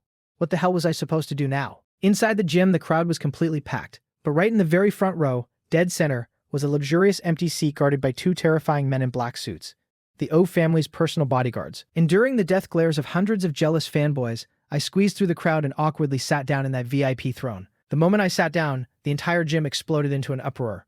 "Why is that ugly freak sitting there? Does he actually know the eldest Miss O?" Sitting in the back, Shasiming clenched his fists in pure jealousy, deliberately sneering loud enough for the crowd to hear. "Don't overthink it, guys. He's just a lowly servant for the young miss." The crowd instantly breathed a massive sigh of relief, mocking me for being nothing but a glorified water boy. Meanwhile, Shu Zhang threw an arm around Shasiming's shoulder, smiling wickedly. "Once the eldest Miss O drinks that spiked water, she'll definitely think Sha Zhou is trying to mess with her. And when that happens, she'll absolutely destroy him." "What a perfect frame job." "Don't worry about it too much," Shasiming said, nodding in agreement. "Our main goal is to make Sha Zhou offend Oh Ching, so the eldest miss will just have to suffer a little bit." Right at that moment, the entire gymnasium erupted into deafening cheers. I looked up to see Oh Ching leading her team out onto the court. With her perfect figure and an overwhelming aura that looked down upon everyone else, she walked at the very front, with the rest of her team, including Ye Wei, following closely behind. "She's finally here," I muttered, nervously hugging the bottles of water to my chest. For a split second, I genuinely wished she had just stayed in the locker room forever. The crowd was screaming so loud they were about to tear the roof off the gym. "She's here! She's here! Miss O is so gorgeous." Compared to the explosive reception for O King's team, Lo Mingyao's squad didn't get a single cheer. Lo Mingyao ground her teeth in pure jealousy. "Just you wait. Oh Ching, you humiliated me last time, but today is the day you die." The moment she stepped onto the court, Oh Ching's eyes immediately swept the crowd, subconsciously looking for me. When our eyes finally met, her usual ice-cold expression softened just a tiny bit. Ye Wei also seemed to be in a great mood, smiling gently. He actually came. Oh King let out a soft humph, looking completely unsurprised, as if he dare not to. With that, she started walking straight toward my seat. "Oh God, no, please don't come over here." The fanboys sitting all around me were absolutely losing their minds with excitement. I immediately lowered my head, silently praying in my mind. "You can't see me, you can't see me, Xia Zhe." Crap. Resigning myself to my fate, I closed my eyes, then slowly looked up. If you want to watch ahead, make sure to click the link in the bottom left corner. As for me, I was just dozing off in class when a stunning girl suddenly barged in, walking straight toward me. Because I was sitting in the front row, my seat was positioned very low. My eyes darted left and right, desperately avoiding eye contact with Oh Ching. I was terrified she was going to ask me for the water. Oh Ching looked extremely annoyed. "Shaja, are your eyes broken? Where exactly are you looking?" The implication was clear. "I'm standing right in front of you. Who else are you supposed to be looking at?" I looked at her, completely speechless. Did she seriously get a sense of accomplishment out of bullying me? Ye stepped forward, gently interjecting. Don't be so mean to him every time. After all, he is our class's logistics member. Right? I immediately seized the opportunity to complain. Exactly. She personally attacks me every single time. Oh Ching reached right through the railing and flicked me hard on the forehead.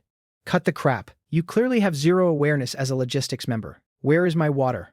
I nervously tightened my grip on the bottles. I had two with me. The red one was a normal bottle I had just bought from the convenience store, while the blue one was the spiked water Lo Mingyao forced on me. Out of the corner of my eye, I spotted Lo Mingyao glaring at me from a distance, her eyes full of deadly threats. Bracing myself, I numbly handed the normal red bottle to Ye Wei. Here, Ye Wei. She paused for a second, before her smile grew even warmer.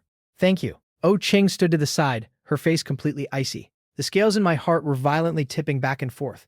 What should I do? Should I give it to her or not? Someone save me. I swear I had never been this conflicted in my entire life. The eldest Miss O was already losing her patience. She gritted her teeth. Glaring at me, Xia Zhou, are you treating me like I'm invisible? In a split-second panic, I raised the blue bottle Luo Mingyao gave me, gritting my teeth and shouting, here. Oh Ching let out a cold humph of disdain, snatching it from my hand like it was her birthright. She twisted the cap off and was just about to raise it to her lips. It was only a span of 2 seconds, but to me everything felt like it was playing in ultra-slow motion. Watching Oh Ching about to drink the spiked water, I shot up from my seat in a cold sweat and grabbed her wrist. Wait! Oh Ching froze, looking at me with absolute deadpan confusion. Cold sweat dripped down my forehead. Suddenly, acting on pure instinct, I snatched the water right out of her hand, tilted my head back, and chugged the whole thing. Oh Ching was completely stunned. I aggressively wiped my mouth with the back of my hand, forcing a stupid, idiotic laugh. Wow, I was suddenly so thirsty. Oh Ching, let me have this one first. You guys go get ready for the match. I'll run and buy you a new one right now. I'll be right back. Seeing my bizarre behavior, a fanboy sitting nearby instantly leaned forward, nervously offering his own water bottle. You can have this one. Oh Ching's face instantly darkened, a terrifying, suffocating aura radiating from her entire body. Get lost. She swatted the guy's hand away, turning around and walking back to the court. Watching everything unfold from the court, Lo Mingyao clenched her fists in absolute fury. What the hell was Xia Zhou doing? He actually dared to disobey her. She whipped out her phone and texted Xie Zhang. The plan was ruined by Xia Zhou. He just ran out of the gym. Go teach him a lesson. Meanwhile, my mind was a chaotic mess. As I stumbled out of the stadium, I really couldn't bring myself to help Lo Mingyao frame Oh Ching. Even if Oh Ching was a foul-mouthed tyrant, I still couldn't do something so despicable. As the referee's whistle signaled the start of the match, I rushed into the nearest restroom. I gripped the edges of the sink, splashing cold water on my face as I tried to figure out my next move. Would Lo Mingyao really go to the agency and expose me? This was so frustrating, I reached out and shut off the faucet. But in the very next second, a sudden, agonizing cramp violently tore through my stomach. Oh no. Remembering Lo Mingyao's wicked, triumphant smile when she handed me that water. Absolute despair washed over my face. What on earth did she put in that bottle? I gasped for air, clutching my stomach as I slowly collapsed to the floor, my face contorted in sheer agony.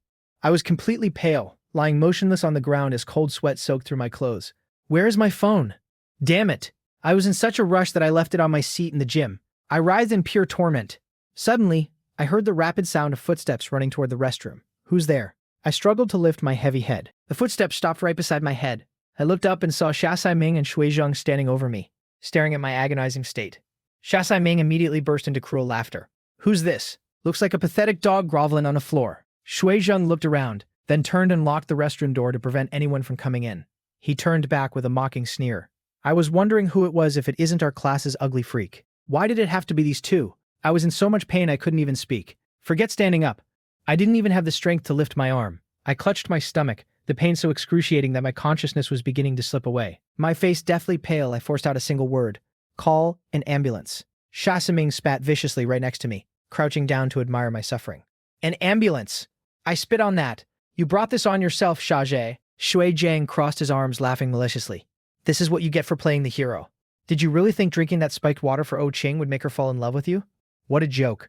I couldn't form another sentence. Cold sweat completely drenched my school uniform shirt. Taking advantage of my helpless, agonizing state, Xia Ximing violently grabbed me by the collar. He stared at my ugly, disguised face, his voice dripping with venom. If it hurts, then just suffer. I warned you, Oh Ching is going to be my girlfriend. Who gave you the right to keep pestering her? With a face like yours, you think you're worthy of competing with me? With that, he slammed me violently back down onto the hard floor. My stomach was already in agony, but that heavy impact nearly made me completely pass out. Xia Siming and Shui Zheng, these two absolute bastards kicking a man when he's down. I glared at them with pure hatred, my lips trembling from the pain. If you two ever fall into my hands, I'll make you regret this. Seeing my defiant glare, Xia Ximing just laughed even harder. Looks like that wasn't enough to teach him a lesson, Shui Zheng. Shui Zheng immediately understood the assignment. He walked over and stomped heavily directly onto my cramping stomach. The pain was so intense that tears instantly sprang to my eyes. Shui Zheng laughed arrogantly. Oh, I'm so sorry. Did that hurt? How tragic. Seeing me clutching my stomach, completely unable to speak, Xia Ximing felt an overwhelming sense of satisfaction. He crouched down and roughly slapped my face. Remember this pain today, he warned maliciously. This is what happens when you go against me. I'll say it one last time. Wu Qing is mine. He stood up like a victorious conqueror. My consciousness began to scatter. I really couldn't hold on any longer. Xia Ximing, Shui Zheng, you two better remember this. I will absolutely get my revenge. Shui Zheng looked down and nudged my completely motionless body with his foot. Hey, ugly? I was completely unconscious. Shui Zheng looked up at Xia Ximing, a hint of genuine panic in his voice. He's not dead, is he? Should we actually call an ambulance? Xia Ximing rolled his eyes in annoyance. Why are you such a coward? It's just a stomachache. Besides, he drank that water willingly. It has absolutely nothing to do with us. Drag him into the stall. His face twisted into a vicious sneer. He hadn't even finished enjoying my suffering yet. Shui Zheng forced a nervous smile and nodded. Okay, pass the ball. Quick, defend. Back on the court, the match was intensely underway. Qing Yao couldn't react in time, and the ball slammed into the ground. Point scored. The crowd erupted into wild cheers, but Qing didn't show a single trace of joy. She was completely distracted, her peripheral vision constantly darting toward my empty seat. Did that idiot run all the way to Africa to buy water? Why isn't he back yet? The referee blew the whistle for halftime. The score was 14-18, with Qing and Ye Wei's class temporarily in the lead. Honestly, if Qing hadn't been playing so absent-mindedly, the score wouldn't be nearly this close. She leaned against the court railing, her bangs completely drenched in sweat. She stared down at the floor, making it impossible to read her expression. Ye Wei wiped her sweat, took a sip of water and looked toward the audience with deep concern. Xiaozhou still isn't back. I hope nothing happened to him. When we got there, he had already fainted. Ye Wei stated coldly. Then perhaps you can explain why the restroom door was locked from the inside. A massive crowd of nosy students had already gathered outside the infirmary, whispering among themselves. Suddenly, a voice piped up from the back. That restroom door has been broken for ages. They just haven't fixed it yet. A flash of wicked triumph gleamed in Xia Ximing's eyes. Even the heavens were helping him. You're lying, I shouted. Even though the spiked water's effects were fading, my stomach still throbbed in agony. I was in so much pain I almost passed out, but instead of helping, these two mocked me. They even started kicking and beating me. Hearing this, Xia Ximing immediately put on an Oscar-worthy performance of a wronged victim. Who saw us beat you? Who's your witness? We were just trying to be nice and call an ambulance. But I never expected you to frame us like this. Jaja, doesn't your conscience hurt at all? I was absolutely furious. In my entire life, I had never seen someone twist the truth and play the victim with such sickening audacity. Xia Ximing, how can you be so utterly shameless? I yelled. Damn it, he was still putting on a show. The crowd at the infirmary door began to murmur in hushed tones. Jaja is probably just making it all up. Ugly people love causing drama. Playing the weak victim is the best weapon these days. Xia Ximing's lips curled into an undetectable sinister smirk. Xia, this is what you get for being so hideous. But suddenly a bone-chilling voice sliced through the room. Qing's stunning face was absolute frost. Oh, so you've suffered a massive grievance? The person lying in the hospital bed right now is Xia. She absolutely despised spineless cowards like them. Xia Ximing quickly deflected. As long as Xiaozhou can prove his claims, Xie Zheng and I will immediately apologize to him. Xie Zheng kept his head down, hurriedly echoing his agreement. I clenched my fists so hard my nails dug into my palms. They were doing this on purpose because they knew there were no cameras. Qing's lips slowly curled into a mocking, predatory sneer. You want proof?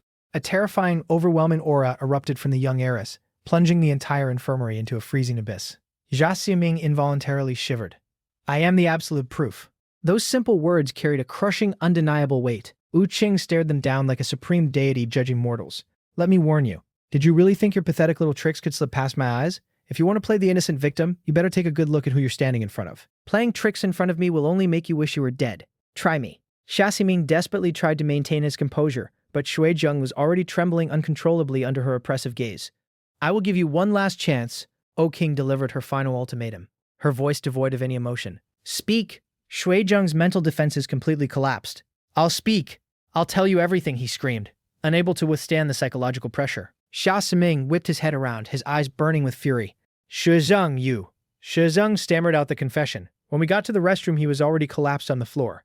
We didn't call an ambulance because we couldn't stand him. We took the opportunity to teach him a lesson. The crowd gasped. He actually confessed. Xia Ximing gritted his teeth, his face twisting in absolute rage. Pushed to the brink, Xia Saiming raised his bloodshot eyes to O Qing, abandoning all logic. Xia Zhou's mother is a shameless homewrecker. So what if we beat him up? He's the son of a filthy mistress. He absolutely deserves it. He's not worth your protection. My chest heaved violently, pure rage consuming my mind. Who the hell are you calling a mistress?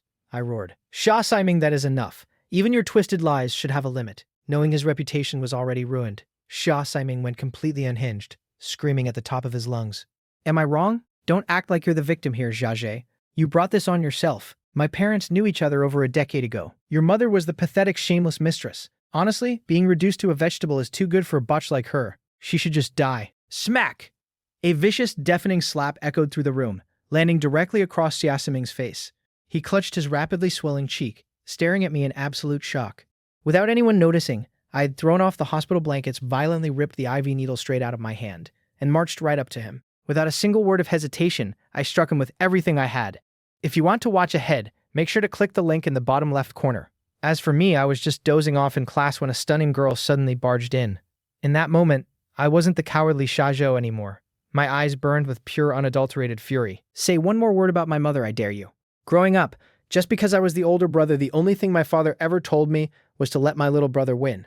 But we only get one life. Why did I always have to be the one to suffer in silence? I had endured their abuse for years and I refused to endure it for another second. My mother was my absolute bottom line. Xia Siming's eyes widened in sheer disbelief, his hand still glued to his stinging face. Jia, you actually dared to hit me. I glared down at him. I hit you because you're an uneducated piece of trash. Did you really think that just because our family spoiled you your whole life, you could walk all over me? I only put up with you because my mother taught me to be forgiving. She told me that if I faced the world with kindness, the world would treat me with gentleness. But she was wrong. It was exactly because of her pure kindness that she couldn't bear the reality of our father's betrayal. She jumped off that building, survived as a vegetable only to be cursed and humiliated by garbage like you. My voice boomed through the silent room, filled with undeniable conviction. Standing nearby, Wu Qing's lips finally curled into a satisfied smirk. He finally learned how to bite back. I guess he isn't entirely hopeless after all. Having suffered that brutal slap, the last thread of Xia Siming's sanity completely snapped. Dropping his innocent victim act entirely, he shrieked like an absolute lunatic. Xia Zhe, you're dead. I'm telling Dad you hit me. Let's see how he punishes you. I'll make Dad peel your skin off and chop you into pieces to feed the dogs. Smack! Another brutal backhand struck his face, striking with even more devastating force than the first. Completely unable to defend himself, Xia Siming was sent crashing to the floor. Seeing stars, he thrashed around in a fit of hysterical rage. I just stared down at him with ice-cold calmness. Xia Siming, those 2 slaps were on behalf of my mother. Consider it a harsh lesson on how to be a decent human being, since clearly you lack basic upbringing. If you ever dared to spew toxic garbage about someone else's mother again, I swear to you, it won't just end with 2 slaps. Xia Siming's hands curled into tight, trembling fists, his eyes bloodshot with pure murderous rage.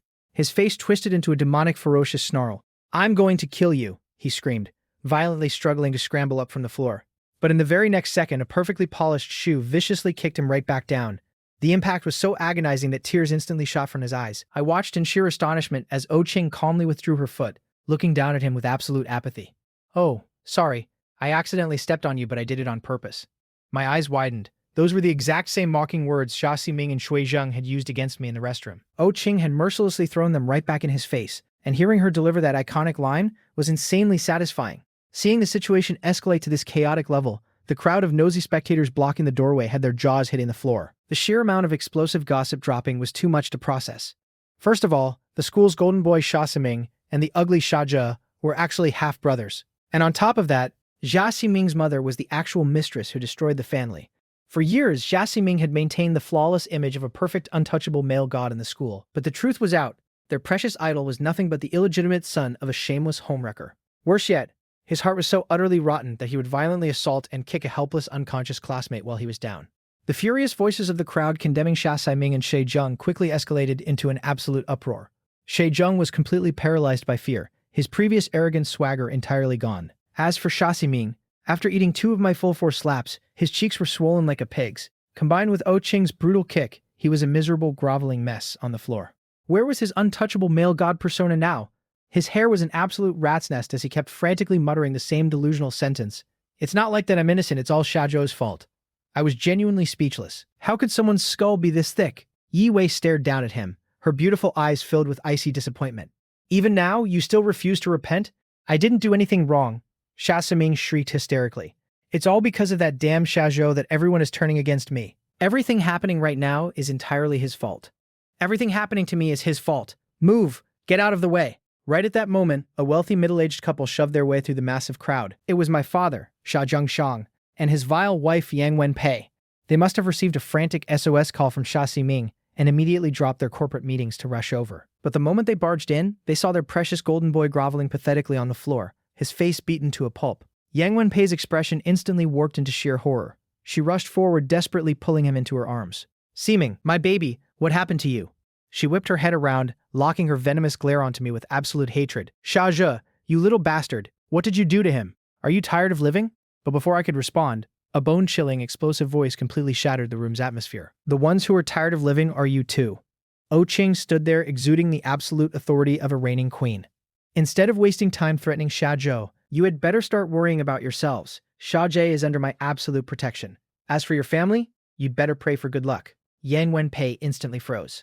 This was the very first time she had ever hit an impenetrable wall when trying to abuse me. For years she had ordered me around like a dog, insulting and mocking me without a single consequence. But right now, facing the terrifying aura of the O family's eldest miss, she was completely powerless. Xia Ximing continued sobbing uncontrollably in her arms. Yang Wenpei desperately wanted to rip me to shreds, but facing Qing, she was forced to swallow her venomous pride. Meanwhile, Xia Zhengxiang stood there in absolute shock, looking back and forth between his two sons, completely clueless about the situation. Breaking the heavy tension, Ye Wei looked at me with a gentle, soothing gaze. Xiaozhe, your body is still very weak. You should lie back down. The raging adrenaline in my veins slowly began to fade, and I silently nodded. But out of the corner of my eye, I couldn't help but look at Xia Zhengxiang. My dad was here. I didn't even need to guess what was about to happen. He would definitely do exactly what he always did, completely ignore my side of the story and blindly protect his precious second son. Xia Zhengxiang frowned deeply. What exactly is going on here? Are you Xiaozhe's father? Ye Wei's calm, crystal-clear voice cut through the noise as she locked eyes with the man. Xiaozhe was severely poisoned and passed out in the restroom earlier. By sheer coincidence, Xia Ximing and his friend found him, but instead of calling for help, they took the opportunity to violently beat and kick him while he was unconscious. Ye Wei's gaze briefly shifted to me. I'm sure Xiaozhe's body is still covered in the bruises they left behind. Seeing his chance, Xia Ximing wailed like a dying pig, desperately clinging to his father's leg. Dad, it's all Xiaozhe's fault. He attacked me. Look at my face, he almost beat me to death. What? Xiaozhe actually hit you? Yang Wenpei shrieked, her voice reaching an ear-piercing pitch as she glared at me like a venomous snake. You ungrateful little bastard. You're just as cheap and disgusting as your pathetic mother. How dare you lay a finger on my son? But in the very next second, Xia Zhengxiang spun around and delivered a brutal backhand slap directly to Yang Wenpei's face. Shut your mouth. Yang Wenpei stumbled back, completely stunned. In all their years of marriage, her husband had never laid a hand on her. Xia Zhengxiang was absolutely livid. No matter what happens, Xiaozhe is still my flesh and blood. You better watch your damn mouth and know your place. Yang Wenpei stood there paralyzed in shock. Ever since they wed, Xia Zhengxiang had been her obedient lapdog. Forget hitting her, he had barely even raised his voice at her. Seeing his mother get struck, Xia Ximing lost his mind. Dad, what the hell are you doing? What am I doing? I should be asking you that. Xia Zhengxiang roared, pointing a trembling finger at me on the hospital bed. I usually turn a blind eye to your arrogant behavior, but look at what you've done to your older brother. Is this the kind of monstrous trash I raised? Xia Zhengxiang unleashed an unprecedented, terrifying fury. I sat on the bed, completely, utterly stunned. I genuinely couldn't believe my ears. For the very first time in my entire life, my father was actually defending me. A sudden sting hit my nose, and I quickly turned my head away so they wouldn't see my eyes watering. Xia Zhengxiang turned his wrath onto his golden boy. Get on your knees and apologize to your brother. He is not my brother. I don't have a pathetic brother like him. You'll have to kill me before I ever apologize to him. Xia Zhengxiang's face turned purple with absolute rage. If you don't apologize right this second, I will freeze every single one of your bank accounts and credit cards by tomorrow morning. Dad? Staring at the terrifying, unfamiliar wrath of his father, Xia Ximing was driven to the brink of madness, but the threat of losing his luxurious lifestyle immediately shattered his ego. After a violent internal struggle, he forcefully ground his teeth together, glaring at me with eyes full of venomous hatred. I'm sorry. The untouchable Xia Ximing actually bowed his head and apologized to me. I blinked, almost thinking I was hallucinating, but standing off to the side, Qing's voice cut through the silence, like a blade. Did you really think a pathetic little sorry would be enough to settle this? She sneered. I already apologized. What more do you want from me? Xia Ximing screamed back. From today onward, you and Xuezheng will both pack your things and roll to the lower-tier ordinary classes. If I ever catch either of you stepping foot inside the elite building again, you'll regret it. The social hierarchy at St. Xia Academy was absolute. The gap between the elite class and the ordinary class was like the distance between heaven and earth. With a single sentence, Wu Qing had ruthlessly banished the golden boy to the absolute bottom of the food chain. Xia Siming's face drained of all color in pure panic. The ordinary classes were filled with commoners. How could someone of his noble status survive there? It was the ultimate humiliation. Finally realizing the terrifying consequences of his actions, Xia Siming burst into tears, throwing himself at my bedside and desperately clawing at my arm. Shaze, brother, I was wrong. I was so wrong. Please, I can't go to the ordinary classes. Beg Miss O to let me stay. I sat there, completely paralyzed by the sheer absurdity of the situation. This felt like a bizarre sci-fi movie. Why was the entire universe suddenly taking my side? Was I stuck in a dream? Xia Siming wailed uncontrollably, his voice dripping with desperate pleading. I know I messed up. Please just help me this one time, I'm begging you. He wailed as if my forgiveness was his absolute birthright, but a single bone-chilling glare from O King instantly made him shrink back like a terrified rat. I swear I'll never cause trouble for you ever again. Xia Zhengxiong looked at me, his eyes full of desperate pleading.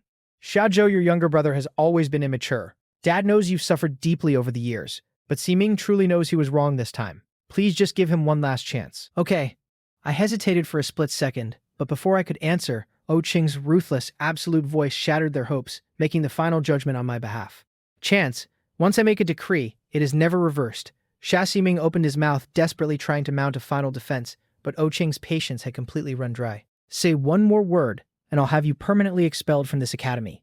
Xia Siming completely collapsed, his soul leaving his body as he slumped onto the floor, drowning in an abyss of regret. Once he was exiled to the ordinary classes, he would never have the right to breathe the same air as the elite Miss Ao ever again. After the chaotic mess was settled, Shai Zhengshang awkwardly offered to stay behind and take care of me, but O Qing immediately banished him from the room, with a single, sharp command. Left with absolutely no choice, the defeated father dragged his completely broken golden boy out of the infirmary. The suffocating tension in the room instantly vanished, replaced by a peaceful silence. Phew, I let out a massive sigh of relief. This was, without a single doubt, the most insanely satisfying moment of my entire life. For the very first time, I finally knew what it felt like to brutally crush the arrogant, untouchable Xia Siming under my heel. And God, did it feel amazing?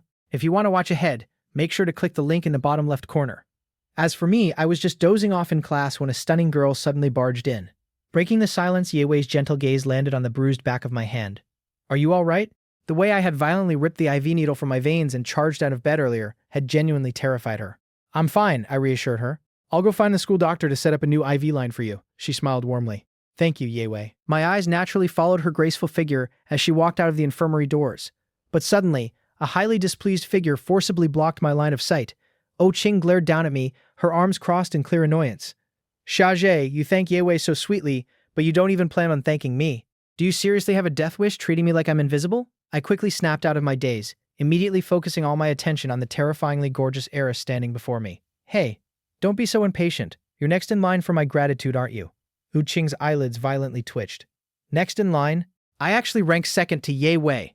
Her stunning face instantly darkened into an adorable, furious pout. Her sexy red lips parted, ready to unleash a barrage of fiery insults. But in the very next second, she heard my voice soften as I spoke. Thank you, Wu Qing. Although this girl was completely venomous and cold-hearted, every single time I was entirely helpless, she descended from the heavens like an absolute savior. Just like earlier in the restroom, when I was completely paralyzed by pain, the very first person my mind instinctively called out to was O Qing. I looked at her softly.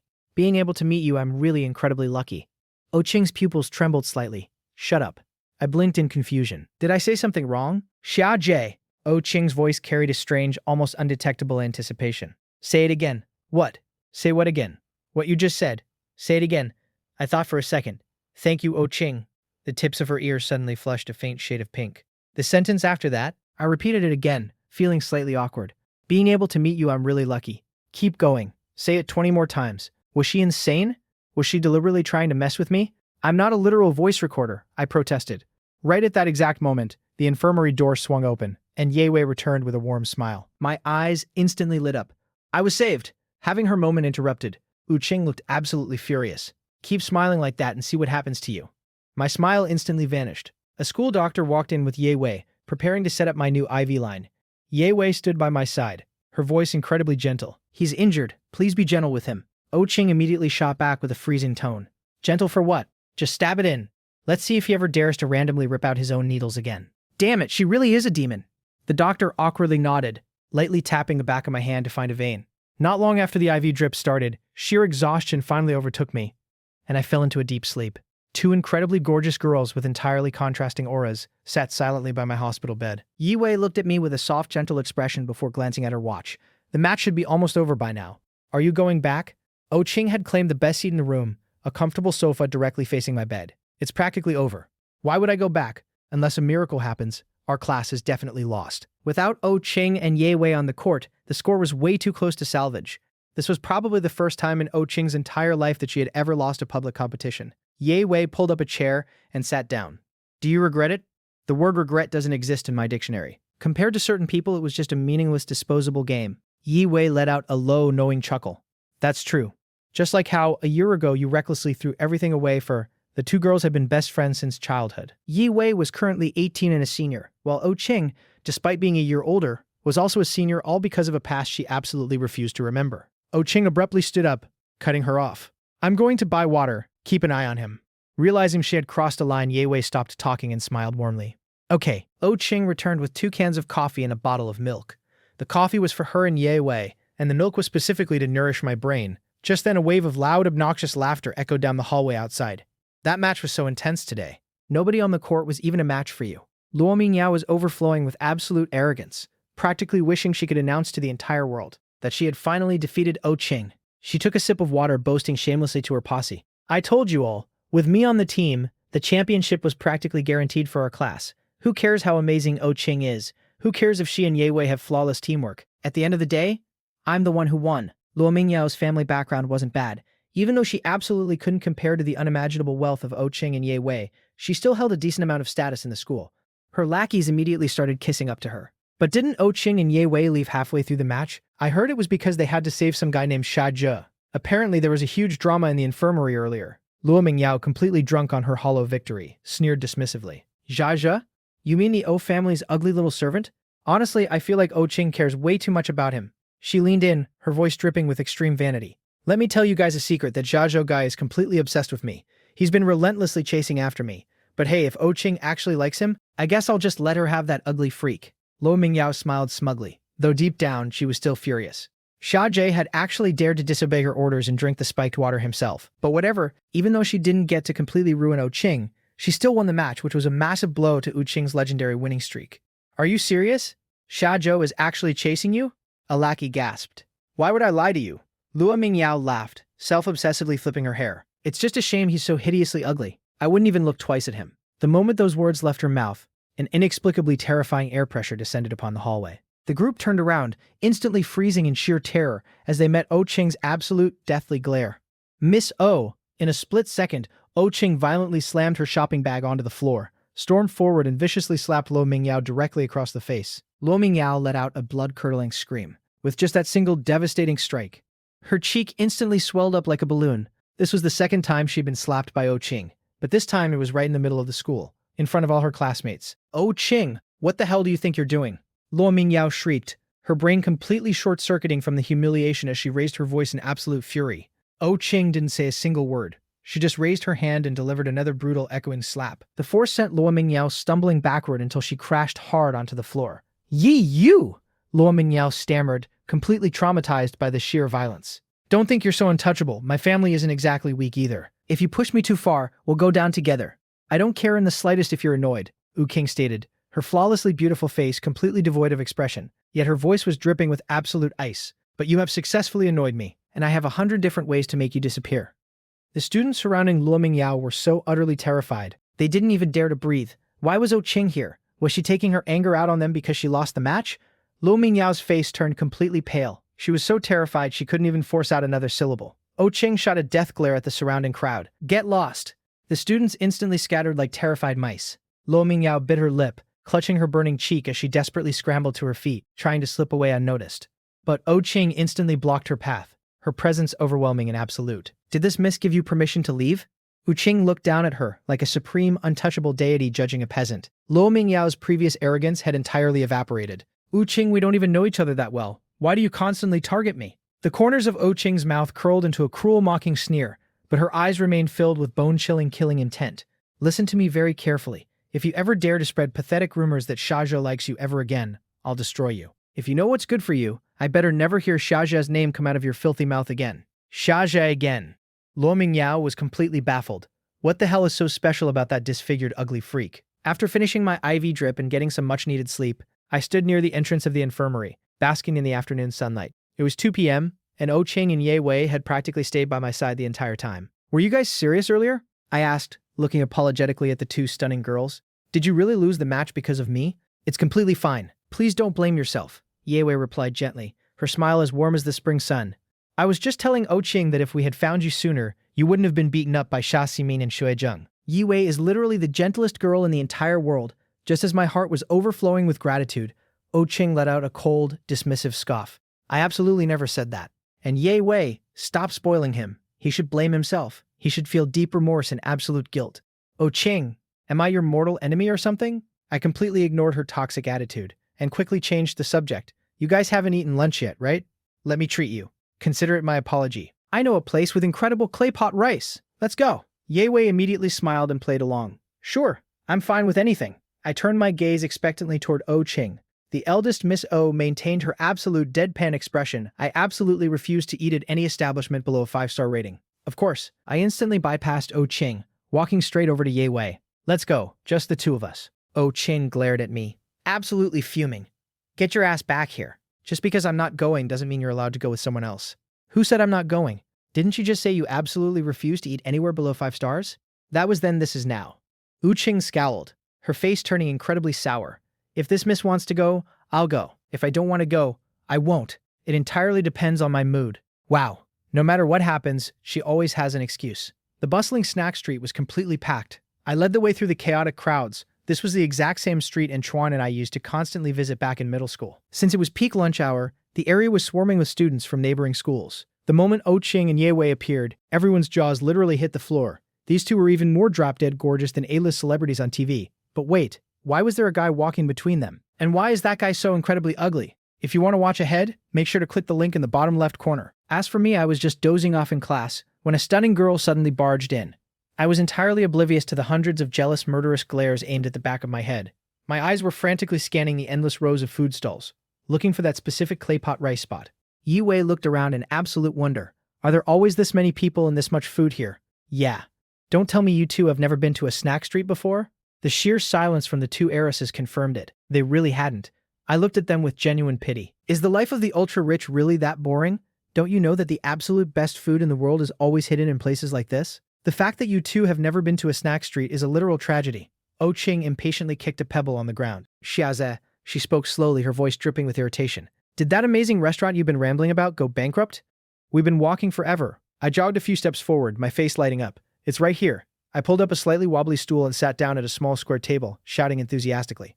Boss, 3 bowls of spicy sausage clay pot rice, please. I turned around and waved at the two stunned girls. What are you waiting for? Come sit. Before arriving, Oh Ching and Ye Wei had assumed that even if the restaurant wasn't 5 stars, it would at least be a proper storefront. But now they realized this was literally just a mobile food cart with some cheap plastic tables and stools set up on the side of the road. Yi Wei let out a helpless, amused sigh. I really give up on you today. She gracefully walked over, mimicking my actions as she carefully sat down on a tiny plastic stool. Hey, don't judge a book by its cover. It might look a little run down, but the food here is absolutely incredible. Once you try it, you'll understand. It's a delicacy you'll never find in any high-end restaurant, I promised confidently. My hands were already completely full of various street snacks I had bought along the way. Without thinking, I randomly picked up a skewer of grilled gluten and took a huge bite. Wait a second. The grilled gluten I just bit into was the exact same one Oh Ching had taken a bite of earlier. Standing a few steps away, Oh Ching watched me eat it, her beautiful eyes suddenly darkening. Does this count as an indirect kiss? Her heart suddenly began to race uncontrollably. After the three of us thoroughly enjoyed our incredibly satisfying bowls of clay pot rice, we decided to kill some time and headed over to the local arcade. The moment we walked in, we saw a massive Dance Revolution machine set up right at the entrance. Do you want to play? Ye Wei asked me, tilting her head.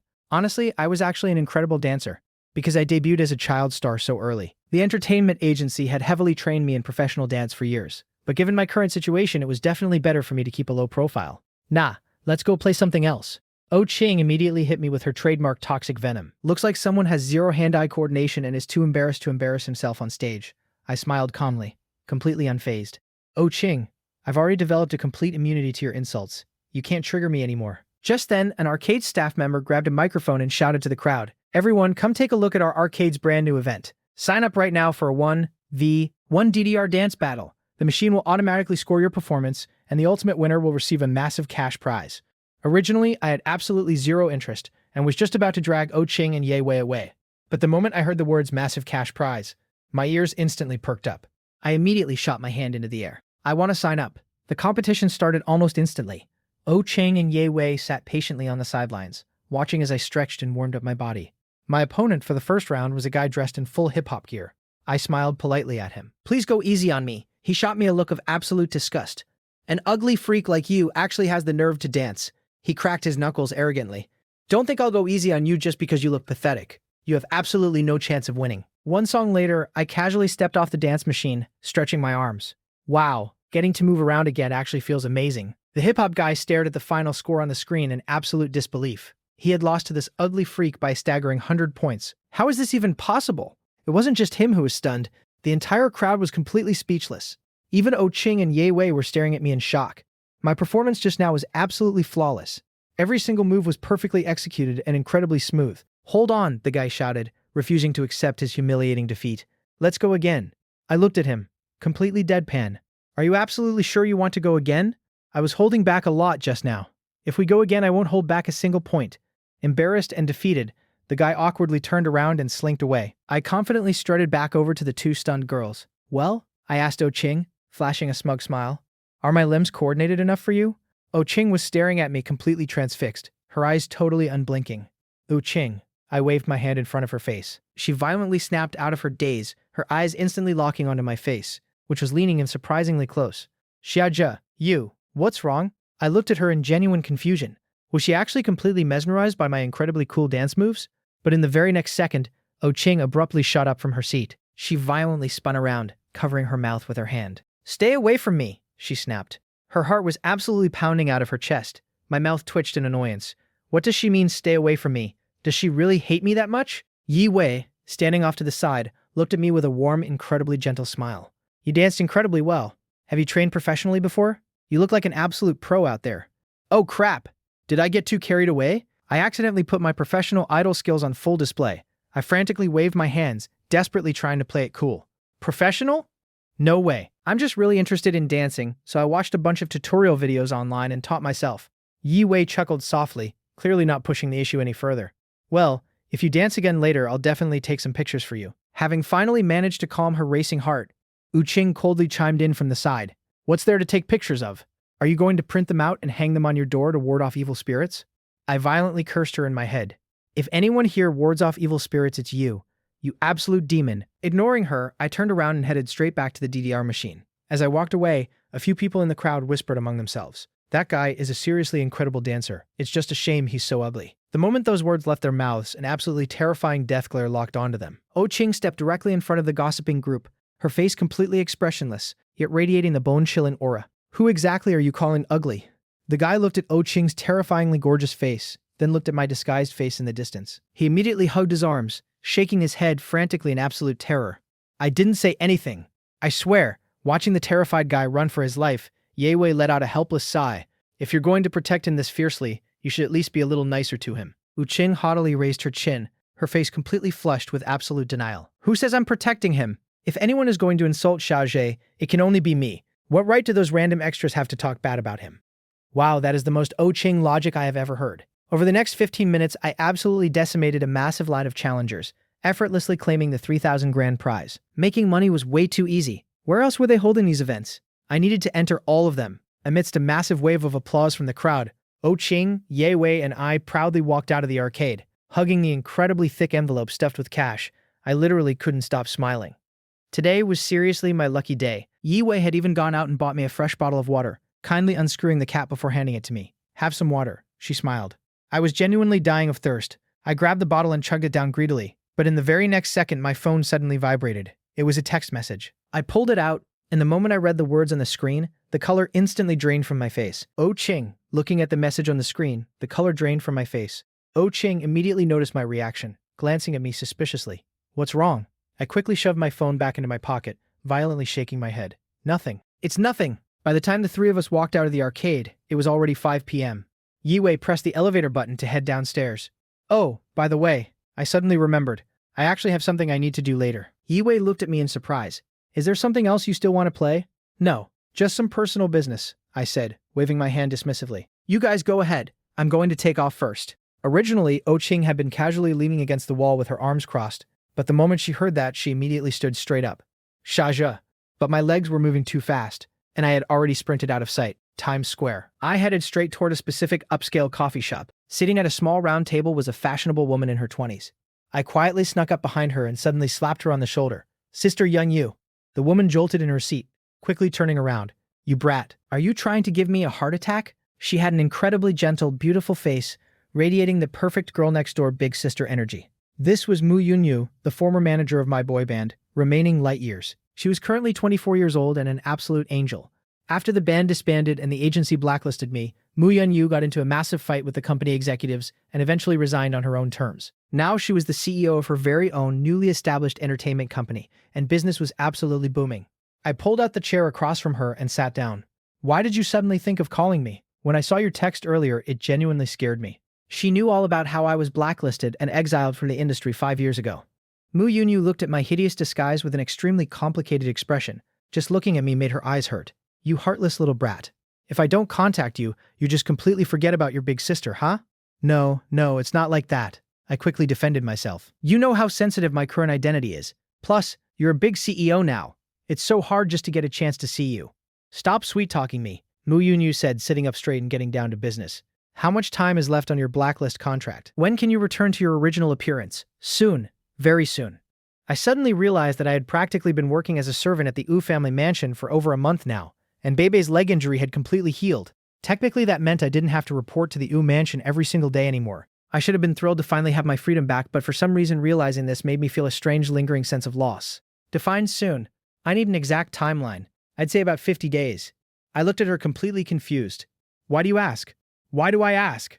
Let me tell you, Xia Ximing recently signed on as the male lead for a massive, highly anticipated production. With how heavily it's being promoted, him blowing up into a major star is practically inevitable. Mu Yunyu tapped her finger against the table. Now look at yourself. You're still living in this pathetic disguise, drifting through life like a ghost.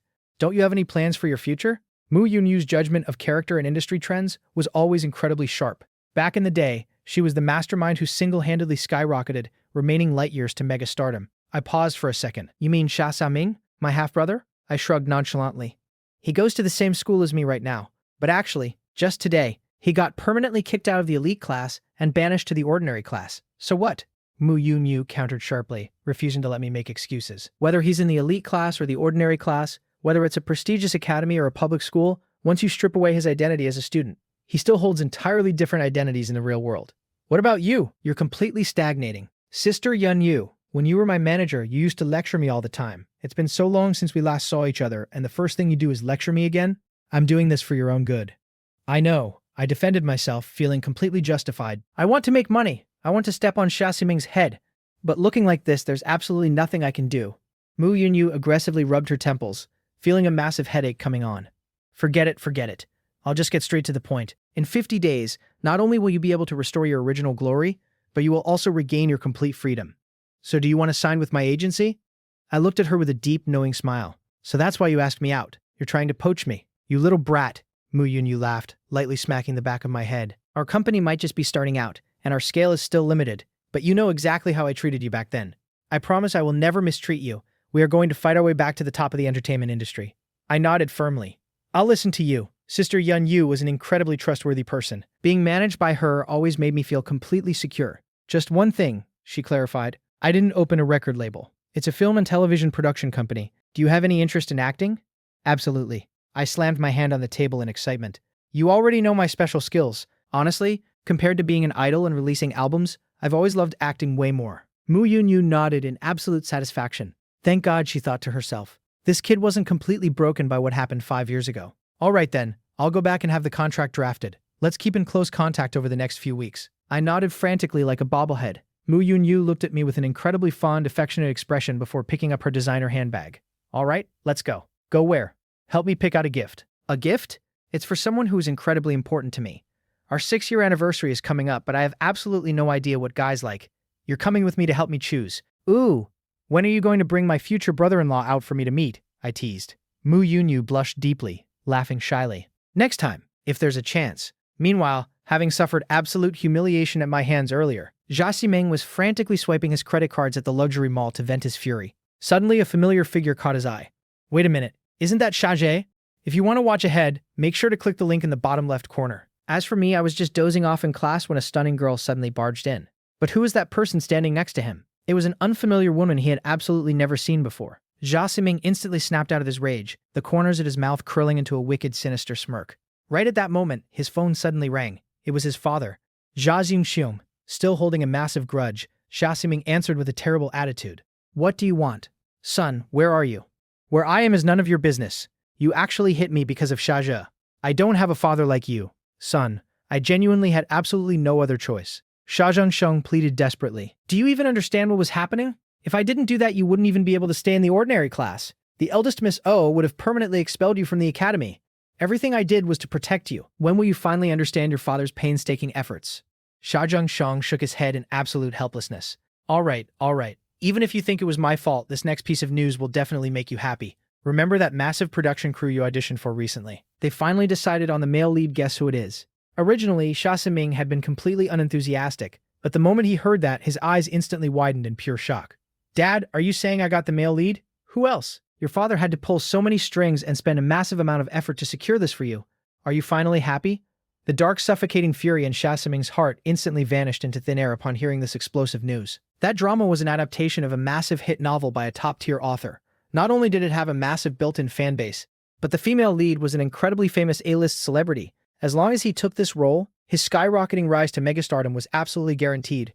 Suppressing his wild excitement, Xia Siming put on an arrogant tone. Fine, we can talk about the rest when I get home. I'm heading back soon. Without even waiting for Xia Zhengsheng to say another word, he immediately hung up the phone. He quickly opened his camera app and rapidly snapped several photos of Mu Yunyu and me walking together from behind. Then, he frantically scrolled through his contacts, finding the phone number for Wu Qing that he had painstakingly managed to dig up through his elite connections. Message sent successfully.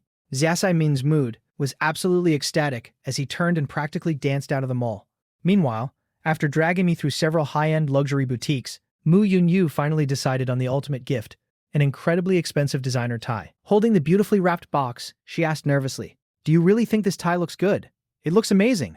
I nodded seriously, then added, "But if you want, you can keep looking." Mu Yunyu reached out and patted my shoulder warmly. "I trust your taste." While she went to the register to pay, I subconsciously touched my pockets, feeling the thick wad of prize money I had just won from the arcade. To be completely honest, even though O Qing's venomous tongue had constantly attacked me while I was working as a servant at the O Mansion, she had genuinely taken care of me in so many ways. She had even bought me the brand new fruit phone I was currently using. Because of all that, I really wanted to buy her a gift to show my appreciation. But what could I possibly buy her? As the eldest miss of the ultra-wealthy O family, it seemed like there was absolutely nothing she lacked. As we walked past a massive international luxury jewelry boutique, I suddenly grabbed Mu Yunyu's arm. "Sister Yunyu, I want to look inside this store." I rubbed the back of my neck, feeling a little embarrassed. "I want to pick out a necklace for someone." Mu Yunyu froze for a second. Then her face instantly lit up with gossip. "Ooh, who is it for? Just someone I guess you could barely call a friend?" The more I tried to explain, the more nervous and stuttery I became. She's taken care of me a lot recently, so I want to get her a little something to say thanks." Mu Yunyu nodded knowingly with a teasing smile. "Understood. Returning a favor, right? Don't worry. I'll help you pick out the perfect gift." The two of us walked into the high-end boutique and carefully examined the glass display cases. "What about this one?" she asked, pointing at a necklace embedded with a massive red gemstone. "I don't think that really fits her style," I said, shaking my head. My eyes suddenly landed on a stunning diamond necklace displayed a little further down. That one is definitely O Qing's style." I asked the clerk to take it out, then practically forced Mu Yunyu to model it so I could see how it looked against her neck. "Can you hold my gift bag for a second? It's ruining the overall aesthetic," I instructed with total seriousness. Mu Yunyu let out a helpless, exasperated sigh, but she dutifully held still, holding the necklace against her collarbone while enduring my intense, 360-degree, dead-end inspection. "By the way, how much is this one?" I leaned in closer, my face inches away as I carefully inspected the diamond's details. Suddenly, a hand viciously grabbed my arm, violently yanking me backward, while shoving Mu Yunyu completely out of the way. I gasped in shock, my eyes widening in absolute horror. "What the hell were you two just doing? Are you asking for a death wish?" Caught completely off guard by the violent shove, Mu Yunyu stumbled backward, her back slamming hard against the glass display counter. I aggressively pushed O Qing away. "Are you insane? Why are you suddenly acting like a total lunatic? So this is the personal business you had to take care of?" Wu Qing sneered coldly, pointing an accusatory finger directly at Mu Yunyu. "You two are having a grand old time, aren't you? Xiaozhou, I never realized you were this kind of person." Huh. That final scoff carried an incredibly dangerous, almost lethal undertone. What kind of person? I was completely stunned, but looking into Oh Ching's terrifyingly cold, disgusted eyes, I instantly understood what she was implying. Is that really how she sees me? Completely infuriated by her bizarre, unhinged accusations, I gritted my teeth, completely ignoring her as I rushed over to Mu Yunyu and helped her up. Sister Yunyu, are you okay? Oh Ching's hands instantly clenched into trembling, white-knuckled fists. Xia, you get your ass back here right now. Having safely helped Mu Yunyu to her feet, I spun around and glared fiercely at Oh Ching. Have you lost your damn mind? Sister Yunyu was just trying to help me out. Now how am I supposed to explain this to her? Mu Yunyu gently shook her head. Aze, I'm fine. Oh Ching was absolutely furious. Xiaozhou was actually treating her like she didn't exist. She was standing right in front of him, yet he had the audacity to gently comfort another woman right before her eyes. An uncontrollable, explosive emotion surged within her, completely destroying all her rational thought. Wu Qing glared at Mu Yunyu with pure venom, actually raising her hand, ready to slap her across the face. Who gave you the right to call him AJ? Say it one more time, I dare you. Even she hadn't used such an intimate nickname with him. Who the hell did this random woman think she was? Reacting purely on instinct, I instantly threw myself in front of Mu Yunyu, completely shielding her with my body. Seeing me protect her, Oh Qing's movement violently jerked to a halt, her raised hand freezing just inches away from my cheek. Get out of my way, she screamed. Can you just be rational for 1 second? I yelled back, my patience completely exhausted.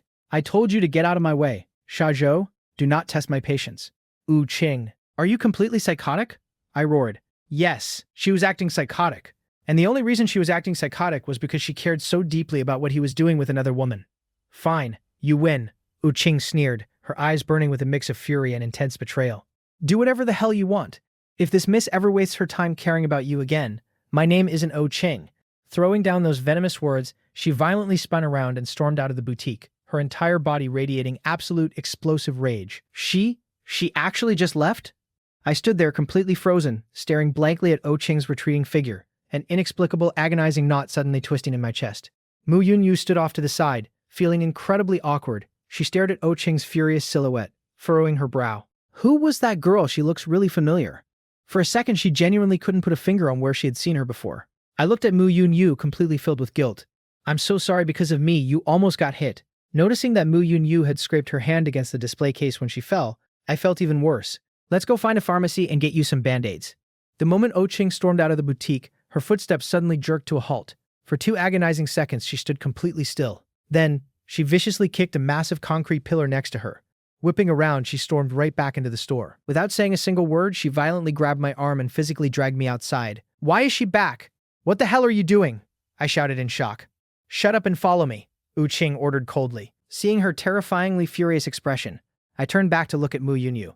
She gave me a reassuring look, gesturing that she was fine. Left with absolutely no choice, I followed Oh Qing down into the massive underground parking garage. She aggressively yanked open the door of her sports car and slid into the driver's seat, without even looking at me. Get in, she commanded, her voice like absolute ice. The moment I closed the door, she violently shifted into gear and slammed the gas pedal to the floor.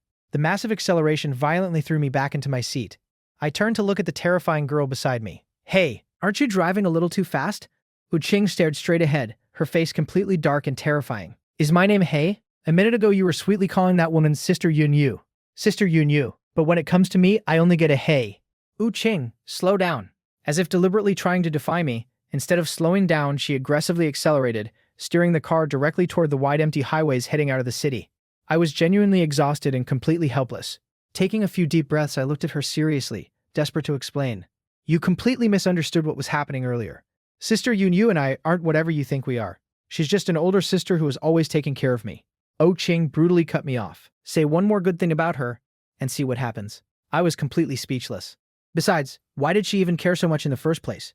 Before I realized it, Oh Qing's roaring sports car had completely exited the city limits, flying down a deserted suburban asphalt highway at terrifying speeds. We were just trying to see how the necklace looked when worn, I pleaded. It absolutely wasn't what you thought. Oh Qing remained completely silent, her face frozen in absolute frost. Terrified that she still didn't believe me, I frantically added, I'm telling the truth. The sports car violently slammed on the brakes, screeching to a terrifying halt.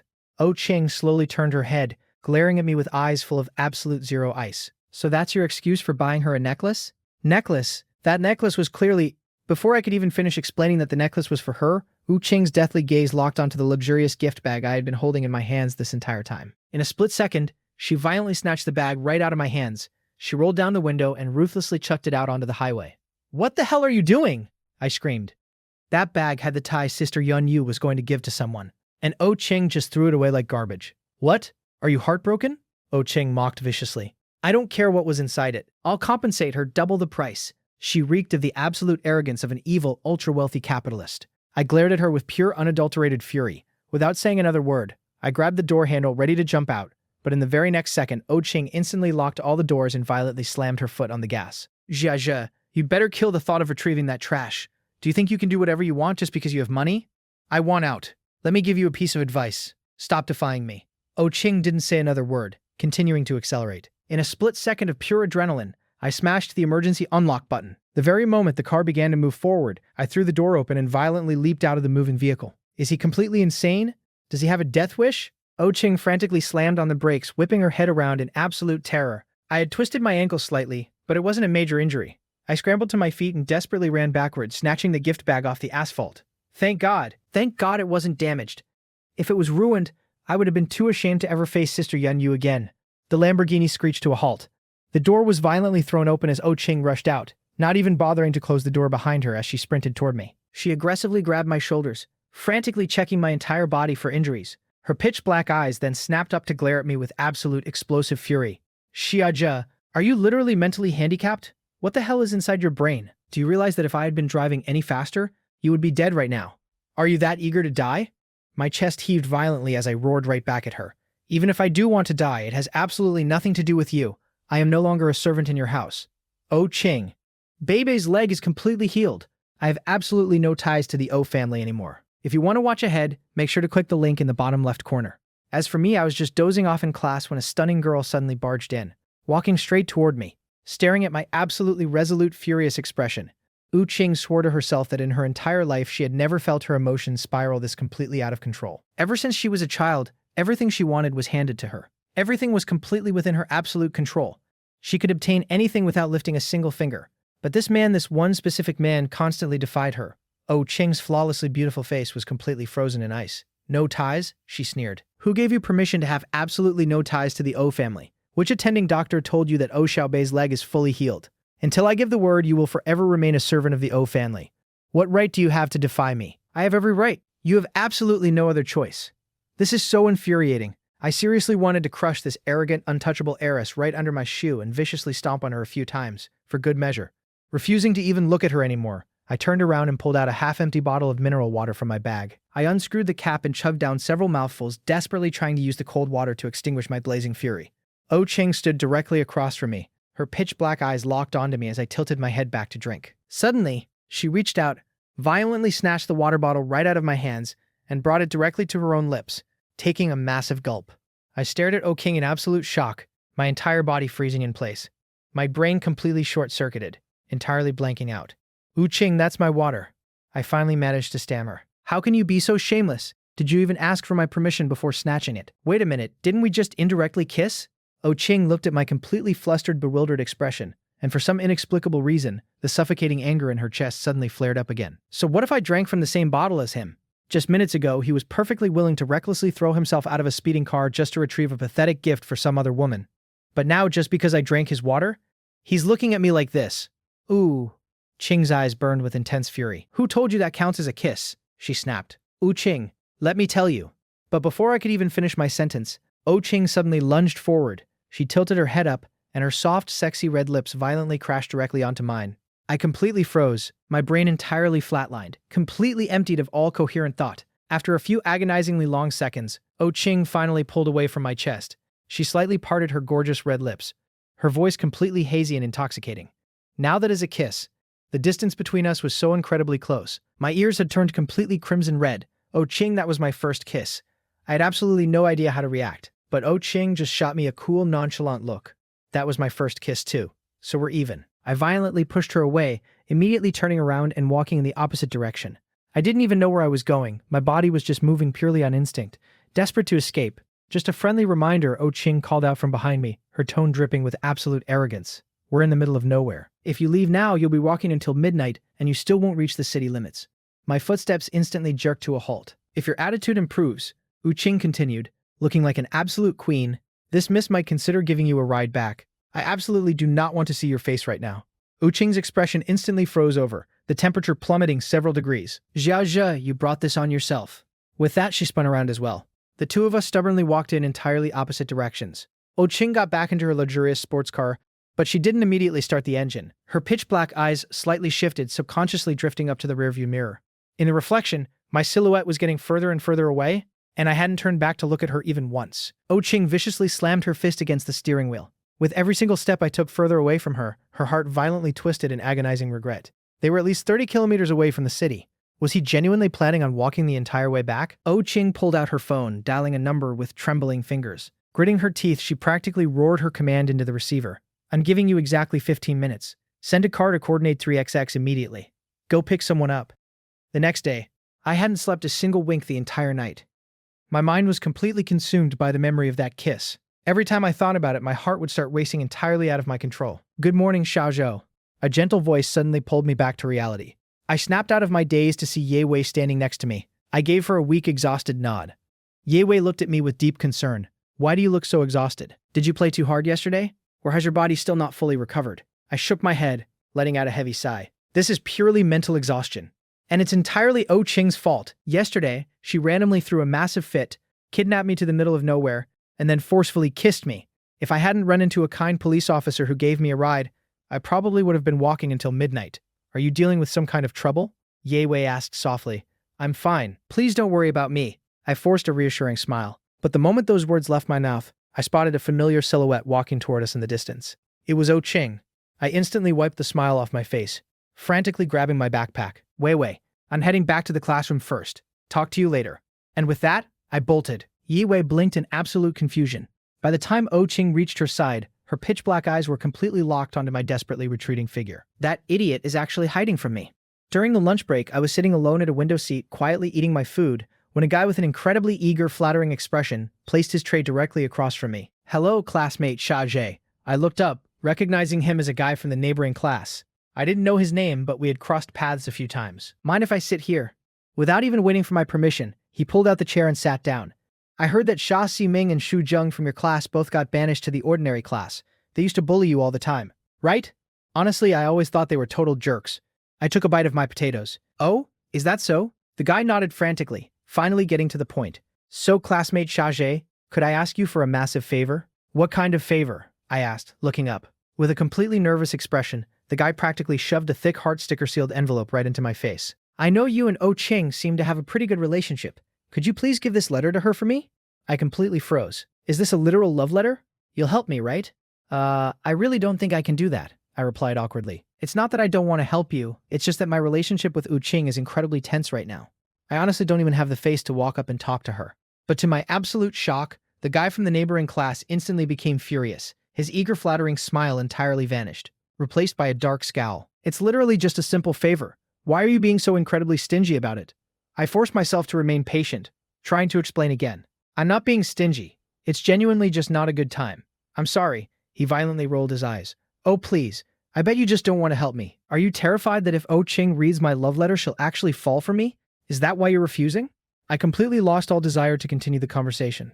I politely picked up my tray. Then why do I feel like Xia Zhe is acting completely bizarre today? Who cares about him? Ching's face was entirely expressionless, but her tone was growing increasingly irritated. Who the hell does he think he is? He actually dares to throw a tantrum at me. Throughout her entire life, Ching's absolute rule was, if you align with me, stay. If you defy me, leave. People were constantly desperate to kiss up to her. When had she ever in her entire life needed to coax someone else? Not in the past and absolutely never in the future. After school, for the first time in over a month, I didn't immediately head to the O family mansion to report for duty. Is it really okay for me to just not show up without saying a word? What if Bebe was waiting for me? But then my mind flashed back to Ching's utterly psychotic behavior yesterday, and I firmly stepped onto the public bus heading straight home. While I was waiting for the bus, Mu Yun Yu suddenly called me. Sister Yun Yu. Xiaozhe, are you okay? I'm totally fine. Are you sure you're okay? I already called you yesterday to explain everything. The gift you bought for that important person is still with me. Let me find a time to bring it to you. It's fine. Just hold on to it for me for now. Mu Yun Yu sighed heavily. I honestly never imagined that you actually had such a deep connection with the eldest Miss O. Hold on, I frantically interrupted. I have absolutely zero connection with her. Do you want me to personally explain yesterday's misunderstanding to Miss O for you? You bought that necklace specifically for her, right? It seems like she completely misunderstood your intentions. No. Absolutely do not explain anything to her, I practically shouted. Why not? She asked, utterly confused. I gritted my teeth, because right now I absolutely do not want her to know. Mu Yun Yu let out another heavy sigh. I genuinely do not understand you kids these days. Anyway, I won't keep you. My bus is here. Meanwhile, back at the OAO family mansion, Oh Ching elegantly strutted into the grand living room, her piercing gaze instantly sweeping the entire area. He's not here. She violently slammed her car keys down onto the glass coffee table, clearly in a foul mood. The luxurious furniture was perfectly arranged, and the servants were busily working in the kitchen, but for some reason the entire mansion felt inexplicably empty. It felt like something absolutely crucial was missing. Bebe came bouncing over like a happy little rabbit. She looked up at Oh Ching with her massive bright eyes. Big sister, where's the big brother? Why didn't he come today? Oh Ching shot a sideways glance at the little furball. Your leg is completely healed. Why would he still come? Huh? Since Bebe's leg is healed, Big Brother isn't coming back anymore? Bebe instantly dramatically threw herself onto the floor, clutching her perfectly fine leg. Ow! Bebe's leg suddenly hurt so much, it must be a relapse. Oh, Qing's face twitched in pure disbelief. Oh Xiaobei, could your acting be any more pathetic? Do you really want him back that badly? Super badly. Wu Qing turned her head, looking directly at the head butler. Go find some bandages. If you want to watch ahead, make sure to click the link in the bottom left corner. As for me, I was just dozing off in class when a stunning girl suddenly barged in. 10 minutes later, Oh Xiaobei sat on the couch, staring pitifully at her completely healthy leg, which was now heavily wrapped in thick medical bandages. Big sister, do we really have to do this? Bebe feels super uncomfortable. Oh Ching expertly tied a tight knot on the bandage, sitting back with an incredibly satisfied smirk. What do you know? If we don't do this, he'll never come back. Besides, kids need to endure some hardship. It builds character for when you grow up. Watching Oh Ching's intensely focused expression, Bebe suddenly clapped her little hands together. I get it! Big sister must miss Big Brother too. You want him to come back, right? Oh Ching's expression instantly froze. Maintaining absolute composure, she replied flatly. You're overthinking it. I'm strictly doing this to help you as your older sister. Bebe reached out and patted Oh Ching's shoulder knowingly. There's no need to hide it from me. As your little sister, I've known you for 6 years. Bebe understands Big Sister the best. Are you complaining that you haven't had enough homework recently? Wu Ching threatened coldly. Huh?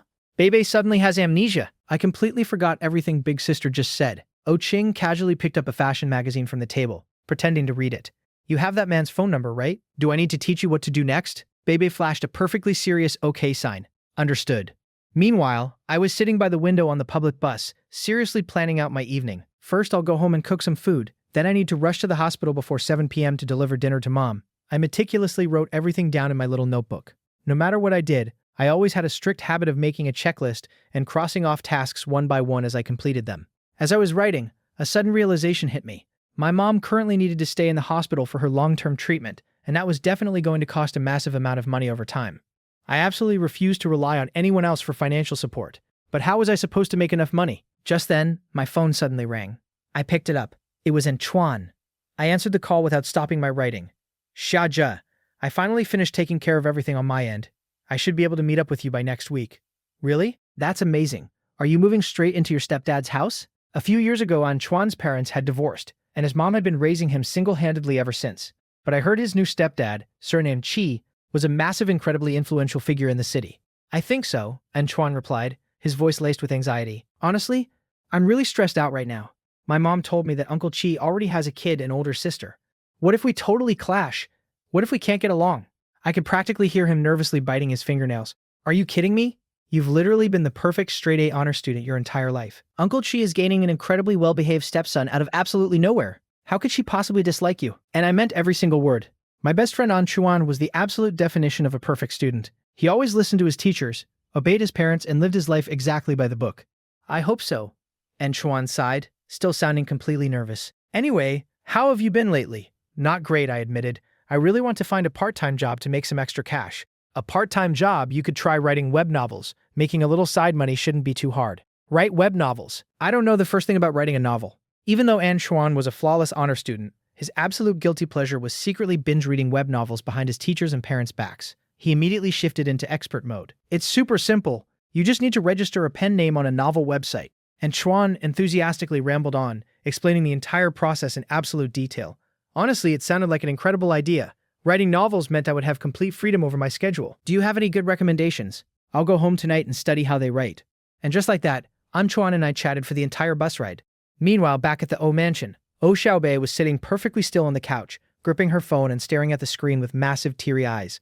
Big sister Big Brother is talking to someone else on the phone. The line has been completely busy. Bei can't get through. Oh Qing's hand, which was casually flipping through the magazine, suddenly completely froze. Her mind instantly flashed back to that strange woman he had been shopping for a necklace with at the mall yesterday. This is incredibly suspicious. Oh Xiaobei rubbed her tiny chin, looking completely devastated. Big Brother has been on the phone for so long. Could he be talking to a girlfriend? Wu Qing's face instantly darkened, the temperature in the room plummeting. Her fingers clenched so tightly around the magazine that the pages began to tear. Oh Xiaobei, completely lost in her own tragic deductions, gasped dramatically. Big sister, aren't you worried? What if Big Brother gets seduced and stolen away by another woman? Oh Qing glared at Bei with absolute murder in her eyes. If you stop talking, absolutely no one is going to mistake you for a mute. Oh Xiaobei instantly clamped both her hands over her mouth, completely terrified into silence. I had been talking to Anchuan the entire ride. I glanced out the window and immediately jumped up. I gotta go, my stop is here. The bus roared as it pulled away, leaving a trail of exhaust in its wake. I looked toward the distant labyrinth of narrow alleyways. This area was completely removed from the bustling city center. It was a massive network of interconnected, run-down alleyways, completely crammed with tiny low-income houses, commonly known as the slums. 5 years ago, after Yang Wenpei ruthlessly kicked us out of the Shao family estate, my mom and I moved here and we had been living here ever since. Although the transportation was incredibly inconvenient, the rent was extremely cheap. I unlocked a shared city bike and started pedaling toward home. My house was located at the very end of the third alley on the left, but just as I was passing the first intersection, a massive white Audi suddenly sped out of nowhere, barreling straight toward me. I screamed, desperately trying to violently swerve the handlebars out of the way. Ah! I screamed in panic. I desperately tried to swerve the handlebars out of the way, but it was already too late. Crash! The shared bicycle slammed hard against the car and clattered to the ground, the front wheels still spinning wildly. Enduring the sharp pain, I scrambled up from the asphalt, angrily rubbing my bruised arm as I glared at the driver. How the hell are you driving? I yelled. Who takes a sharp turn that fast in a narrow alley without even honking? The driver's side door of the white Audi swung open and a chubby middle-aged man in a black suit stepped out. Without even glancing at me, he immediately bent down to inspect his precious car. Then, he whipped around, glaring at me with absolute fury. How the hell are you riding? Are you blind? What the fuck? My anger instantly skyrocketed. Are you kidding me? You're the one who drove straight into me. The chubby man, putting on an incredibly unreasonable and aggressive front, started cursing me out loudly. Bullshit. You clearly drove straight into my car because you're blind. Are you a professional scammer trying to extort me? Look at this. Look at what your stupid bicycle did to my car. Pay up. Why the hell should I pay you? I retorted angrily. Do you even have a license, old man? Do you have any basic concept of traffic laws? If anyone is a professional menace to society, it's you. You arrogant little brat. The chubby man pointed a fat finger in my face. Do you believe I can make one phone call and have you thrown straight into a holding cell? I stared at him, completely speechless. Forget it. You can never win an argument with someone who completely defies basic logic. I decided to just accept my bad luck for the day. I turned around and bent down to pick up my fallen bicycle. Just then, the passenger side door of the Audi clicked open. Dad? What's going on? A familiar male voice echoed through the alley. Wait, isn't that? It was the exact same guy from the neighboring class. The one whose love letter I had rejected during lunch today. He clearly recognized me too. He paused for a second, then a malicious mocking smile spread across his face. Oh? If it isn't my dear schoolmate, crap, how is my luck this incredibly terrible? My face instantly darkened. The chubby man looked at his son. Zicheng? You know this kid. Li Zicheng let out a cold mocking snort. Of course I know him. He goes to our school, he's in the class right next to mine. He sneered, his voice dripping with venom. He's an incredibly petty, pathetic guy. Still harboring a massive grudge from getting rejected earlier today, Li Zicheng deliberately used this opportunity to take his revenge. Since you crashed into my dad's car, don't even think about getting away. Hurry up and pay for the damages. The chubby man carefully inspected a tiny, barely visible scratch on the side of his car. His attitude incredibly arrogant. That's right. One of the workers under me got into an accident today, so I was forced to drive into this filthy slum to check on him. Who would have thought I'd run into this kind of garbage the moment I arrived? Just pay me $20,000, and we'll call it even. I was in the middle of picking up my bike when I heard that. I stared at the microscopic scratch on the Audi, completely dumbfounded. 20,000? Why don't you just go rob a bank? Do you really think I don't know anything? I used to be a wealthy young master too, damn it. This chubby man's Audi was worth maybe a few $100,000 at best. Asking for $20,000 over a tiny scratch, was he treating me like an absolute idiot? Shaya Zhou, have you ever even seen the real world? Li Zicheng mocked, acting incredibly high and mighty. My dad drives an Audi. Asking for $20,000 is already letting you off easy. You can either pay up right now, or my dad can make a single phone call and make sure you suffer consequences you can't even begin to handle. Who the hell do you think you are? You think you can just demand whatever amount you want? This is a society ruled by law. Refusing to entertain their extortion, I immediately pulled out my phone. There's no point arguing with you. I'm calling the police right now. 10 minutes later, 2 police officers from the local precinct arrived at the scene. The chubby man immediately pulled them aside, whispering furiously and slipping them something discreetly. A moment later, the younger officer turned around and looked at me with a serious expression. Here's the situation. There are no surveillance cameras in this area, and the accident scene has already been completely disturbed. There are no reliable witnesses or concrete evidence on either side. He paused, his tone shifting. However, it is an undeniable fact that your bicycle scratched this gentleman's car. How about this? I'll act as the mediator. You just need to compensate this gentleman $10,000, and we can consider this matter closed. My eyes widened in absolute shock. Why should I have to pay when he hit me? Is there absolutely no justice left in the world? Not to mention I only had a few $100s to my name. Where the hell was I supposed to get $10,000? This was an absolute disaster, falling out of the sky. Lisa Cheng stared at me with an incredibly smug, triumphant sneer. What did I tell you? I warned you if you don't pay up, you'll suffer the consequences. At this point, I seriously suspected that the chubby man had blatantly bribed the officers. Otherwise, how could this possibly be the outcome? I gripped the handlebars of my bike so tightly my knuckles turned white. I don't have the money to pay him. What do you mean you don't have the money? Lisa Cheng sneered viciously. Do you think just because you're poor you're immune to the law? The chubby man immediately chimed in, playing the victim. Officers, do you see this? Unruly, lawless students like him need to be locked up in a holding cell to learn a lesson. Oh, so you don't have the money to pay? Then we'll just have your parents bring the cash to bail you out. The younger officer stepped forward, pulling out his handcuffs. I'm sorry, kid, but you're going to have to come with us to the station. We have to follow standard protocol. Are you kidding me? They're actually going to arrest me. I felt like I had just swallowed a bitter pill and was completely unable to speak out against the injustice. My heart instantly leaped into my throat. What do I do? What the hell am I supposed to do now? I'm not going anywhere, I shouted, taking a step back. I'm afraid you don't have a choice in the matter, the officer replied coldly. Lisa Cheng watched my desperate, helpless struggle with absolute glee, thoroughly enjoying the show. In reality, all he had to do was say a single word to his father, and they would have dropped the whole thing entirely. But Shajay had so casually rejected his request during lunch. It was just a simple favor, yet Shajay absolutely refused to help him. So don't blame me for this. You're the one who was heartless first. If you want to watch ahead, make sure to click the link in the bottom left corner. As for me, I was just dozing off in class when a stunning girl suddenly barged in. The afternoon sun was beating down, making the tension even more unbearable. Lisa Cheng raised a mocking eyebrow at me. I'm heading back to the car.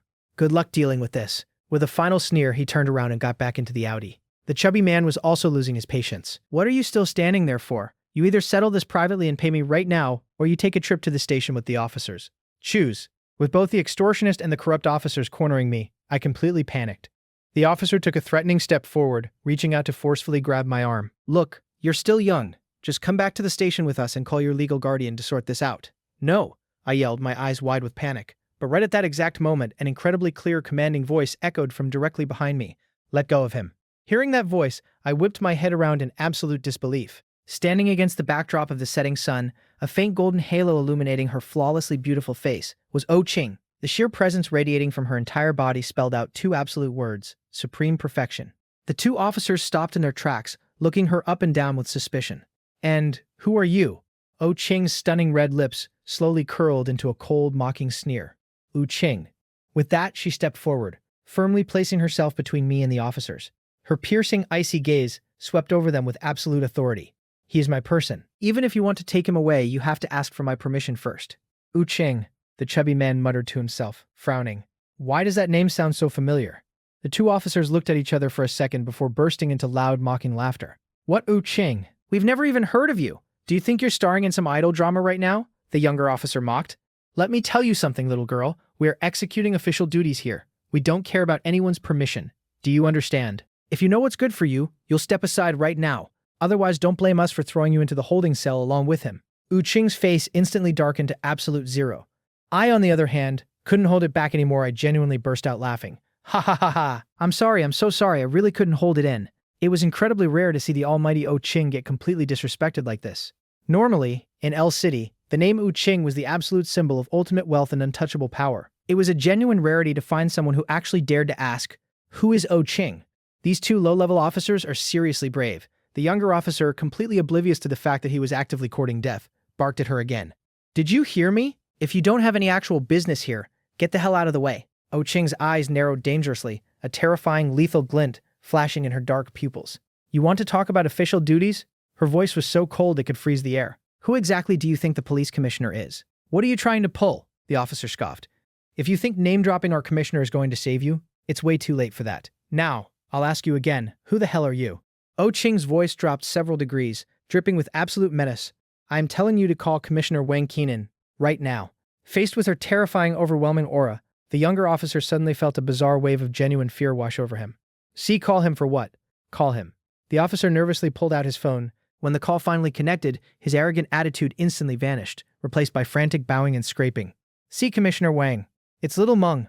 I'm down at Yongle Alley handling a traffic dispute, and the other party is insisting. Before he could even finish his sentence, Oh Ching violently snatched the phone right out of his hand. This is Wu Ching. 2 of your officers are insisting on taking my person away. They even threatened to throw me into a holding cell with him. You deal with this. Dropping those chilling words with absolute apathy, Wu Ching casually tossed the phone back. The officer frantically scrambled to catch it with both hands. The moment he brought it back to his ear, an explosive, terrified roar from the commissioner nearly shattered his eardrum. You absolute idiots! How dare you casually provoke the eldest Miss O? She represents the absolute most powerful family in this entire city. Even I have to bow my head and show her the utmost respect. Do you want me to lose my position as commissioner? Apologize to her immediately. If the eldest Miss O and her person refuse to let this go, I will personally end both of your careers. The 2 officers were completely and utterly paralyzed with fear. The moment the call ended, their attitude toward O King and me did a massive 180-degree flip. I secretly clicked my tongue. Wow, society really is incredibly realistic. Standing to the side, the chubby man suddenly slapped his own forehead as pure realization hit him. I remember now. She's the legendary eldest miss of the O family. The young officer forced a pathetic, trembling smile, practically bowing to O Ching. Please, Miss O. Please don't hold this against us. To be completely honest, this is just a very simple traffic dispute. Nothing serious at all. It's just that this gentleman's car was slightly scratched by the young man behind you. The gentleman was merely asking for $10,000 in repair compensation. Wu Qing's lips curled into a terrifyingly cruel, mocking sneer. Having finally realized O Ching's true identity, the chubby man instantly shrank back in absolute terror. But to everyone's shock, O Ching just coldly spat out 2 words, "No problem." With that, she pulled out her phone and made a quick call to her personal chauffeur, who had been waiting nearby. Less than 5 minutes later, a sharply dressed chauffeur in a tailored suit walked over with absolute professionalism. Eldest miss, he bowed respectfully. He immediately pulled out a checkbook, wrote down a number, and handed the check directly to the terrified chubby man. This is our compensation. Please accept it. The chubby man looked down at the check and his eyes nearly popped out of his skull. $200,000. Why is it so much? What is going on? The chauffeur turned back to Wu Qing. Eldest miss, how would you like to proceed? O Ching let out a bone-chilling scoff. Smash his car to pieces. My jaw literally hit the pavement. Is she completely insane? I know she's rich, but does she have to be this unhinged? Having completely lost interest in the situation, O Ching grabbed my arm and dragged me away from the scene. Behind us, we could hear the horrifying sounds of the Audi being brutally destroyed by the O family's security team, accompanied by the panicked, terrified screams of Lisa Shen, who had been violently dragged out of the passenger seat. The chubby man was completely paralyzed in shock. $200,000, it sounded like a lot, but it wasn't enough to buy a brand new luxury car, and fixing the absolute wreckage in front of him would be completely impossible. He had originally just wanted to extort a poor student for some quick cash, but in the end, he had lost his entire car for absolutely nothing. How did it end up like this? As O Ching and I walked shoulder to shoulder down the alley, I finally couldn't hold it in anymore. Wu Ching, are you secretly a nouveau riche billionaire? Or something? That was $200,000? She spent all that money just for the satisfaction of smashing someone's car? O Ching's face remained completely impassive. Have you ever seen a nouveau riche who looks as flawless as I do? I had to admit, O Ching was genuinely 360-degree dead-end gorgeous. I couldn't help but steal a few extra glances at her. Wait a minute, aren't we supposed to be in the middle of a massive fight? Why are you even here? I asked. O Xiaobei couldn't get through to your phone. She threw a massive tantrum and forced me to come see if you were dead or alive. So she only came because Bebe begged her to. I nodded in understanding. I'll call Bebe back later tonight. Anyway, I'm home. Thank you for what you did earlier. Goodbye. With that, I turned around, reaching out to push open my front gate. Shia Ja. O Ching suddenly grabbed my arm, her voice laced with intense displeasure. Who gave you the courage to constantly treat me like I'm disposable, calling me when you need me and tossing me aside when you don't? I didn't. I protested. Wu Qing's piercing eyes locked intensely onto mine, her voice suddenly dropping, revealing a strange, almost imperceptible vulnerability. Then why are you hiding from me? The sudden, intense proximity instantly made my heart race. I repeated myself slightly louder this time. I'm not hiding from you. I say you are, which means you are. O Ching took a slow step closer, her gaze unwavering. Why? My heart started pounding uncontrollably against my ribs. I just don't want to see you right now. A brief flash of unnatural guilt and hesitation crossed O King's stunning face, She awkwardly cleared her throat. I... I admit that I acted a bit impulsively yesterday. I stared at her in absolute disbelief. Wait, is the almighty Oh Ching actually apologizing to me? But in the very next second, Oh Ching's momentary vulnerability completely vanished, instantly replaced by her usual arrogant, untouchable demeanor. But this miss will absolutely never apologize to you. Goodbye. I must be losing my mind. I was completely insane to even entertain the thought that Oh Ching would ever lower her head and apologize. Listen to me, Sha Zhou. Oh Ching suddenly spoke again, her tone absolutely commanding. You are absolutely not allowed to hide from me, but you are absolutely not allowed to hide from me. I completely froze, my brain entirely short-circuited, completely blanking out.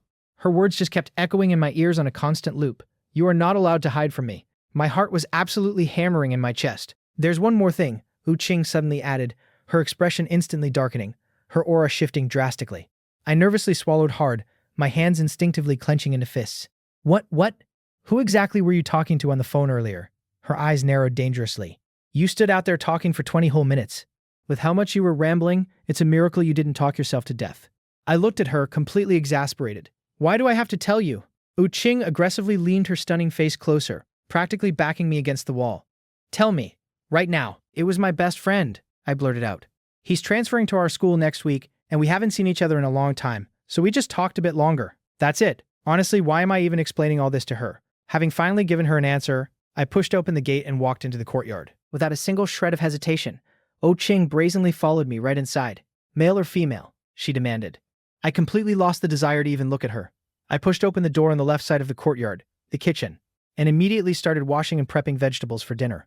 Is it a girl? She pressed, refusing to let it go. So-called platonic friendships are all fake. Jia, if you dare to lie to me, if you want to watch ahead, make sure to click the link in the bottom left corner.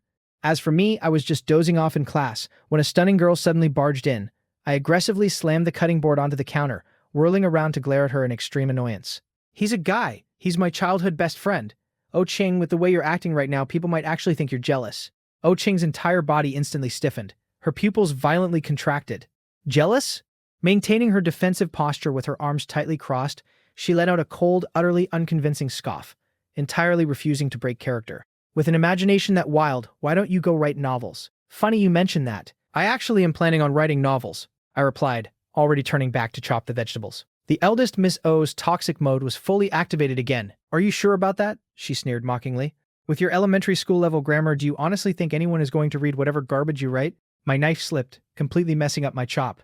I looked up, flashing her an incredibly fake, sarcastic smile. Excuse me, do you have any other business here? If not, please exit through the door you came in and kindly shut it behind you.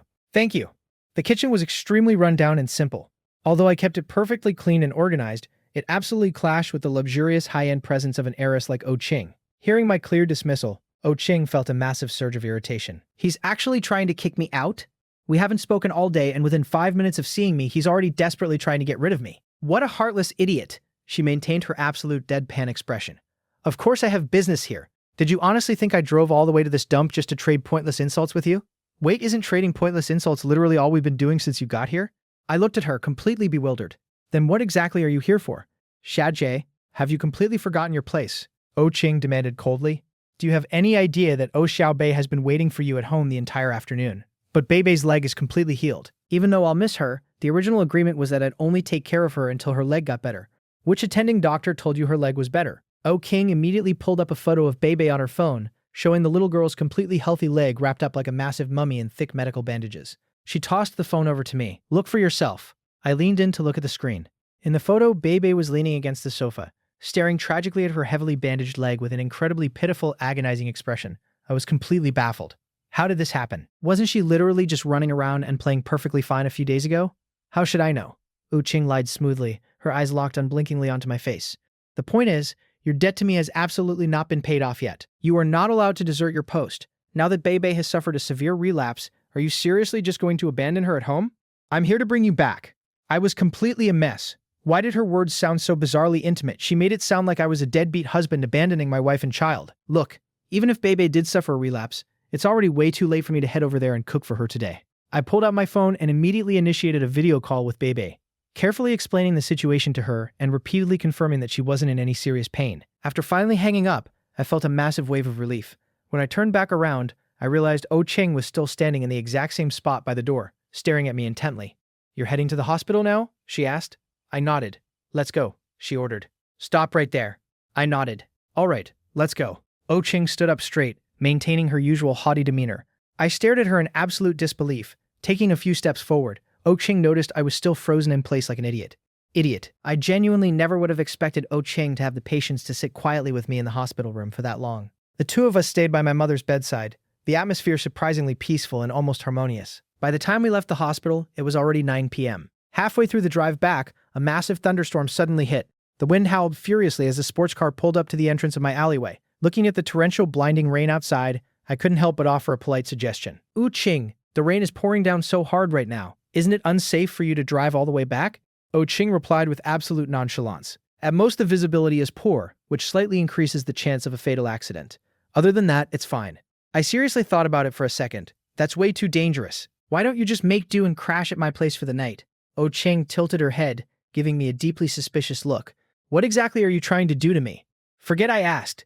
I immediately reached for the door handle, ready to get out and brave the storm. Get back here. Oh Ching suddenly grabbed my arm. In a swift, fluid motion, she unbuckled her seatbelt, popped open an umbrella, and held it over her head as she quickly stepped out of the car and walked around to my side. What are you staring at? I frantically scrambled out of the car, squeezing under the umbrella next to her. The two of us ran through the torrential rain toward my small rundown house. Standing under the narrow eaves of my front door, even though I was slightly soaked by the rain, I felt inexplicably happy. Oh Ching, do you like rainy days? I reached out, letting the raindrops hit my palm. Oh Ching didn't look at the rain. Her gaze was completely fixed on me, her voice unexpectedly gentle. I like them. I had already accepted the reality that the eldest Miss O was going to sleep over at my house for the night. Since the house naturally had 2 bedrooms, Oh Ching and I would obviously just sleep in separate rooms.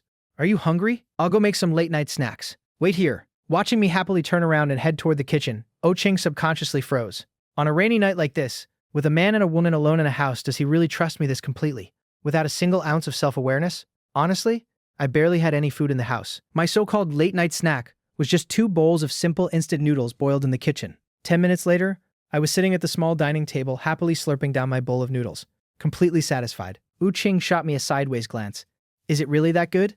I literally already finished mine, I replied, turning to look at the girl sitting next to me. Her gorgeous white hair was slightly damp from the rain, with a few stray strands hanging loosely across her forehead. Right now, she was holding the exact same cheap bowl of instant noodles as me. Seeing her like this, the usually untouchable high and mighty heiress suddenly felt incredibly grounded and human. I couldn't help but smile. In that moment, the atmosphere felt incredibly warm and cozy, as if the massive distance between us had suddenly been pulled much closer. I softly called out her name. Oh Ching's besides your family. Is there someone in this world who is incredibly important to you? Oh Ching's hand paused. She slowly raised her head, silently looking at me. I gave her a small, nostalgic smile. Hacker07. I admire him so much. Honestly, rather than just liking him, it's more like absolute faith. Hacker07 used to be an absolute legend on the internet. He did so many incredibly righteous things, some of which literally caused international shockwaves. During the absolute lowest years of my life, his mere existence was my ultimate spiritual pillar. Having finished her noodles, Oh Ching calmly set down her bowl and spoke with her usual slow, deliberate tone. Only a complete idiot like you would place all your faith in a total stranger you've never even met. I looked at her, genuinely curious. What about you then? Do you have someone outside of your family who is incredibly important to you? Oh Ching looked at me with absolute seriousness. Yes, I genuinely hadn't expected her to answer so directly. I suddenly felt incredibly nervous. Who is it? Oh Ching paused for a second, slightly raising an eyebrow. I can't tell you right now. Wow, you're so sly. I literally just told you my biggest secret. You volunteered that information yourself. She countered flawlessly. Since you're so incredibly skilled with computers, do you know 07? I don't know him. I felt a massive wave of disappointment.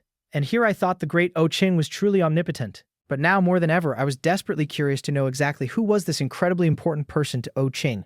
Oh Ching, that important person, are they from our school? Do you care that much? No. Idiot. Oh Ching stood up from the table. It's getting late. I'm going to my room to sleep. I stared at Oh Ching's retreating back, feeling like I was looking at an unsolved mystery. Who on earth is that incredibly important person to her? The next morning, I let out a massive yawn, pushing open my bedroom door, only to find Oh Ching slowly and elegantly walking out of the kitchen, holding a plate of food. I violently rubbed my eyes, making sure I wasn't hallucinating. Oh Ching, is she holding breakfast? Did she actually cook breakfast? Setting the bowls down onto the dining table, Oh Ching looked up at me, unleashing her toxic venom first thing in the morning.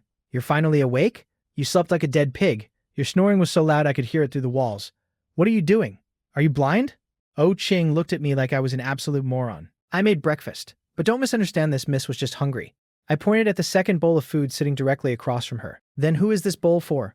The ghost of a dead pig. If you made it for me, just admit it. I happily sat down and immediately took a massive bite. This is so good. I looked at her in absolute shock. Is Oh Ching secretly a genius? How do you know how to cook all this? Sitting there with absolute aristocratic elegance, Oh Ching slowly and gracefully ate her breakfast. There is something in this world called a recipe tutorial. She made something this delicious on her very first try. Oh Ching looked up, meeting my gaze. What is it? This is the very first time a girl has ever personally cooked a meal for me. I looked at her with absolute sincerity. Oh Ching, thank you. In that exact moment, the softest, most heavily guarded corner of Oh Ching's heart felt as though it had been gently brushed by a feather. Idiot. Stop staring at me and eat your food. After finishing breakfast, Oh Ching and I headed to school together. I had genuinely lost count of how many times I had ridden in her sports car. I slammed the passenger door shut. I'm heading to class first. Oh Ching rolled down the window. Wait for me at the school gates after class. With that, she slammed the gas pedal and sped off to the parking lot. As I walked toward my classroom, I suddenly felt a bizarre chill. Is it just my imagination? Why did it feel like everyone around me was staring at me? They were even whispering and pointing. Look, look. Is that him? That's definitely him. Shaja from class 1C. I finally get to see the real deal. He looks exactly like he does on the school forums. My head was filled with massive question marks. What the hell is going on? Am I suddenly a massive celebrity at this school? How does the entire student body know who I am overnight? And what the hell are they talking about with these school forums? If you want to watch ahead, make sure to click the link in the bottom left corner. As for me, I was just dozing off in class when a stunning girl suddenly barged in. The moment I walked into my classroom, a bunch of girls immediately started mocking and jeering at me. I quickly sat down at my desk, pulled out my phone, and logged onto the official St. C Academy forums. Right at the very top of the page, pinned and glowing in bright red letters, was a massive voting thread. Who is the absolute eugalist guy at our school? And currently ranking dead first with thousands of votes was me. What kind of sick joke is this? My face darkened instantly. I furiously scrolled down to read the comments. Xiaje is a freshman. I've seen him in person and he is genuinely hideously ugly. He's in my class. Every time I look at him, I physically want to throw up. I unilaterally declared that this year's ugliest champion title absolutely belongs to Xiaje. I seriously wanted to start cursing people out. I had heard of school beauty pageants, but since when the hell did they host school ugliness competitions? And on top of that, I was the reigning champion. Setting aside whether my disguise was actually ugly or not, hosting a competition like this was completely disrespectful and incredibly cruel. A massive wave of depression suddenly washed over me. A girl in my class took the opportunity to maliciously mock me. Oh, look! It's our ugliest champion. Care to give us an interview on how you're feeling right now? I just sneered coldly, refusing to dignify her with an answer. But right at that moment, a brand new thread popped up on the forum, aggressively defending me. The people hosting this garbage are absolutely disgusting. People who use others' appearances as a joke are the truly ugly ones in this world. I bet 50 cents you'll all be slapping your own faces in the future. The accounts furiously battling the trolls were named in Chuan Beneath the Rain and White Clouds Like Sails. They were aggressively fighting everyone, the heavens, the earth, and the very air itself. What does someone else's face have to do with you? If you have guts, stop hiding behind a screen and say it to his face. Those two accounts belong to An Chuan and Mu Yunyu. I couldn't help but laugh out loud. Watching my two best friends aggressively wage war against hundreds of trolls to defend my honor, my heart felt incredibly warm. I quickly sent a message to our group chat. Stop wasting your time fighting with these losers. It's completely meaningless. And Chuan replied almost instantly. I just can't stand seeing them talk about you like that. Did you see the guy who literally made an account named Xie Jie as the ugliest? It makes me so incredibly furious. I immediately refreshed the forum page, and sure enough saw an account with the ID, Xiaje is the ugliest, jumping around everywhere, desperately trying to smear my name. I locked my phone screen, completely refusing to give them any more of my energy. But just a few minutes later, Antoine frantically spammed the group chat again. Oh my god! Shaja, go check the forums right now. I think the school servers just got completely hacked. All the ugly competition threads have been entirely replaced. I immediately logged back into the forum. All the vicious mocking threads on the front page had their titles forcefully rewritten by an admin. Even the massive pinned ugly competition thread had been brutally completely altered to read. Even more hilariously, the dedicated troll account Shaja is the ugliest had been completely hijacked and forced to post a massive apology thread. I was wrong. I am a literal pig. Please forgive me. I am a pig. And beneath that post was an automated wall of public condemnation. I stared at my phone, completely and utterly dumbfounded. What exactly is going on? Who on earth hacked the school's forums? The identity of the hacker remained an absolute mystery, but all the forced praise threads remained permanently glued to the front page for several days, completely paralyzing the entire forum system. A few days later, I received an incredibly exciting call from Anchuan. Shaja, I'm officially arriving in L City this afternoon. but my mom and I have to head to the new house first, so I won't be able to meet up until a bit later. Give me a call whenever you're free and we can finally hang out. Let's meet at the Sky City coffee shop at 4 p.m. After hanging up the phone, I was absolutely buzzing with excitement. I was finally going to reunite with my best friend. That afternoon, I rushed to the coffee shop exactly on time. I was so eager to see Anchuan that I was completely oblivious to the massive black Porsche that had been relentlessly tailing me across the entire city. Sitting in the passenger seat was an incredibly stylish white-haired elderly woman. Even though time had left deep wrinkles on her face, her flawless bone structure clearly proved what an absolute knockout she must have been in her youth. Grandmother O held a pair of high-powered binoculars, completely locked onto my back. She excitedly nudged the young woman driving the car. "Chi Xiao, get a little closer. Just a little bit closer." The driver was an absolutely stunning, breathtakingly gorgeous young woman. Chi Xiao raised an elegant eyebrow. "May I ask why exactly we have to do this?" "To thoroughly observe my future grandson-in-law, of course. He's going to be your future brother-in-law eventually, so you might as well get to know him early. But do we really have to rush here the exact second we got off the plane? And do we really need to stalk him like a pair of thieves?" "What do you mean, thieves? Watch your language. Your grandmother is conducting a completely open and honorable surveillance mission." Suddenly, Chi Xiao's attention was drawn to the young man sitting directly across from me. Her gorgeous eyes slightly narrowed. That guy, an incredibly intrigued, predatory smile curled onto Chi Xiao's lips. At the entrance of the coffee shop, I had just walked in when I bumped right into Anchuan. "Anchuan!" I excitedly threw my arm around his shoulders. "It's been so long I practically forgot what you looked like." Standing before me was a guy in a crisp, clean white t-shirt. He looked incredibly bright, refreshing, and was the absolute textbook definition of a perfect honor student. "Can we please just be normal friends?" Anchuan protested playfully. "Let's go inside." While sipping his coffee, Anchuan's curiosity finally got the better of him. "So how far exactly have things progressed between you and Oh Ching?" "We literally have absolutely zero relationship." And Chuan looked at me with a deeply knowing, exaggerated expression. "Don't even try to explain. I completely understand. Honestly, listening to you tell those stories feels exactly like I'm reading a romance novel." I stared at him, completely hopeless. "Are you a masochist or something? Everything I just told you is a literal tragedy written in my blood and tears. But the way you describe it is just so incredibly cinematic." And Chuan replied innocently. I aggressively rubbed my temples, completely giving up. And Chuan politely asked a waiter for directions and headed to the restroom. Right at that exact moment, my phone suddenly rang. I glanced at the caller ID. "U Ching." I immediately cleared my throat and answered the call. "Where are you?" Oh Ching demanded, cutting straight to the chase. "My best friend just arrived in the city today. I'm hanging out with him right now." "Address? Why do you need the address? What do you think?" Oh Ching's tone was dangerously calm, yet laced with intense displeasure. She hadn't seen him all afternoon. Every fiber of my being wanted to violently reject her demand. And Chuan and I hadn't even finished catching up yet. "Look, I'll head back to the O mansion when it's time. I absolutely promise I won't neglect my duties taking care of Bebe." Seeing me desperately trying to push her away, Oh Ching's face instantly darkened, her voice dripping with absolute frost. "Are you going to tell me or not?" "Ah, the signal here is terrible. I can't hear anything. I'm hanging up now." I practically shouted the excuse in one breath and violently hung up the phone. Oh Ching stood there, completely expressionless, listening to the dead dial tone echoing in her ear. This absolute idiot actually dared to hang up on me. "Jaja, you are dead." Meanwhile, inside the coffee shop's restroom area, and Chuan pushed open the restroom door and walked out. Suddenly, an incredibly seductive, beautiful voice echoed from directly behind him. "Are you in Chuan?" And Chuan looked up into the mirror and instantly froze completely in his tracks. Standing behind him was a breathtakingly gorgeous woman. His brain completely short-circuited, entirely unable to find a single vocabulary word to describe her overwhelming beauty. She looked exactly like a soul-stealing succubus from ancient mythology. Seeing in Chuan's completely dazed, mesmerized expression, Chi Xiao smiled brilliantly, her eyes curving into devastating crescents.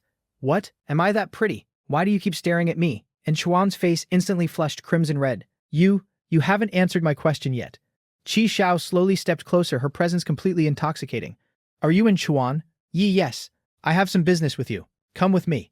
"Who exactly is this woman?" And Chuan was completely panicking. He had absolutely never met her before in his life. He stood there, completely unsure of what to do. Seeing that he hadn't followed her, Chi Xiao turned back, her flawlessly beautiful face flashing a completely harmless, innocent smile.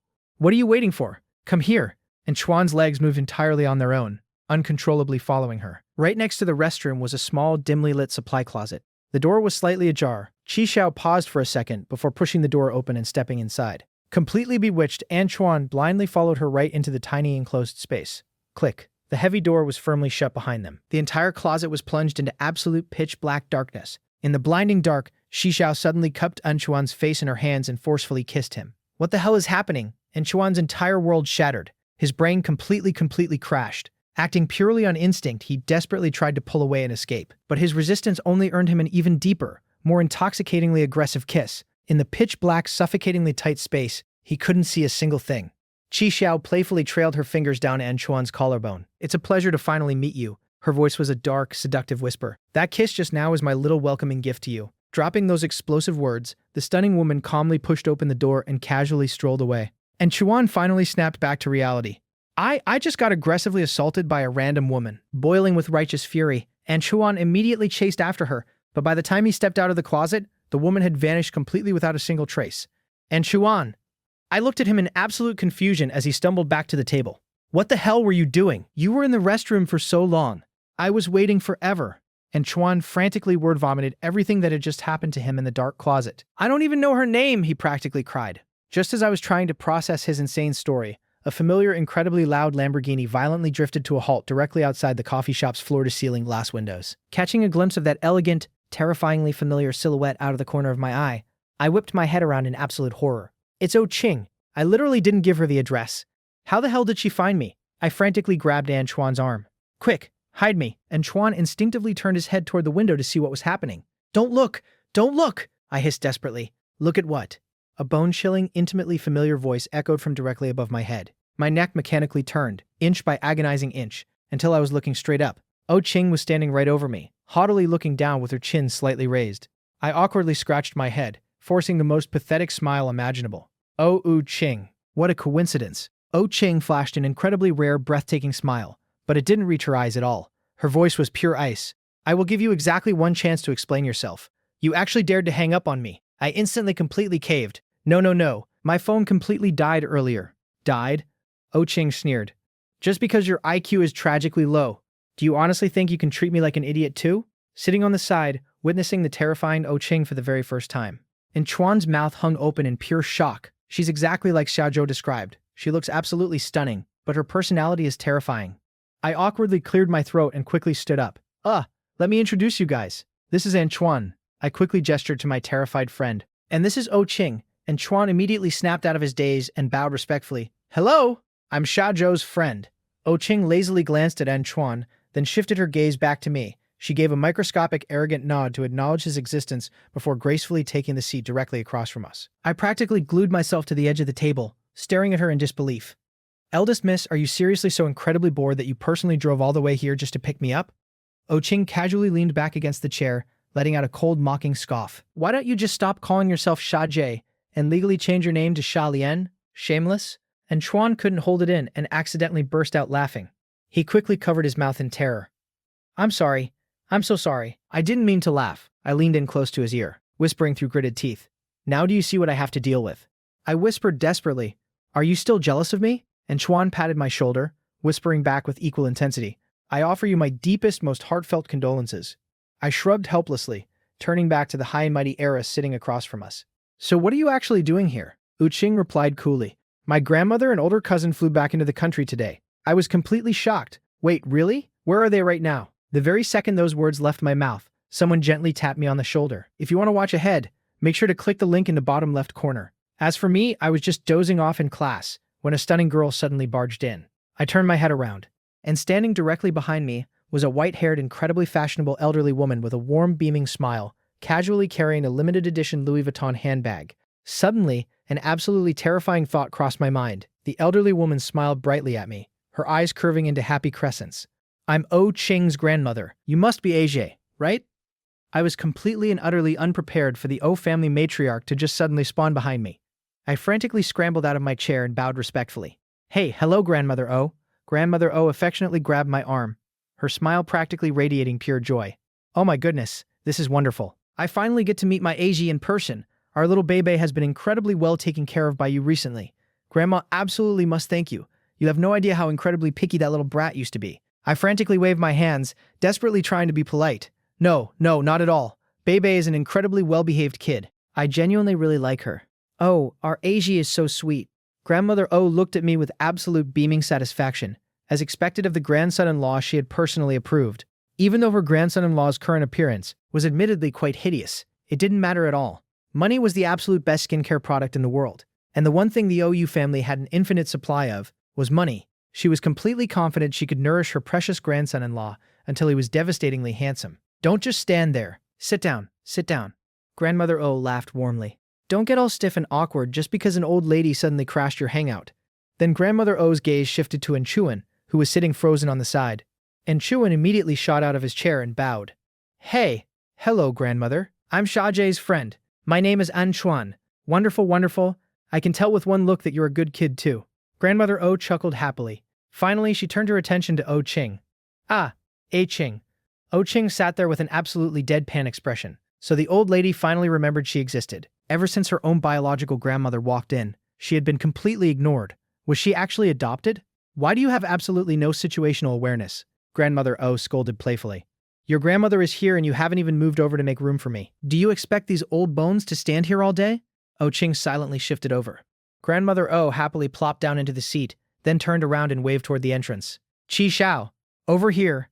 And Xuan and I both turned our heads to look. Qi Xiao elegantly walked over. Her piercing gaze swept across the table before landing directly on Anchuan. And Chuan's face instantly drained of all color, turning deathly pale. Qi Xiao, on the other hand, was absolutely calm and composed. She even deliberately chose to sit in the empty seat directly next to Anchuan. She smiled flawlessly at Grandmother O and O Ching. Sorry about that. The car was blocking someone, so I went out to move it. And Chuan's back instantly broke out in a cold sweat. He was absolutely terrified. Grandmother O happily introduced everyone. Ajay, Anchuan, let me introduce you. This is Qi Xiao, O Ching's older cousin. She's older than all of you, 25 this year, so you can just call her big sister from now on. Order whatever you want to eat. O Ching and Qi Xiao are paying. Qi Xiao flashed an incredibly innocent, completely harmless smile. She looked at me and said, So you're Sha Zhou. I've heard so much about you. As she spoke, she shot a deeply teasing, ambiguous look at her younger cousin. How could O Ching possibly not understand what Qi Xiao was implying? O Ching rested her chin on her hand, completely averting her gaze with absolute deadpan apathy. Boring. I quickly smiled politely. Please take care of me, Sister Qi Xiao.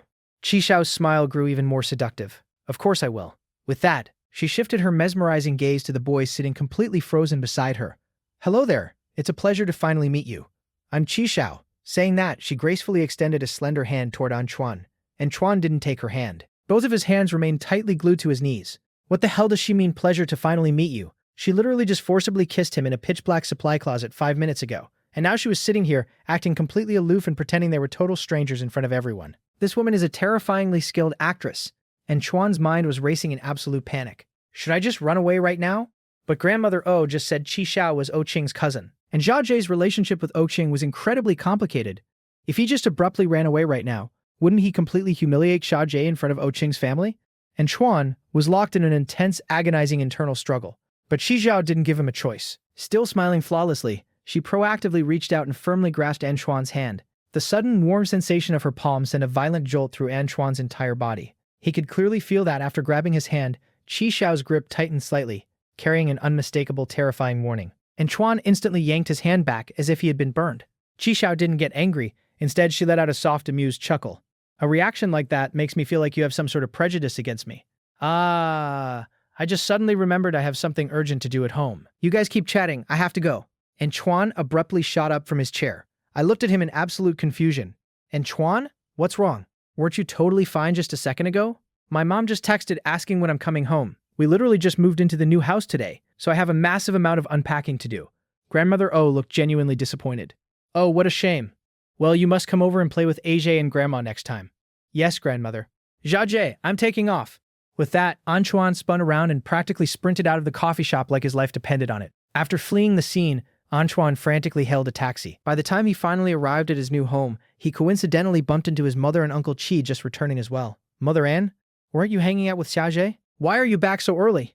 I just decided to come back early, Anchuan replied quickly, pushing his glasses up his nose. He respectfully walked forward and greeted his new stepdad. Hello, Uncle Qi. Uncle Qi was a very distinguished, wealthy-looking man in his 40s. He smiled warmly. Little Chuan, there's no need to be so formal. Treat this place entirely like your own home. Your mother and I are getting married very soon, so we'll all be one big family. Oh, right, you already know, don't you? I have a daughter. She'll be your older sister from now on, and she'll definitely take great care of you. And Chuan nodded obediently. Thank you, Uncle Qi. Speaking of which, that girl flew back into the country today. Why isn't she home yet? The very second Uncle Qi finished his sentence, the heavy front doors of the mansion slowly swung open. I'm home. A slow, incredibly seductive, and slightly lazy voice drifted into the foyer, and Chuan whipped his head around in absolute horror. Kai Xiao, what the hell is she doing here? Wait, could it be? Is she Uncle Chi's daughter? Is she my new older sister? Chi Xiao elegantly strolled inside, looking incredibly gentle and well-behaved. Since they were newly blending their families, Mother Anne was incredibly nervous, absolutely terrified that Chi Xiao wouldn't accept her. Hey, hello, Xiao Xiao. I'm Auntie. To her absolute surprise, Chi Xiao's lips curled into a sweet, flawless smile as she greeted her without the slightest hint of hostility. Hello, Auntie. Mother Anne was instantly overjoyed. This girl doesn't reject me at all. She smiled brightly. You two kids must be starving. Go wash your hands. Dinner is ready. And Chuan was practically hyperventilating. How can this woman be so terrifyingly good at faking it? On the surface, she looked like the absolute perfect obedient daughter, but in reality, she was an absolute predator. And Chuan gritted his teeth tightly. At the dinner table, Xiao Xiao, try this. The braised pork here is excellent. Mother An continuously placed food into Chi Xiao's bowl, desperately trying to win her affection. Thank you, Auntie. I can get it myself, Chi Xiao replied with perfect, flawless manners. Then, she shifted her gaze, looking at An Chuan with deep sisterly concern. Chuan, why aren't you eating? Cough, cough, and Chuan violently choked on his rice. Chuan, you need to eat more. Chi Xiao smiled with absolute terrifying sweetness as she used her chopsticks to place a piece of meat directly into An Chuan's bowl. Sitting across from them, Uncle Chi and Mother An exchanged incredibly relieved, happy looks. It seemed like these two siblings were going to get along perfectly. Mother Anne quickly nudged him. And Chuan, don't just sit there. Thank your sister. And Chuan felt like his scalp was going to explode. He forced the words through gritted teeth. Thank you. You're very welcome. Chi Xiao's smile grew even more bewitching. As she withdrew her chopsticks, her hand seemingly accidentally brushed against his. And Chuan completely flinched, dropping his chopsticks directly onto the floor. Uncle Chi immediately looked over with concern. What's wrong? Chi Xiao turned her head, looking at An Chuan with an incredibly dangerous predatory smile. Are you feeling unwell somewhere? An Chuan's brain violently flashed a single terrifying phrase. Two-faced monster. He frantically shook his head and pushed his bowl away. I'm full. I'm going back to my room. He practically sprinted up the stairs like he was fleeing a crime scene. Back in his room, An Chuan slammed the door shut, leaning against it as he desperately tried to force himself to calm down. Chi Xiao, why the hell did she do that to me in the coffee shop? He violently shook his head. He needed to take a cold shower to calm his racing thoughts and figure out his next move. 20 minutes later, wearing a bathrobe and furiously drying his hair with a towel, An Chuan walked out of the bathroom and instantly froze, sitting casually at his desk. Was Chi Xiao. She was leisurely flipping through his advanced calculus workbook. Hearing him come out, she slowly raised her breathtakingly gorgeous face, looking at him with a predatory half-smile. How the hell did you get in here? And Chuan panicked. This is my house. How do you think I got in? Chi Xiao replied smoothly. But this is my room. Chi Xiao slowly and elegantly stood up from the chair. Is it a crime for an older sister to enter her little brother's room? She took a slow, deliberate step forward, and Chuan instinctively took a step back. She took another step. He retreated again. Finally, his legs hit the edge of the mattress, and he collapsed backward onto the bed. Chi Xiao leaned in incredibly close, her lips brushing directly against his ear as she whispered softly, Nice body. Get away from me. And Chuan was absolutely terrified. If Uncle Chi or his mother suddenly walked in and saw this, how the hell was he supposed to explain it? Chi Xiao seemed to deeply enjoy his absolute panic terror. She slowly pulled back just enough to look him in the eyes, her voice dripping with seductive command. Call me sister. Sister. Good boy. Chi Xiao approvingly ruffled An Chuan's damp hair, then elegantly stood up straight, a dark victorious smile playing on her lips. Our little game has only just begun. His mother had schemed so desperately to marry into the Chi family, hadn't she? Then she would slowly, methodically use her own unique methods to teach him exactly what the consequences of infiltrating the Chi family were. She was going to take this flawless, innocent blank canvas of an honor student and completely stain him with her colors. That would be the absolute perfect welcoming gift for this ambitious mother-son duo.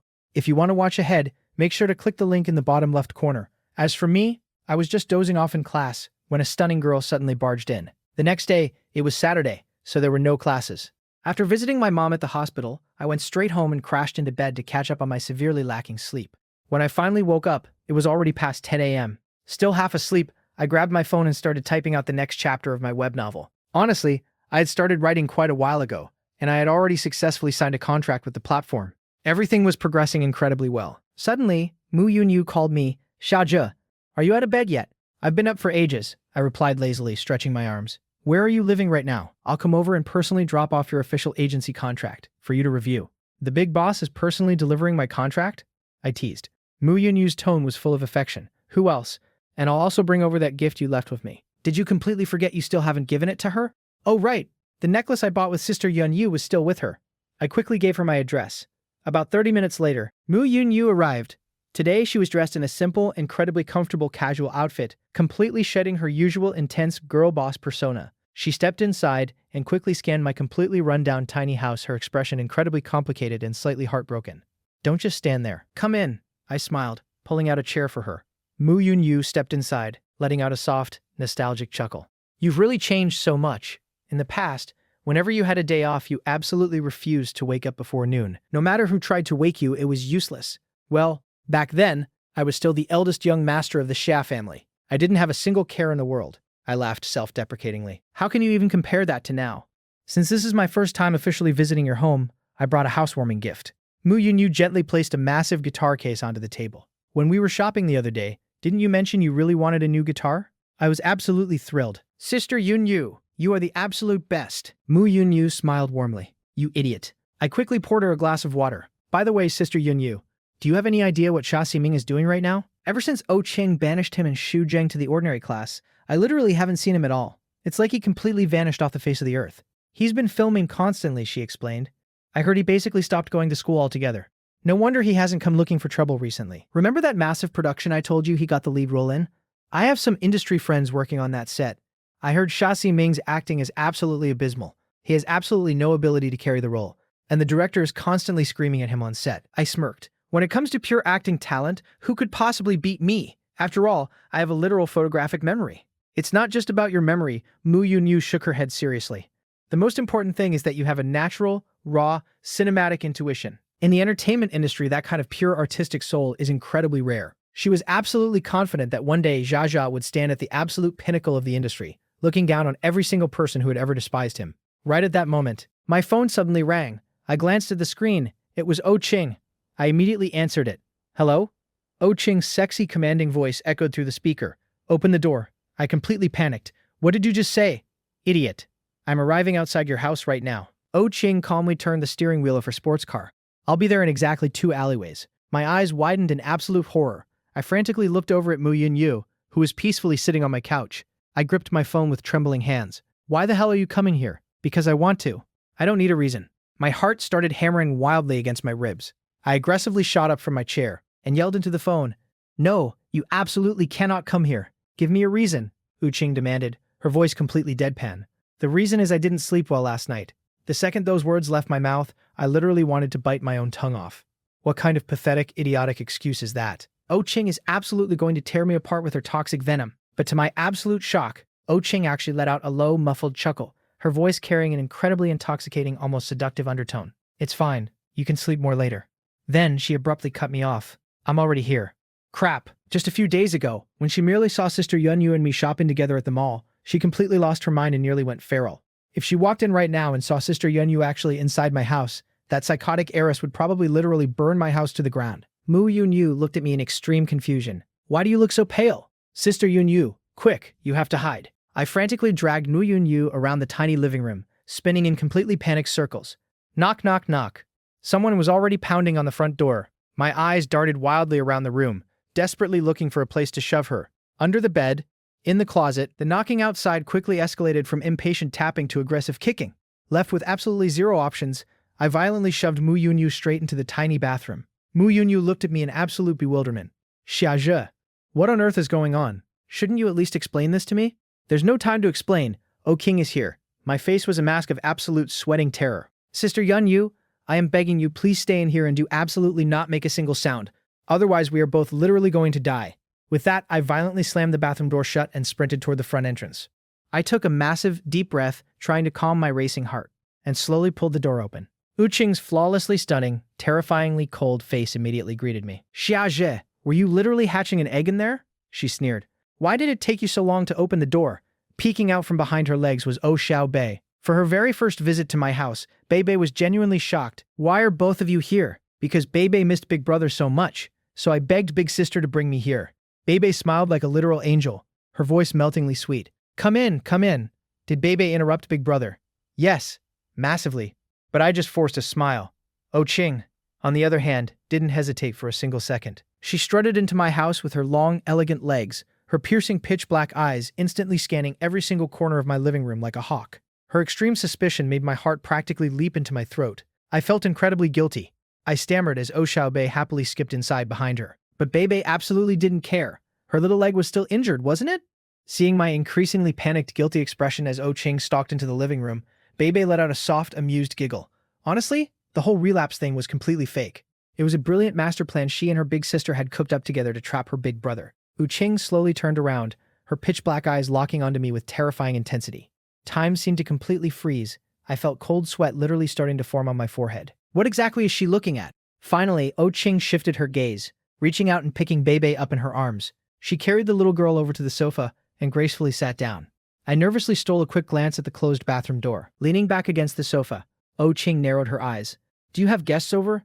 I frantically shook my head so hard my neck almost snapped. No, absolutely not. Oh Ching's expression grew even darker. You better not lie to me. Resting clearly on the small coffee table in front of her were 2 freshly poured cups of water. Someone had obviously just been here.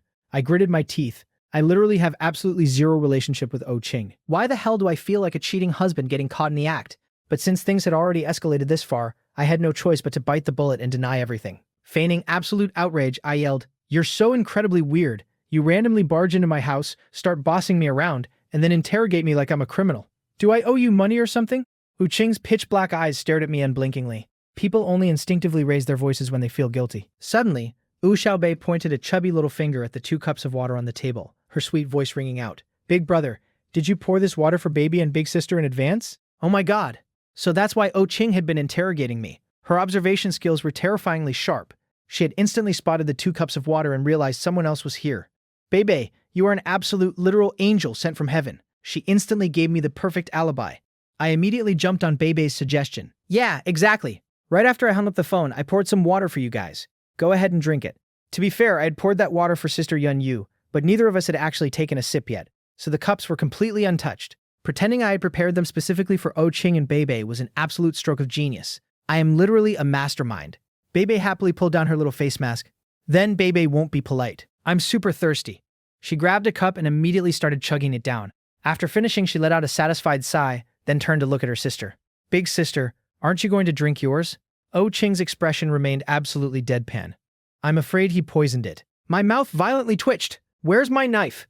I glanced at the clock on the wall. It was already past 11 a.m. Thinking of poor Sister Yun Yu, who was currently cowering in my tiny cramped bathroom, I knew I had to execute the lure the tiger off the mountain strategy. "Oh right," I suddenly exclaimed. "There's a really nice forest park just down the street. The weather is absolutely perfect today. And since you guys came all this way, why don't we go for a walk?"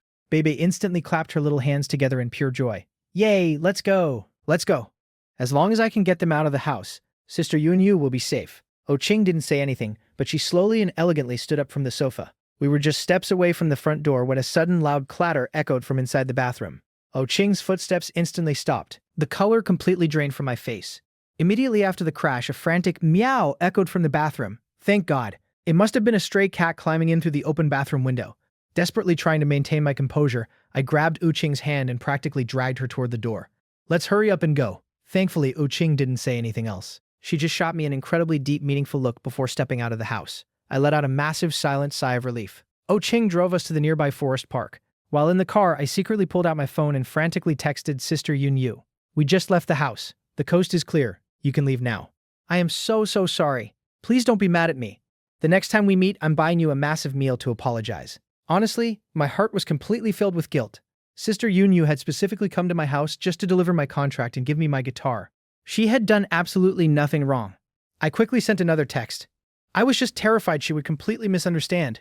"You seem to really care about her," a voice suddenly said. I froze, then instinctively fired back. "Who cares about her?" I was just terrified that Oh Ching, that absolute psycho demon, would literally tear my house down. Knowing her temper, it's entirely possible. I was just about to hit send on my reply to Mu Yun Yu, when in the very next second, Oh Ching violently slammed her foot on the brakes. The sports car screeched to a terrifying abrupt halt. If you want to watch ahead, make sure to click the link in the bottom left corner. As for me, I was just dozing off in class when a stunning girl suddenly barged in. My entire body was violently thrown forward against the seatbelt. "What's wrong?" I yelled in shock. Oh Ching slowly turned her head, her voice absolute ice. "Xia, if you're so utterly desperate to chat with someone else, then get the hell out of my car." I grabbed the door handle, ready to get out. "Fine, then I'm going home." But the next second, Oh Ching's voice dropped to a chilling, lethal tone. Take one step out of this car and see what happens. I froze, completely speechless. What does this crazy heiress want? Does she want me to leave or stay? Why is she throwing another tantrum? From the back seat, Bebe blinked her big bright eyes, her soft voice cutting through the tension. Big brother, is the person on your phone more important than me and big sister? I shook my head quickly. No, of course not. Then why were you staring at your phone the whole time, ignoring us? I froze again, sneaking a glance at Oh Ching's icy profile. Then it hit me. Wait, is she actually upset just because I was on my phone and ignoring her? No way. That's impossible. I'm done chatting. I quickly shoved my phone deep into my pocket. Since it was the weekend, the forest park was packed. Parents and kids were everywhere. Oh Ching and I walked side by side along the scenic path, holding Bebe's hands between us. Why does this feel like a family of three on a picnic? I awkwardly cleared my throat. Suddenly Bebe went rogue. Just moments ago she had been limping like a pro actor, dragging her injured leg, but the instant she saw the playground she dropped the act completely. She yanked her hands free and sprinted toward the sandbox at full speed. I stood there, dumbfounded. Slowly I turned to Oh Ching. Didn't you just say her old injury relapsed? Oh Ching remained perfectly composed, speaking nonsense without a hint of emotion. It must have suddenly healed again. Children heal incredibly fast. That fast? 5 minutes ago she was practically crawling. I'm not a child, how should I know? I genuinely had to admire Oh Ching's ability to remain absolutely righteous and unapologetic, no matter how blatant her lies were. I still had a strong suspicion I was being completely played. I'm going to buy water. Watch her, Oh Ching commanded, immediately turning on her heel and walking away without giving me a single second to argue back. I stood by the playground watching Oh Xiaobei completely blend in with the massive crowd of kids. Her little face was completely flushed and red from running around in the heat. The moment she accidentally made eye contact with me, her entire little body went rigid. She instantly snapped back into character, dramatically limping toward me like a wounded soldier. I genuinely couldn't help but laugh out loud. Stop pretending. I already know everything. Bebe immediately dropped the act, happily sprinting over and hugging my leg. She looked up at me with the most adorable, innocent expression. Big brother, you can't be mad at me. Baby only did it because I love you so much. I'm not mad. I smiled, gently ruffling her hair. Seeing that the little girl was genuinely sweating profusely from playing, I reached down and helped her take off her thick outer jacket. Completely freed, she instantly took off again. Watching her roll around in the sandbox until her entire face was covered in dirt, I couldn't help but laugh out loud. Come here, let me take you to the restroom to wash your face. Bebe nodded enthusiastically, wrapping her chubby little hand around my index finger. The two of us walked toward the nearby public restrooms. Along the way, a group of teenage girls walked past us, whispering excitedly. Did you hear? There's a massive film crew shooting nearby. Are there any famous celebrities? I'm not sure. Do you want to go check it out? Yeah, let's go. I completely ignored their chatter, gently leading Bebe toward the sinks. But just as we walked through the entrance, we slammed directly into a guy who was aggressively storming out without looking where he was going. I managed to dodge, but the guy's leg violently collided with Bebe. The little girl let out a sharp cry as she was brutally knocked to the hard tile floor. Bebe. I frantically crouched down, quickly scooping her into my arms. Are you okay? Tears immediately welled up in Bebe's massive eyes. It hurts. Big brother, look at my hand. I quickly inspected her palms. The skin was completely scraped off and bleeding, but the guy who had violently knocked her over didn't even bother to stop or turn around. He just kept walking. Hey, stop right there, I yelled, stepping in front of him to block his path. You knocked over a little kid. Are you seriously just going to walk away without even apologizing? But this guy's temper was even worse than mine. Get the hell out of my way.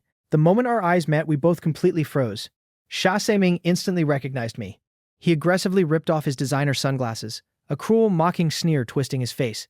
Well, if it isn't my pathetic older brother who got kicked out of the house like a dog. I didn't hesitate for a single second, firing right back at him. And if it isn't my pathetic younger brother who got slapped in the face by our dad, permanently banished to the ordinary class by Oh Ching, and nearly expelled from school. Xia Ziming glared at me with pure unadulterated hatred. What exactly are you acting so arrogant about, Xia Zhe? There is absolutely no difference between the ordinary class and the elite class to me anymore. Because I am about to become a massive, untouchable superstar. I was momentarily speechless. Seeing my reaction, Xia Ziming's ego inflated to astronomical levels. Did you really think you won just because you humiliated me at school? Let me tell you a little secret recently. Not only have I signed multiple massive endorsement deals, but I officially secured the lead male role in a massive television drama. My crew is literally filming right here today. Right at that exact moment, a random teenage girl passing by suddenly gasped in pure excitement, practically throwing herself at him.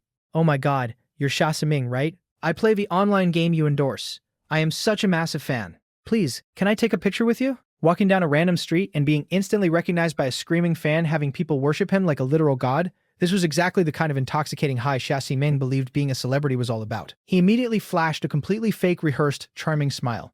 Of course you can, but please keep your voice down. I really don't want to cause a massive riot if too many people recognize me. Oh, okay, thank you so much. The girl, practically crying tears of joy, snapped several selfies with him before finally leaving completely satisfied. Xia Siming arrogantly slid his designer sunglasses back onto his face, his condescending gaze locking back onto me. Do you see that? The gap between us is only going to get wider and wider. It won't be long before I'm the absolute biggest star in the entire country. While you'll just be a pathetic, miserable nanny, taking care of filthy little brats. He shot a look of absolute pure disgust at Wu Xiaobei. Because she had been playing in the sandbox, Beibei's clothes and face were completely covered in dirt. Even though she still looked incredibly cute and adorable, in Xia Siming's arrogant eyes, she was nothing more than a filthy, disgusting street urchin. I completely ignored his pathetic ego trip. I immediately crouched down, gently holding Beibei's scraped hand, my heart aching for her. Does it hurt? Thank God it was just a superficial scrape and a little bit of blood. The little girl's bright, beautiful eyes were filled with tears, looking incredibly pitiful. It hurts. Big brother has to blow on it or Beibei will cry. Okay, I'll blow on it. I gently blew on Beibei's scrape, seeing me completely ignore his existence. Xia Ximing's eyes flashed with absolute uncontrollable fury. Who the hell does this ugly freak think he is? He actually dares to ignore me. Xiaojie, have you seriously degraded yourself to being a babysitter? Honestly, with a face as hideously deformed as yours? What else could you possibly do besides being a nanny? Even a convenience store wouldn't hire you to work the register because you'd scare away all the customers. My big brother is not ugly. He's a million times better looking than you. Beibei yelled angrily, glaring fiercely at Xia Ximing. You're the ugly one.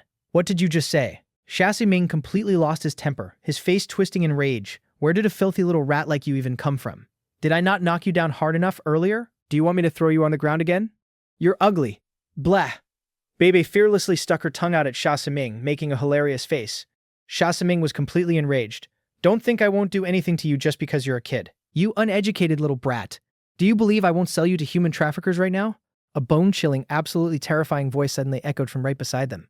Hearing that voice, Xia Ximing violently shuddered. He whipped his head around in absolute disbelief. It was Wu Qing. Xia Ximing's eyes instantly lit up with wild, desperate joy. Ever since he was banished to the ordinary class, he hadn't seen the eldest Miss O a single day. Counting the days, it had been nearly half a month since they last met, and today, he finally got to see her again.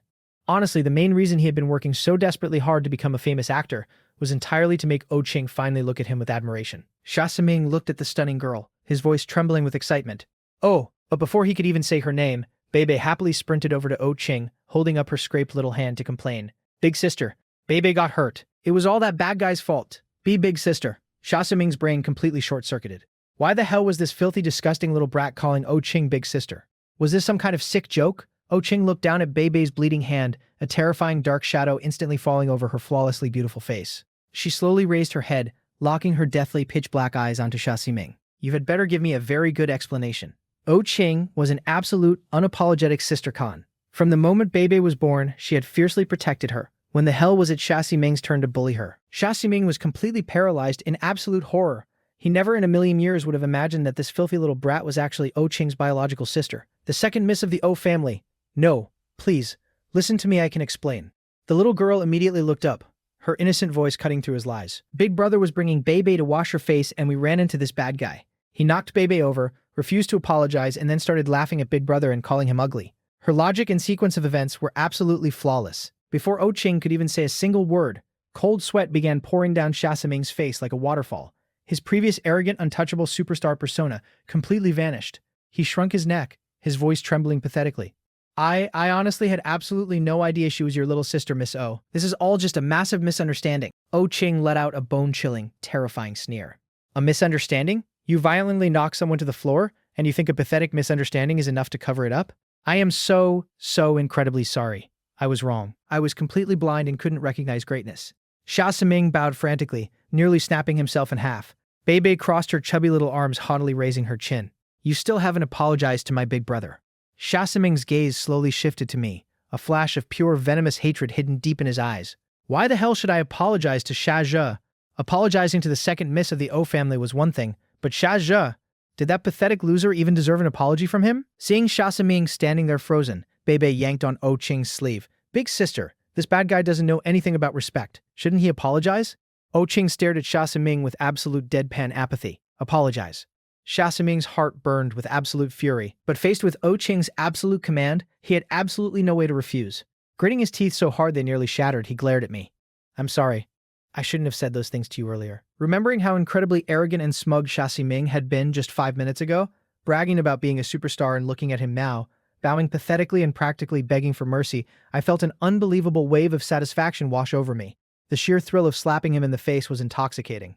I raised an eyebrow, flashing him a mocking smile. As your good older brother, let me give you a piece of advice. A dog that looks down on people will never have a good ending. Xia Ximing was driven to the absolute brink of madness. Damn it, I want to rip his face off. Let's go, I said, turning to O King. Bibei's wound needs to be cleaned properly.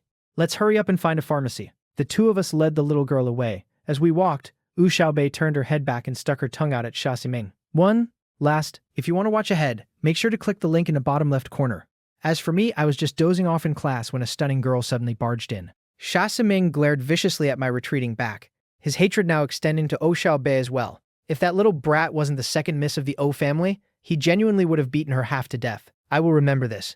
As the sun began to set, the Lamborghini slowly pulled up to the entrance of my alleyway. I looked back at the back seat. After playing all day, O Xiaobei was already deeply asleep. I unbuckled my seatbelt. Make sure you keep an eye on her for the next few days. Don't let her hand get wet. O Qing didn't reply. She just silently turned her head, her deep pitch black eyes locking entirely onto my face. I had always thought O Qing's eyes were terrifyingly beautiful, the kind of eyes a person could easily drown in. Xia Zhe, O Qing suddenly spoke, her gaze completely unwavering. At noon today I saw it. Who was the woman inside your house? Why is she suddenly bringing this up now? I thought we had already moved past what happened at noon. I swallowed nervously, my voice trembling. What? Who? I don't know what you're talking about. O Qing suddenly leaned in incredibly close, her terrifyingly beautiful face inches from mine.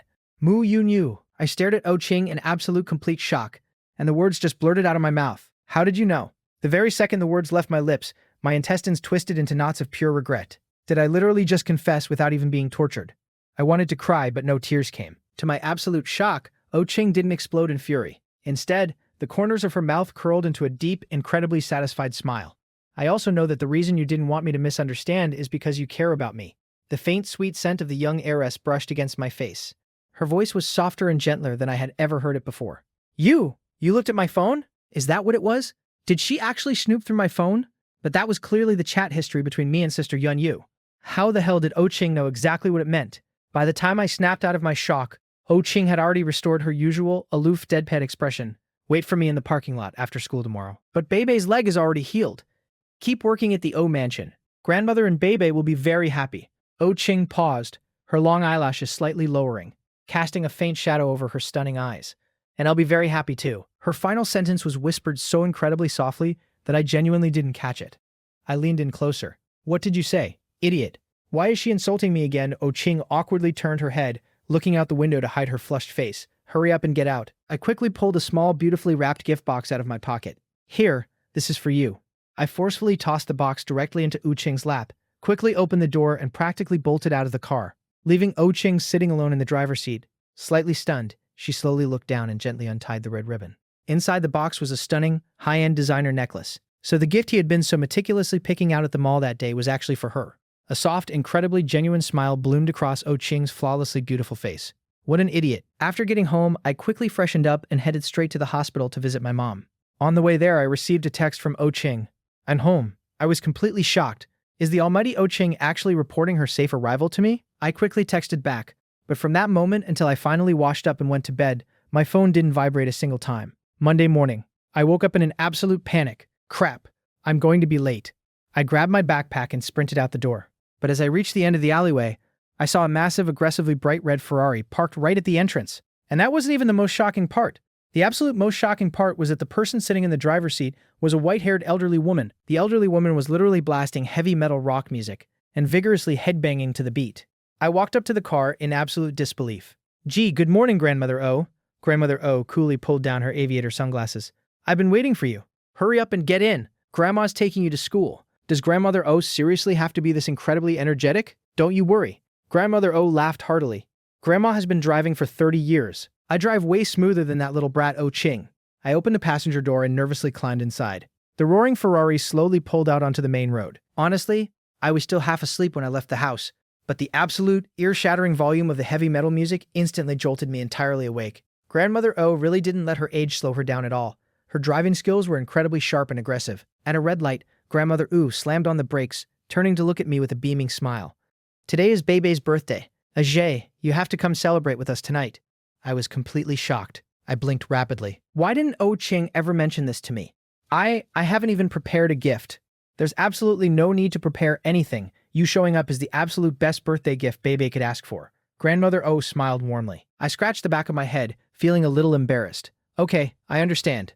Meanwhile, at the William Elite Kindergarten, the roaring Lamborghini slowly pulled up to the curb. Oh Xiaobei hopped out of the car and tapped on the tinted window. The glass slowly rolled down, revealing Oh Ching's flawlessly beautiful icy face. What is it? Wearing her adorable little backpack, Oh Xiaobei looked up with her massive sparkling eyes. Big sister, is Big Brother really going to come to Bebe's birthday party tonight? He will. Oh Xiaobei was absolutely ecstatic. Yay, Bebe's going to school now. With that, she happily skipped away. Today was also Anchuan's very first day officially transferring to St. Sia Academy.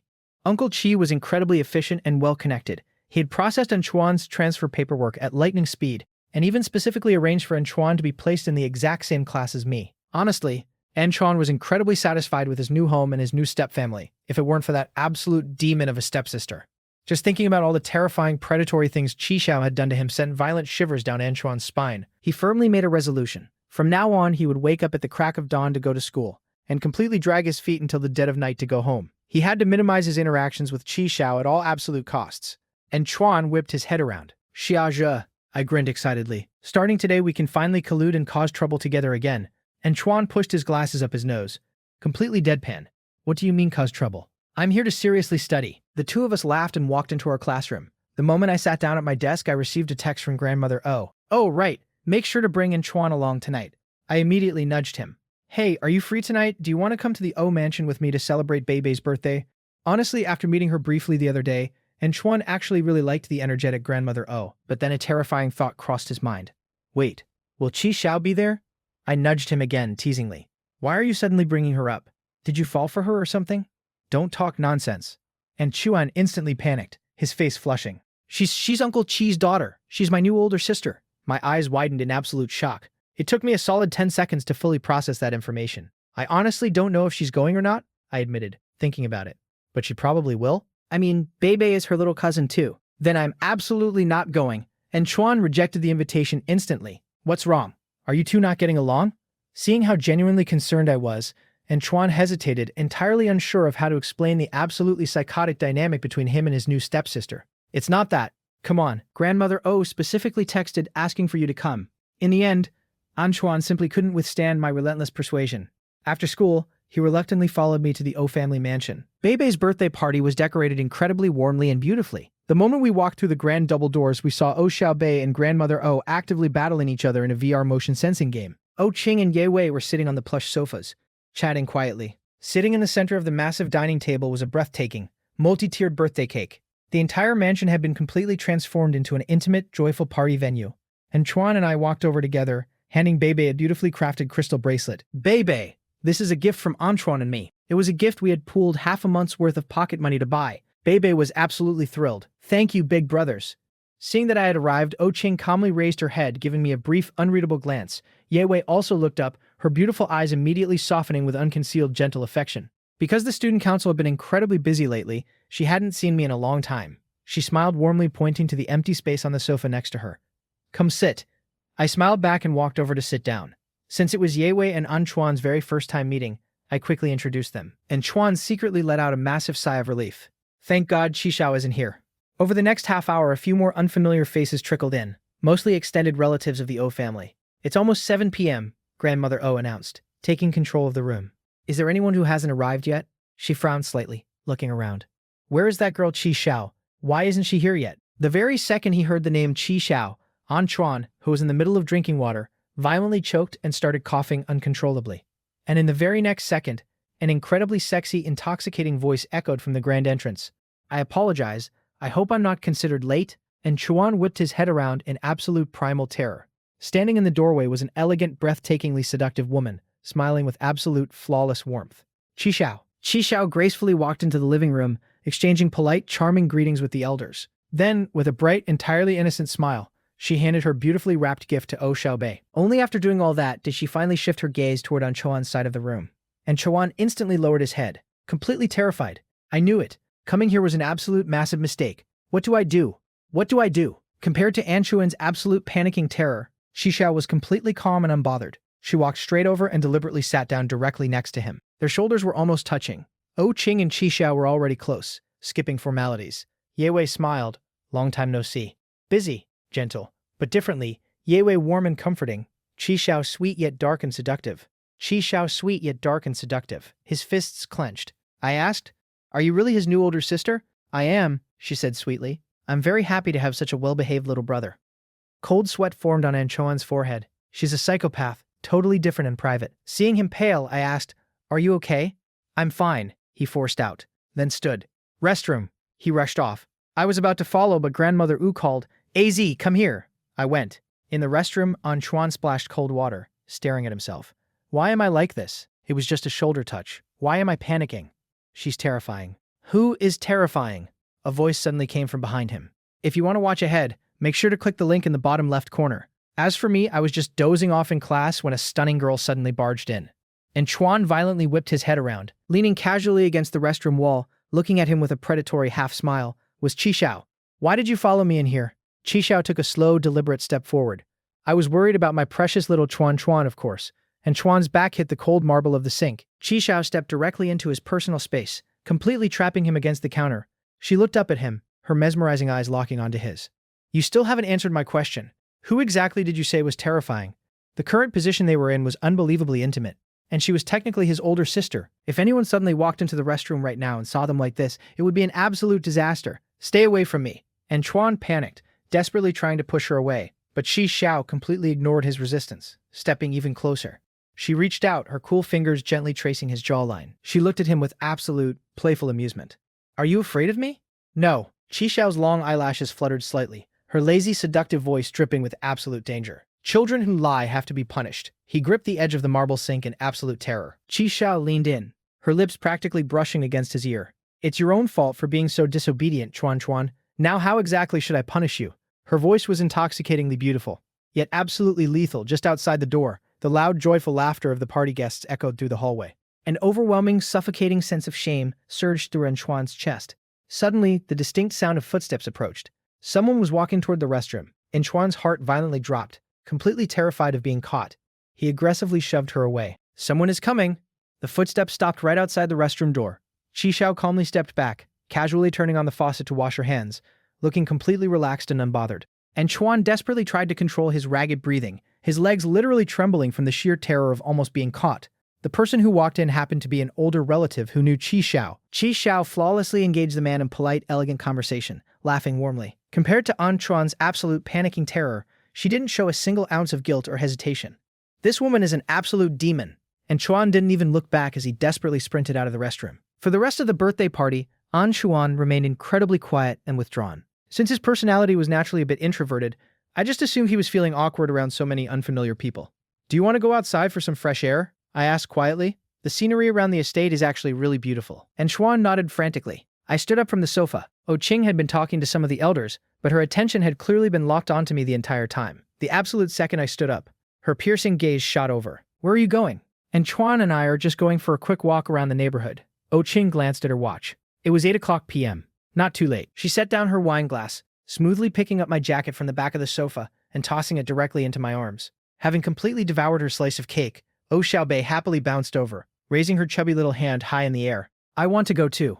I looked at Anchuan, slightly worried that having Bebe tag along might make him uncomfortable. But Anchuan just smiled gently and nodded. "Let's take Bebe with us." Ye Wei chimed in warmly. "Just stay within the estate grounds. Don't wander off too far." Holding Bebe's hands, the three of us walked out of the massive mansion. The Imperial Manor wasn't just home to the O family. It was an ultra-exclusive, hyper-wealthy residential district housing the absolute elite of the city. The environment inside the estate was breathtakingly beautiful and impeccably maintained. We were so relaxed that we entirely failed to notice the dark, shadowy pair of eyes that had been relentlessly stalking us from a distance. The cool evening breeze gently blew past, slowly washing away the chaotic anxiety in Anchuan's heart.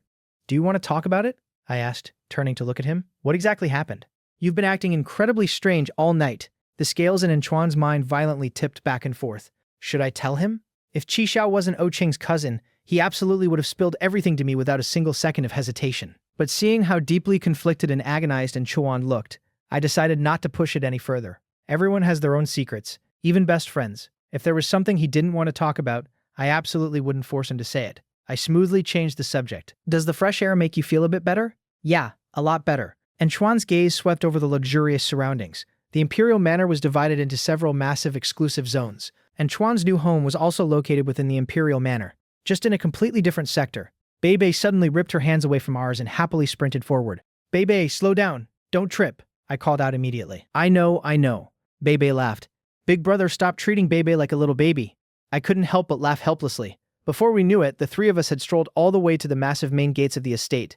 Bebe pointed a chubby finger at the glowing 24-hour convenience store just outside the gates. Bebe wants to drink water. All right, I'll buy you some. And Chuan and I led Bebe into the brightly lit store and grabbed 2 bottles of water from the fridge. And Chuan and I were casually chatting while waiting in line to pay. I casually glanced back toward the entrance, but Bebe, who had just been standing right by the automatic doors, had completely vanished. My heart violently dropped into my stomach.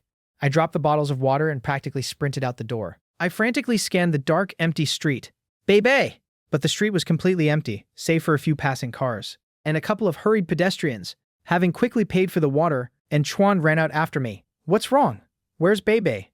An absolute terrifying dread began to consume my mind, and Chuan nodded frantically and sprinted off. I desperately ran down the sidewalk, frantically grabbing every single passing pedestrian. Excuse me, I'm so sorry, but did you happen to see a little girl, about 6 or 7 years old? No, sorry. I refused to give up, desperately sprinting further down the dark road. My entire body was violently trembling. My brain was buzzing with pure, deafening panic. Bebe, where are you? This was the very first time I had ever experienced something this utterly terrifying. I stood frozen in the middle of the empty street, watching the world around me start to violently spin. My brain was an absolute chaotic mess. What do I do? What the hell am I supposed to do? The very first person who flashed into my mind was Oh Ching. I pulled out my phone with violently trembling hands and dialed her number.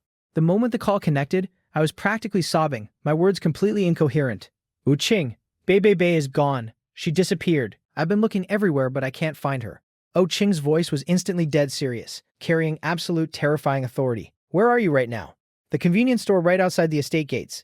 I'll be right there. After hanging up the phone, my expression went completely blank. My sanity was slowly beginning to shatter. Bebe was lost. She was lost because of my absolute unforgivable negligence. Where is she right now? What kind of monster took her? I felt as though every single ounce of strength had been violently drained from my body. I felt like absolutely every single ounce of strength had been completely drained from my body. I desperately forced myself not to imagine the worst-case scenarios. Very quickly, a massive group of people from the O family rushed out of the estate. Grandmother O looked absolutely frantic and terrified. Ajay, what on earth happened? I'm so sorry. We brought Bebe to buy some water. When we went to the register to pay, Bebe ran out and stood by the convenience store door to wait for us.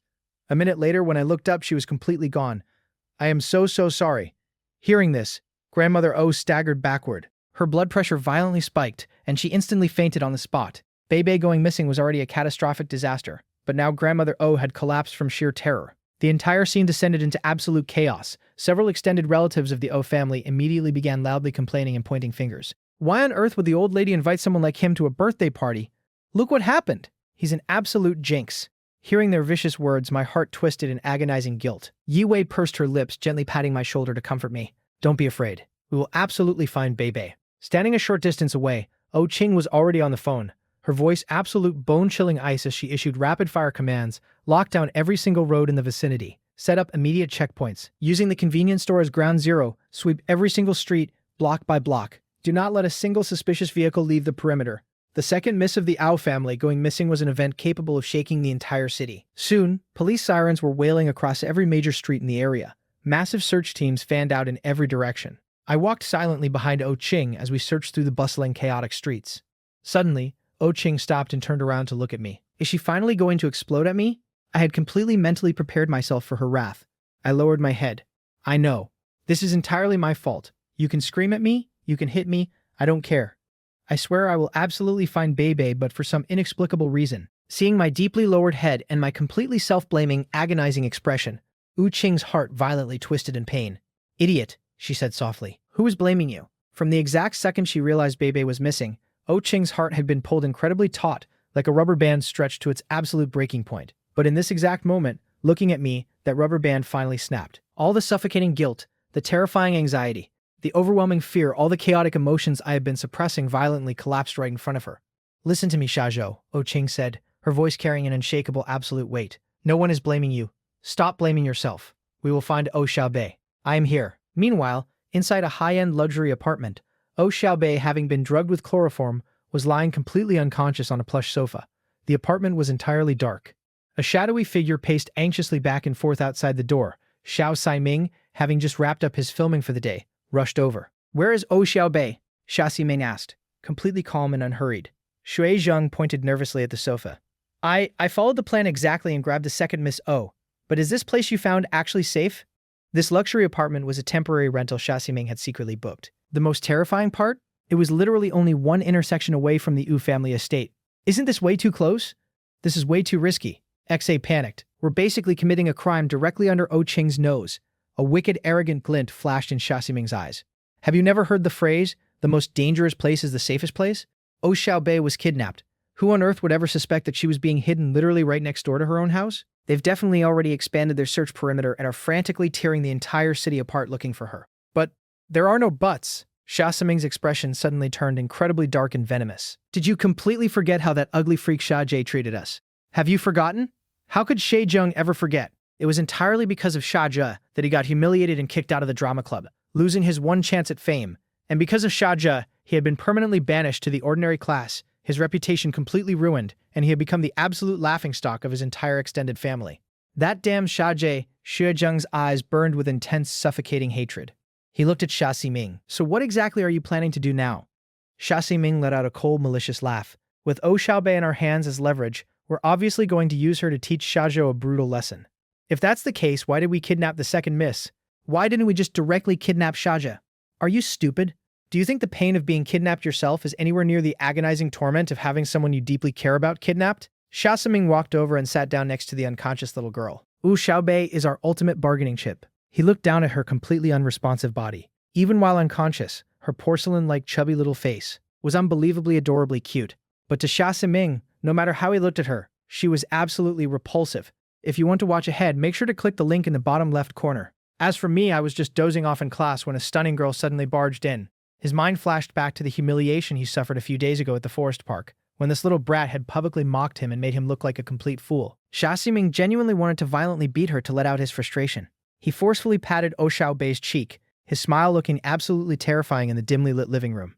"Second Miss O, who would have thought you'd end up in my hands? Weren't you incredibly good at running your mouth and complaining to your sister? If you have so much attitude, why don't you try complaining now?" Saying that, he viciously pinched Oh Xiaobei's arm to vent his anger. Shui Zheng immediately panicked. "Stop. Don't pinch her so hard. It'll leave a mark." Xia Ximing let out a cold snort of disdain. "I gave her a massive dose of chloroform. Do you think a little pinch is going to wake her up? And anyway, who cares if I give a little brat too much medicine? Will it damage her brain? I don't care at all. Honestly, I hope the drugs fry her brain and turn her into a literal vegetable. Then we'll see how she tries to protect Xia Jie."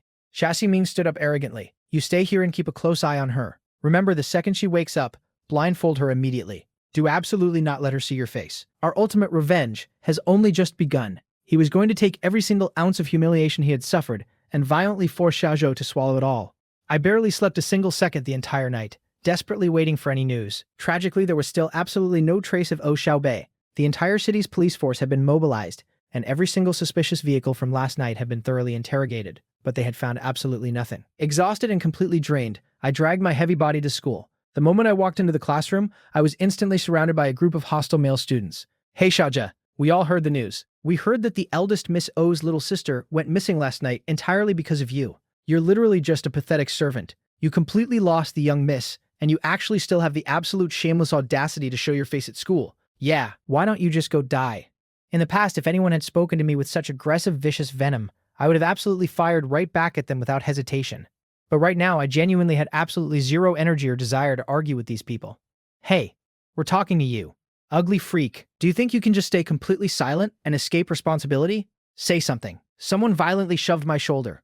I stumbled backward, nearly crashing to the floor. Since O'Kane hadn't come to school today, they acted as arrogantly and lawlessly as possible. Seeing I didn't fight back, their bullying worsened. Insults rained down. I raised my head, eyes dead. "Are you done?" Ignoring them, I went to my desk. Someone muttered, "Ugly people cause the most drama."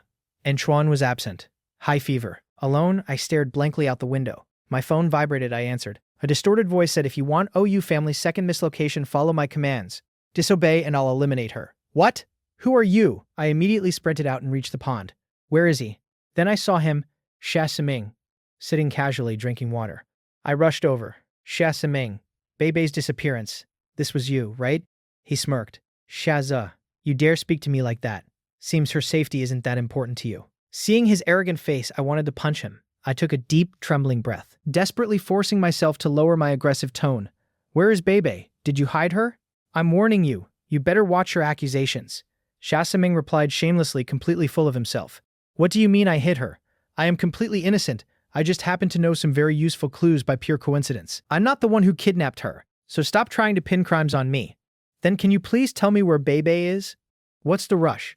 Knowing exactly how desperately frantic and close to exploding I was, he deliberately used an agonizingly slow, unbothered tone just to torture me. There is no such thing as a free lunch in this world. If you want to know the clues, you just have to successfully set me up on a date with Wu Qing.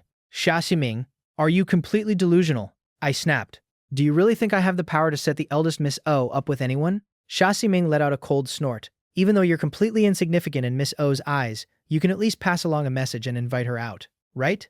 I booked a VIP table at the Jasmine restaurant for 7 p.m. tonight. All you have to do is make sure O Qing shows up exactly on time. My hands clenched into violently trembling fists.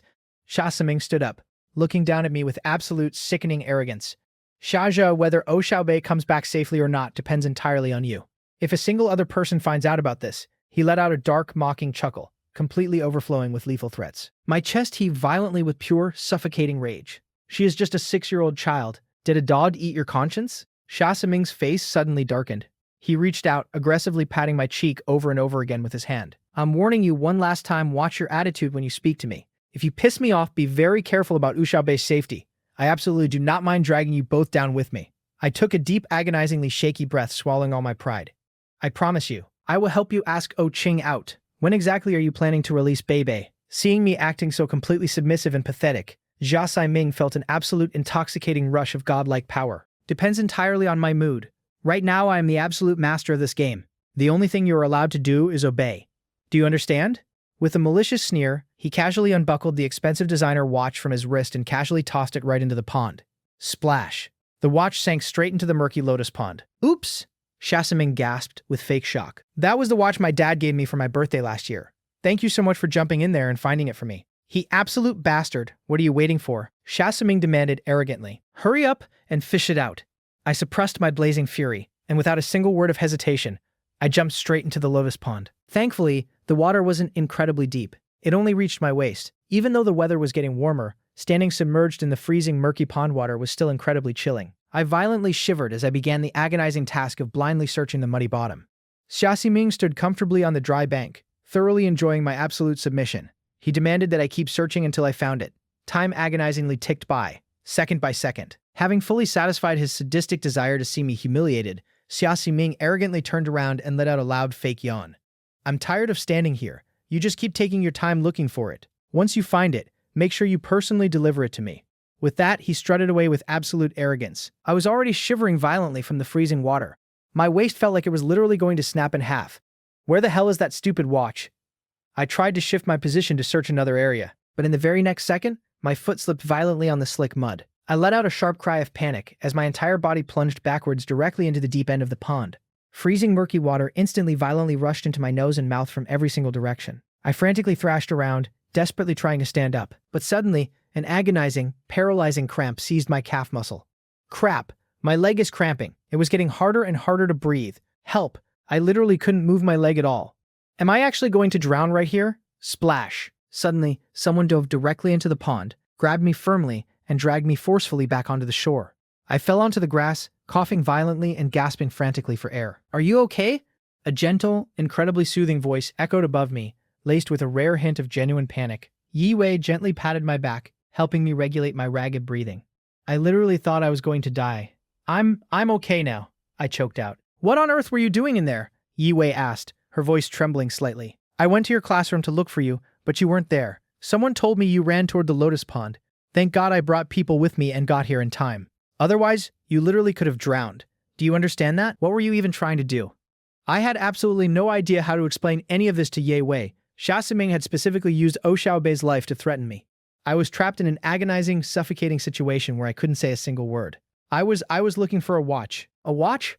Yi Wei's eyes swept over the massive murky pond. This pond is huge. Are you seriously trying to blindly find a single watch by yourself? I absolutely have to find it. Seeing the numerous scrapes and bruises covering my arms, Yi Wei's pupils violently contracted. You're injured. It's nothing. I shook my head stubbornly. Yi Wei, who was usually so incredibly gentle, suddenly looked completely heartbroken.